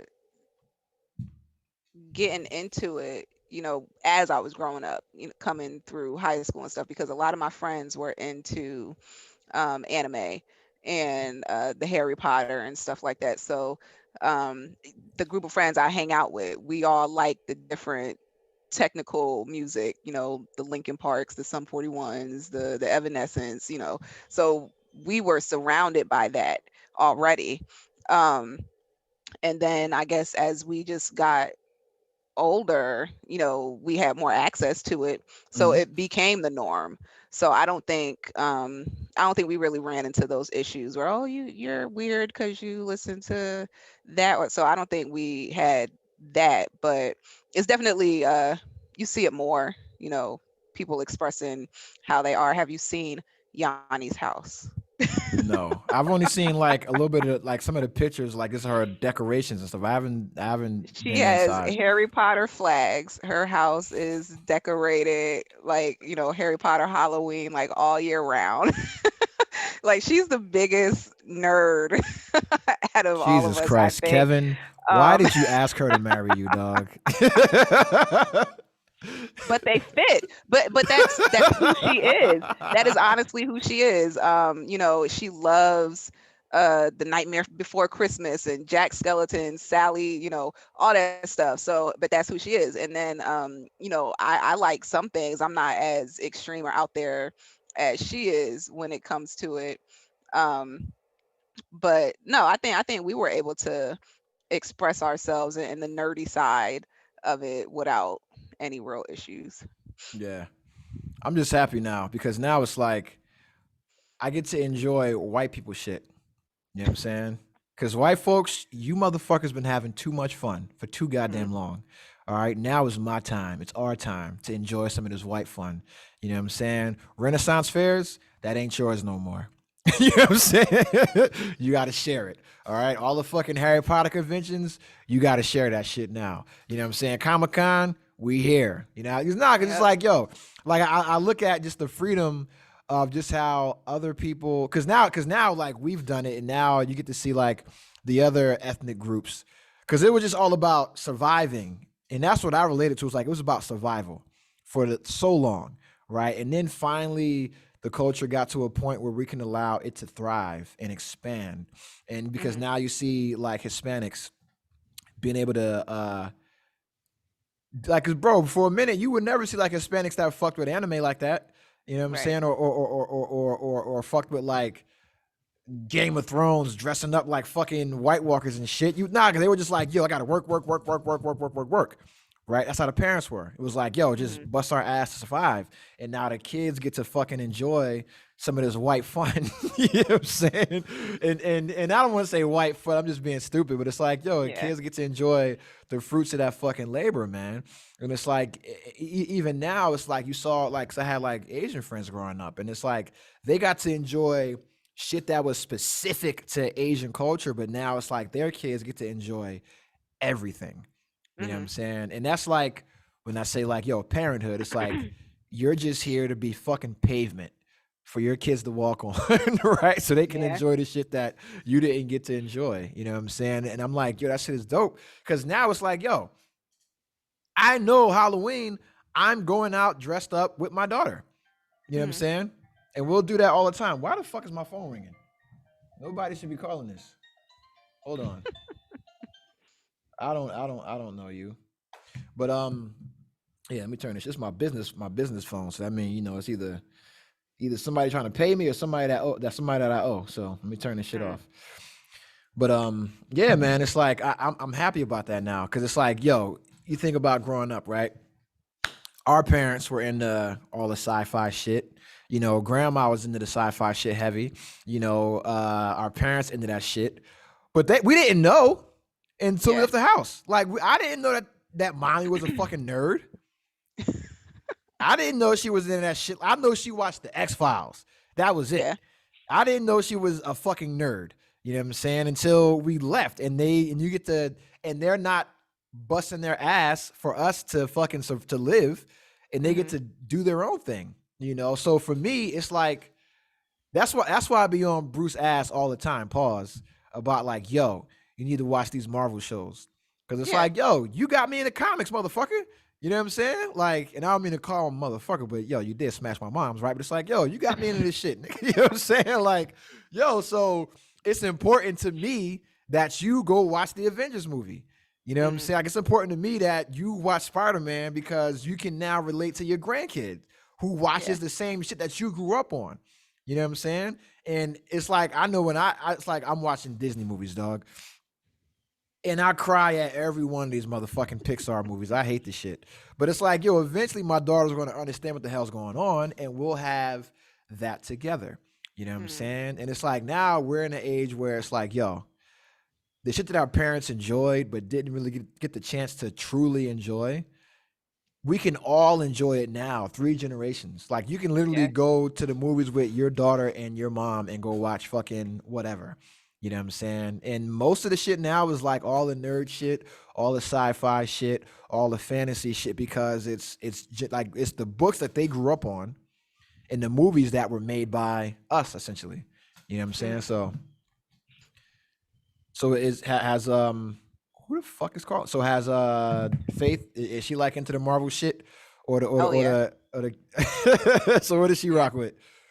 Everything, anything, and then what makes it even worse is my partner is very into Marvel Mhm. and all that stuff. So they'll veg out on Marvel movies more than I will, and they'll sit on the couch and put something on and just watch it. And Faith is she'll get mad if we watch What If without her, but she'll turn around. She'll catch up on it. So Yeah. she, when she missed the first couple episodes, when it started this season because she was still with her dad, but she came Yeah. back and caught up, and we watch it together. So we'll go see the Marvel movies if they come out, or watch them at home or whatever. But yeah, she's just as much into it as we are. So yeah, so that we so watch. And I know we're talking Marvel, but even with DC, like we watch Titans together. fucking hate Um, DC. you haven't seen the Titan series on HBO? Listen, oh my It's God. actually pretty good, but we watch that together. But yeah, I mean, Let me she's into the stuff. apologize in advance. DC is fucking gay. All right? I'm sorry. DC is gay. And I know I should not be using that language, but DC is fucking gay. Except for the Snyder cut. That was lit.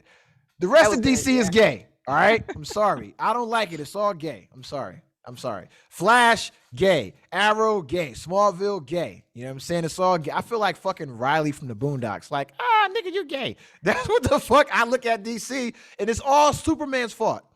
Because Superman is so overpowered. Superman is the embodiment of white supremacy. And that's why I hate DC. DC is not gay, okay? Batman isn't gay. Booster Gold isn't gay. You know what I'm saying? Aquaman isn't gay. But the shit's gay. I'm sorry, all right? The costumes are gay. Niggas ain't got no. Why? Okay. Batman ain't got no chicks. I don't think any Batman of ain't them got no do. chicks. Superman got a girlfriend.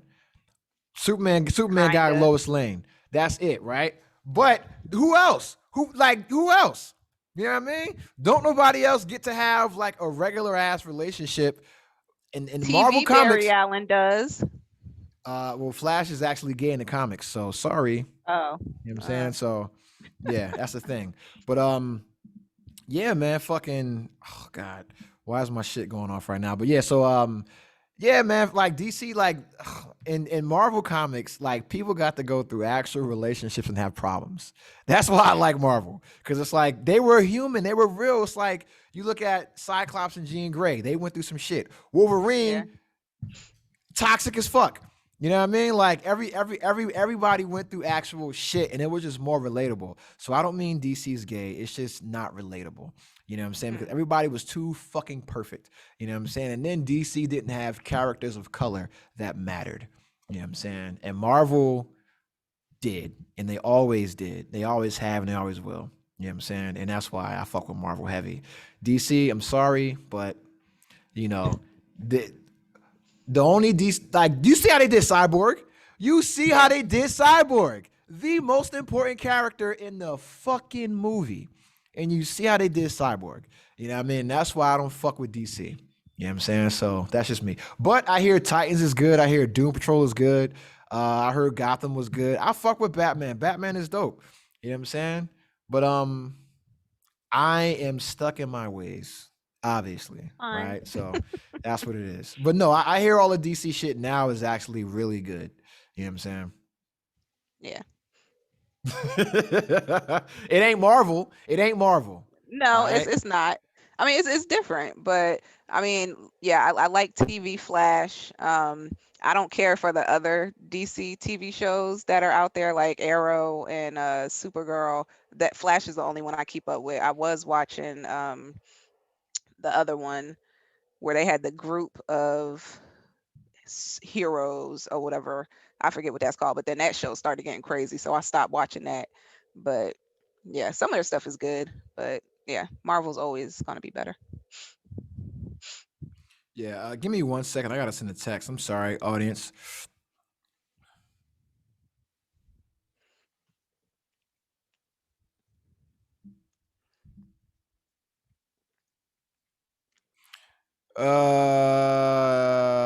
God, yeah. But the grandmother of my child is trying to call me on my burner phone. I forgot because the number isn't American; it's a Ugandan number, right? And so I'm looking. I'm like 256. I'm not answering that shit because I'm thinking it's like a bill collector. No, that's a Ugandan area code. You know what I'm saying? I'm like, yo, I'm not answering this shit. And then I'm like, why is she calling that number? She has my real number, but I'm like, okay, she's an old woman. She's actually calling my phone. You know what I'm saying? Uh, That's how that this is why I'm like, yo, if you call his phone, you likely to get banged on. I'm gonna bang on you. I got this shit so I can do this. I can, mm. you know what I'm saying? I can bang on you. You know what I mean? But no, I gotta call my daughter's grandma back. Yo. But yeah, man. So this Marvel shit. Okay, so you're caught up on What If? Yeah. Okay, okay, first off, because I have this argument with my homeboy Tanaka Harris. Shout out to my guy. Stop ducking the smoke. Come on a pod. I don't care if you're a government employee. You need to come on a pod. Stop ducking the smoke. All right. What do you think about Falcon and the Winter Soldier? What about it? Was it too preachy? Was it No, too liberal? You know what I'm I saying? don't Was it think so. too woke? No. I mean, anybody. See, that's why I don't deal with people. Because people always have to find something to complain about. And it's like, take the show for what it is, right? And I didn't read comics. So I don't know how things were, back then, or what the comics entailed, or where the story derived from, or anything like that. But, over the course of all of these shows coming out from Marvel, WandaVision, Falcon and Winter Soldier, What If. So every time episode aired, there was always an article that popped up like the next day about, where the um, episode got its origins, or where they pulled the information from the storyline. Like, I didn't know that WandaVision, like that was a whole storyline in the comics. And I had read actually one of the episodes to where they talked about how Wanda went crazy and Vision, the whole white Vision thing, and Mhm. how they tried to get back together and all. Like, so I was like, okay, like I get it. So when Falcon and Winter Soldier come out, they did the same thing, and I would read some articles of where the origin of the stories and episodes came from, or whatever. And it's like, that was Falcon's character. Yeah. So what you mad about? Like, I mean, because I can tell you what my thing was, right? Is that the issue was, and for most people, it was the timing. There was well, nothing wrong yeah, with the story. yeah, It was the timing because it came out at the right time hmm, for everybody else, but the wrong time for black people. Because yeah, we weren't trying to hear that shit. We weren't trying to hear that shit at the time. You know what I mean? Now after the past 4 years, we like, yo, fuck y'all. You know what I'm yeah, saying? We weren't trying to hear that. So it was the right time for everybody else. The storyline was exactly how it should have been. It was historically accurate. It was, if we're talking about the canon of fucking Captain America, Winter Soldier, the Falcon, and the Super Soldier program, it went how it should have went. hmm, But black people were like, yo, I don't want this nigga to be Captain America right now. You know what I'm saying? Like, nah, fuck that. You know yeah, what I'm saying? And I was like, and me personally, I can't stand Anthony Mackie. You know what I'm saying? And it's not his fault. It's hmm, not his fault. It's because he did Black Mirror. You know what I'm saying? And he did the episode where they were like butt fucking each other playing video games. And I didn't like that.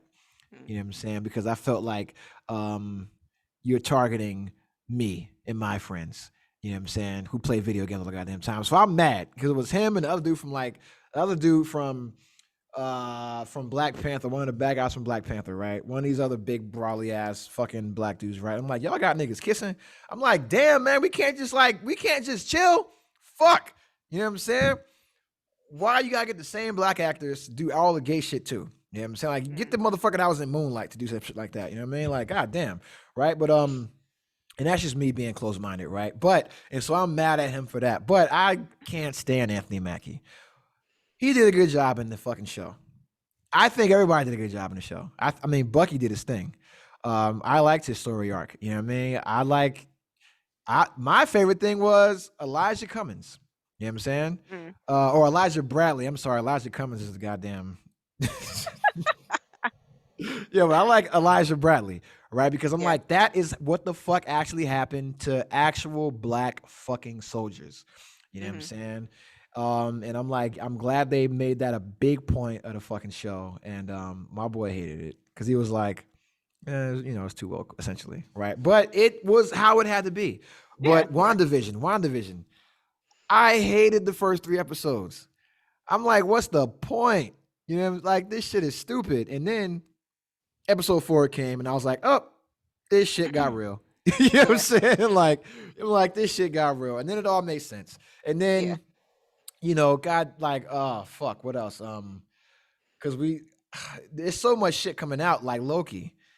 Yeah. Loki was just perfect from the get go, in Mhm. my opinion, because I had already been brainwashed by WandaVision and Falcon and Winter Soldier that it was going to start slow and Yeah. then build. And then Loki just came in and said, "Hey, here's 10 minutes of backstory.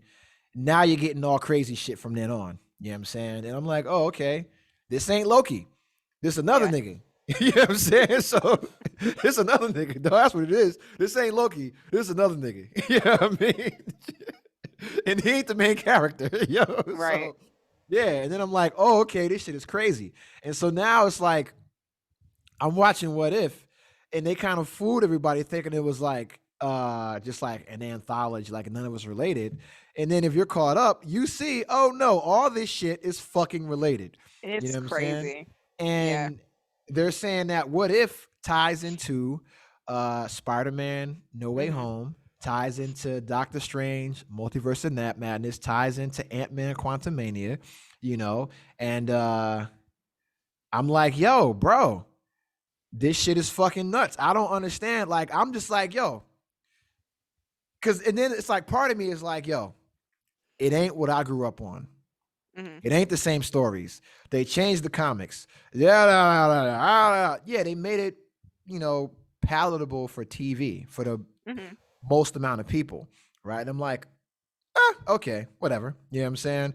But you saw Venom? No. Okay, good. I heard it sucked. Some people said it's good. Everybody else said it's trash. Like Yanni said it's good. Everybody else said it's trash. I saw the post credit scene. That's all I need to see. You know what I mean? Venom is in the MCU now. They've consolidated everything. You know what I mean? Mhm. And that's why Loki was so fucking important.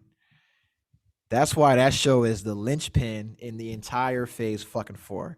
Because once you introduce the whole concept of alternate timelines and then a multiverse, now Mhm. everything is fucking possible. You know what I'm saying? And just as an adult looking at it now, compared to, because I don't know how much you were into it as a kid watching the cartoons. I don't know if you were at all, period. But it's like just seeing the evolution of what, oh god, like the first, because I don't even count like the first Spider-Mans. They were trash. I mean, they were good, but I didn't like them. But just Mhm. like we'll just start with like, oh, we'll start with Spider-Man. So we'll do Spider-Man and the first Incredible Hulk, which was garbage, not the Ed Norton Hulk, the Hulk, the one that had like Eric Bana in it, and just that Mhm. shit. And then Blade doesn't count because Blade was the Blade was great. I would no Blade slander, but just like how it started off kind of terrible, and then you see how just with Iron Man, how it just went just went crazy. Yeah. Um, can they get better? I don't know. It's gonna be hard to top, I think. My Marvel journey started with Iron Man. Yes, I saw the prior Spider-Mans. And they were not. Um Spider Man 3 was so terrible. yeah, Motherfucker was emo, dancing on tables like yeah. he was doing Beyonce on tables. Like, I got black hair now. I'm Yeah. emo. It's like this dude's wild. Yeah, but no, my Marvel journey for me would start at the very beginning with Iron Man, in the whole cinematic universe. I will say that Marvel had some balls, um, to contract these people for as long as they did and have the 10 continuity that they years. did. Yes. Is I mean, especially with what happened with Chadwick Boseman, Mhm. because that could have happened at any point in time with any of those characters in this whole movie production thing. And the fact that they were able to plan this whole thing out for all of these movies over this whole course, yeah, 10 years. um and all these people have been able to do the movies, and they've released, one or two a year, and like I said, just the continuity of everything, and how they tie even the post credit scenes, just So everything important. is, They yeah. invented that shit, man. Yeah. So it's like, I don't know. I don't know if they can top it. And then, you got all the, everybody loves the main characters. And me, I'm kind of on the fence about it. I'm like, I don't want to see no more Marvel, because y'all just, got rid of everything that I was used to seeing, There's and so much all the more now. greatness. Yeah. And it's like, now we getting all these new characters, and I'm like, all right, I'm trying to be open to, all these Don't be people me. coming Don't in. call everything new gay. But no, I want to see the continuation of Spider-Man, and the continuation of Ant-Man and the Wasp. And I don't know how I feel about what's his name, Clint, because he kind of, and like you said, with the multiverse and everything else, they settled their lawsuit. Black Widow might come back. We don't know, I don't but want her to come back. She's terrible. She's terrible. I don't know. I like Black Widow. I think she could have gotten more So worthless. Such a worthless screen character. time. They She's probably been. didn't do it right. She doesn't. She sucks. What's her power? She's a Lying. good fighter. Yeah. She's not better than Thing. Adora But Milaje. what? She can't beat Well, them. no. She's like her and Clint are on the same level when it comes to the Marvel heroes. They don't got no powers. They're just good at fighting. Hawkeye has a power. And He can shoot arrows good. yeah, that's it. He can shoot arrows. That's it. He has good aim, and she Yeah. can fight, and she can shoot a gun and throw stuff. So they're on the same level. So you got your ones, you got your gods, you got your people with mechanical powers, you got your people with scientific powers, and then you got them. So Yeah, but no, I mean they play a very significant role well, yeah, in the shit. And I respect Black Widow. You know what I'm saying? I respect her contribution. And if you watch What If, you see she's very important. You know what I'm yeah. saying? And she was very important in the MCU. And um you know what it is? I'm a Ryan Reynolds fan. So when Yeah. Ryan Reynolds and Scarlett Johansson got divorced, I divorced myself from Scarlett Johansson. That's what happened. I'm one of those people. You How know what long I'm ago saying? was that? It's like 10 years ago. I don't care. She's like married with a kid from like Right. whole new life, same as him. And I'm like, no, you divorced Van Wilder. I don't care about you anymore. I don't know, but they went out on such a bang with Endgame and It's stuff. so good. I And saw it's that shit like, like 5 times, man, in the yeah, theater. I'm like, how do you start over? It's like now you have to do How do basically you start start all over? over again. Shang-Chi. That's how you start over. That's I haven't seen that Shang-Chi. yet. I think it's coming So out on Disney Plus this month. So yeah, I want it's like I'm October. gonna 'Cause try Black and Widow comes catch it. October 6th, and that's when I'm gonna watch on Yeah. Disney Plus. I think Shang-Chi might be November, but I'm telling you right now, um, I'm not going to see Shang-Chi in theaters again, right? But if it was pre-COVID, I would. I would Hmm. go see it again in IMAX. You know what I'm saying? But because it's COVID, I'm not going back to the theaters again. I'm one and done. I'm Eternals, seeing it once. Spider-Man, seeing it until we ain't gotta walk around with masks anymore. I'm not going twice to the theater. Like I'm playing Yeah. Russian roulette to go watch a fucking movie. You know what I'm saying? So yeah, Yeah. but That's why no, I just wait till they come out on let me TV. tell you right now, man, that Shang-Chi, as much as I hate Aquafina, the movie was great. And I'm gonna put it like Okay. this: origin story wise, for an origin story, it's better than Black Panther. Mm. You know what I'm saying? And I love Black Panther, even though he's a Republican. You know what I'm saying? Like, it's better than Black Panther. You know what I mean? And that's why I'm so fucking mad at the main character for talking shit about China, because they Mhm. won't release the movie in China, and now it won't be able to get the box office that it should get. Like, that shit should be a $1 billion grossing movie. And it could be if it were released in China. It is the best Marvel origin story. Behind it's the best. It barely edges out Doctor Strange, which is my favorite Marvel movie. Period. Doctor Strange is the Mm, best one. It's the best. You know what I'm saying? But yeah, no, and I'm just like, yo, can it get better? I don't know. If it stays the same, I'm good. You know what I yeah. mean? Like, because it's like the worst movie was Iron Man 3. You know what I'm saying? That was the worst. And I still enjoyed it. You know what I'm Hmm. saying? It's Iron Man 3 and Thor 2, which were not bad movies. But they just suck compared to everything else. And some people will say Iron Man 2 was bad. It was a great movie. I don't know why people hating on it. I didn't care for Captain Marvel too much. I don't count that as a Marvel movie. I'm just gonna be honest. I'm not a Brie Larson fan. I'm not a Brie Larson fan. So I don't count that as because it's like, yo, there was no reason to watch it. Like if you Yeah. look at the role that it played in the whole timeline, you could have skipped it. Hmm. Everybody else's shit was important. You have to see Doctor Strange. You have to see Ant-Man. You don't gotta see Captain Marvel. You know what I'm saying? It's like, all right, fucking Nick Fury pulled a beeper out, called somebody that's mad powerful, and then she came and kind of helped out. But it's Yeah. like her whole backstory, not necessary. What it is necessary for is for Monica Rambeau. Hmm. That's why it's necessary because now it's like, oh, well, the actual Miss Marvel, and because Captain Marvel was never Captain Marvel. You know what I'm saying? She was somebody else, right? And so it's like, okay, Carol Danvers was never really Captain Marvel. You know what I'm saying? And she was never Miss Marvel, right? And then Binary is who Monica Rambeau is going to be, right? And so it's like, okay, well, it was important for that.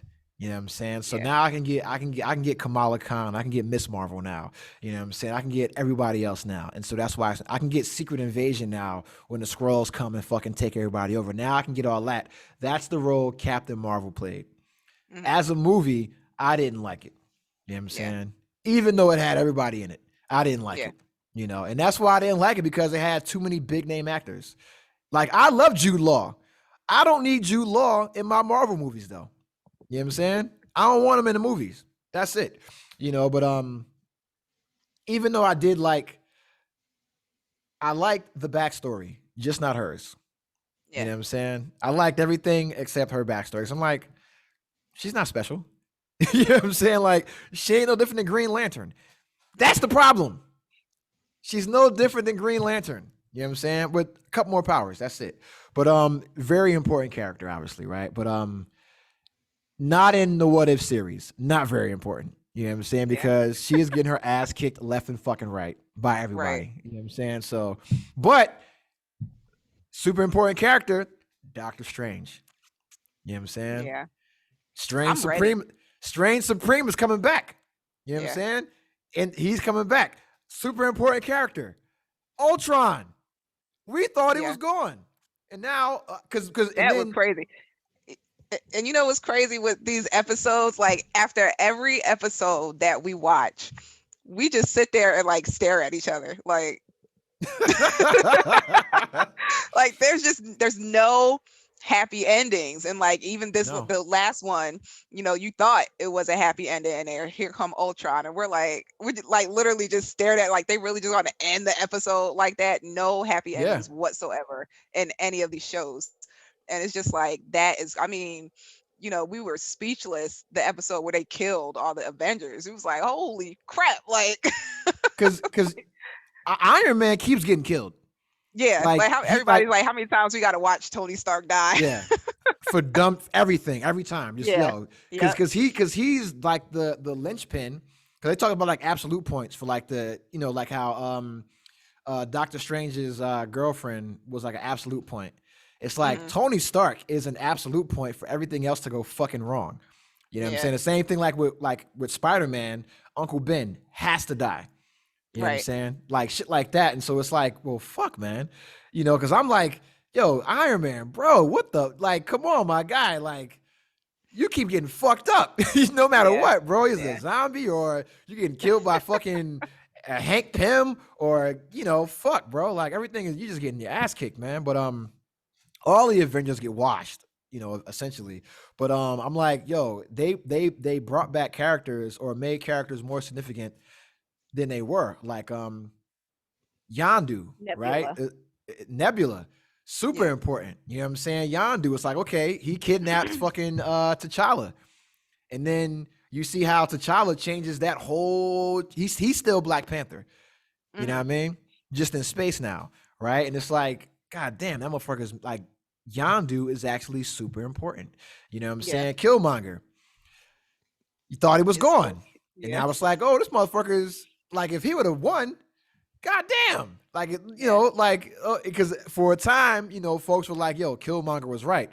No, he wasn't. He's a fucked up person. You know what I'm saying? Like, nah, it's like, yo, because now we got Eternals coming up, and that takes place. That's supposed to take place like right after Endgame, Endgame, yeah. and I want it like around the same time or after or before No Way Home.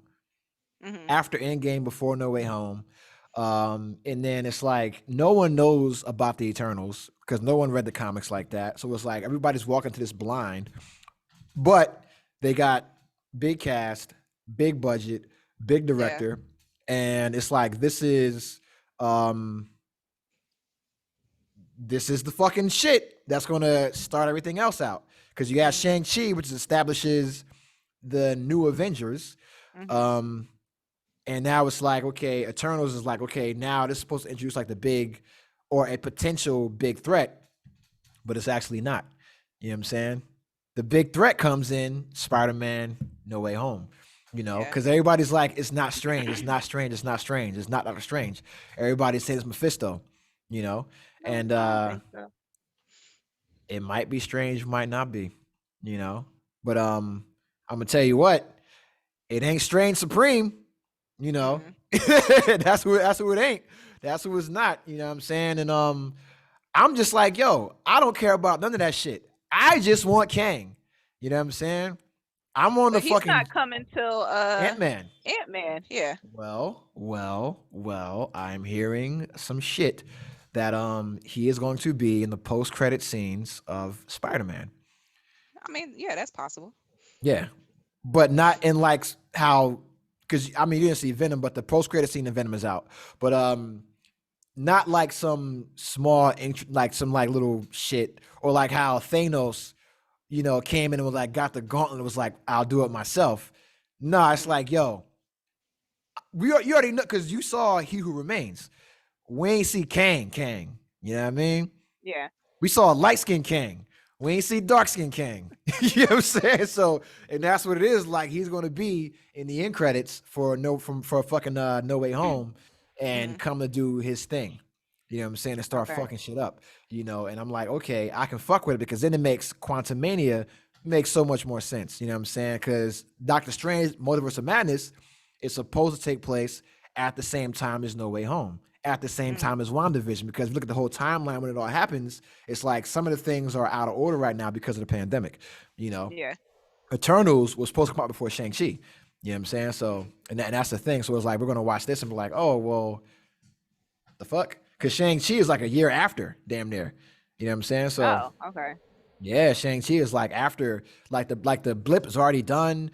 Motherfuckers came back. Shit's already happening. Like, people know who the fuck, and that's why I was like, oh, okay. And that's why I'm looking forward to Hawkeye, even though he's like my least favorite character, like least interesting. It's like, yo, his shit is important to Falcon and Winter Soldier. It's important to Black Widow. You know what I'm saying? Her movie, because that's what's going to establish the anti-Avengers team. Like the Thunderbolts, what it should be, but that's like fucking I forgot her name, Monica Hand or whoever, Madam Hand. That's going to establish her team. You know what I'm saying? Yeah. So and that's why I'm like, yo, this US shit is agent. Yeah. yeah, because I'm like, yo, U.S. Agent was a dickhead until the end. And I'm like, oh, I don't want you to be a good guy. Keep being bad. You know what I'm saying? Like, nah, I want you, and I want fucking Abomination, and I want Black Widow's sister, and I want fucking, you know who they need to bring back? Bring back my nigga Baron Mordo. You know what I'm saying? Because if we're gonna say somebody was right, Baron Yeah. Mordo was fucking right the whole time. You know what I'm saying? It's too many goddamn magicians. You know what I'm Mhm. saying? That's what it is, you know. We'd be fine. If he was here, he would have fucking destroyed the time stone. You know what I'm saying? He'd have been like, yep, broke, it's done. You can't get it, Thanos. The end. You know what I'm saying? He'd destroy the mind stone. He'd be like, yo, fuck it. Bang. Vision, you're done. You know what I mean? Mhm. Wouldn't be no end game. You know, but like this shit is crazy, man. It's just like you got a daughter that's into it, man. So you guys get to go to all this shit. Are you guys Yeah. gonna would you go dress up to go watch the movie? No. Oh man, you're not cool, man. You ain't gang, man. You ain't Marvel gang. Come on now. Yeah. Where did you take it to Comic Con? Maybe. Maybe. I mean, pandemic right now, but they have the New York Comic Con. You gotta go to San Diego. That's the best one. That's the best one. Yeah, I You know what I'm know. saying? Because I'm like, yo, next year, going to Comic Con with my daughter. You know what I'm saying? Going to Comic Con with Teba, and I mean, they you have know, one here at the Coliseum. I don't know how big it actually gets, but yeah. yeah, they had one in Hawaii too, but they didn't have the panels. Yeah. Like the San Diego has all the big panels where Mhm. you get to see all the fucking new shit. New York has some, but yeah, the big ones are like San Diego and then New York. You know what I mean? Mhm. But this Marvel shit, man, they're gonna get my. I don't have any money, but they're getting my money right now. Like they're getting my money. You know what I mean? Like, it's fucking terrible. You know what I'm saying? It's fucking terrible. But yo, we've been on this motherfucker like 3-4 hours, damn near, man. Yeah, it's a Before we very get out long of here, time. do you have anything you want to say for the people, or anything you want to tell them, or any kind of parting shots? No. Yeah, I have nothing. This is probably as open as you will ever get me because, like I said, I keep to myself. Um, you'll see from me on social media is coffee quotes, my next meal that I'm cooking, and the outfit that I might make. So that's all you're getting. All right, but I'll say a couple things, man. First, all you retirees, um, all your records are available online. Make sure you register with Mill Connect. All your health records are online. The big blue button still works on TriCareOnline.gov, all that good shit. All your records are online. ebenefits.gov, great website. All your resumes are trash if you don't have a job yet. All your resumes are trash. I'm sorry. Um, Sorry. USAjobs.gov, USAjobs.gov will fix your resume. That's the resume builder you should use, regardless whatever you're doing. Besides that, man, shout out to all my parents out there, single, married, parents that are grown now, just spoiling the grandkids and shit like that. Shout out to everybody from the class of 2000, 99, 98, 2001. We the best. Um, Shout out to my man Ja Rule. Put some respect on my man Ja Rule name.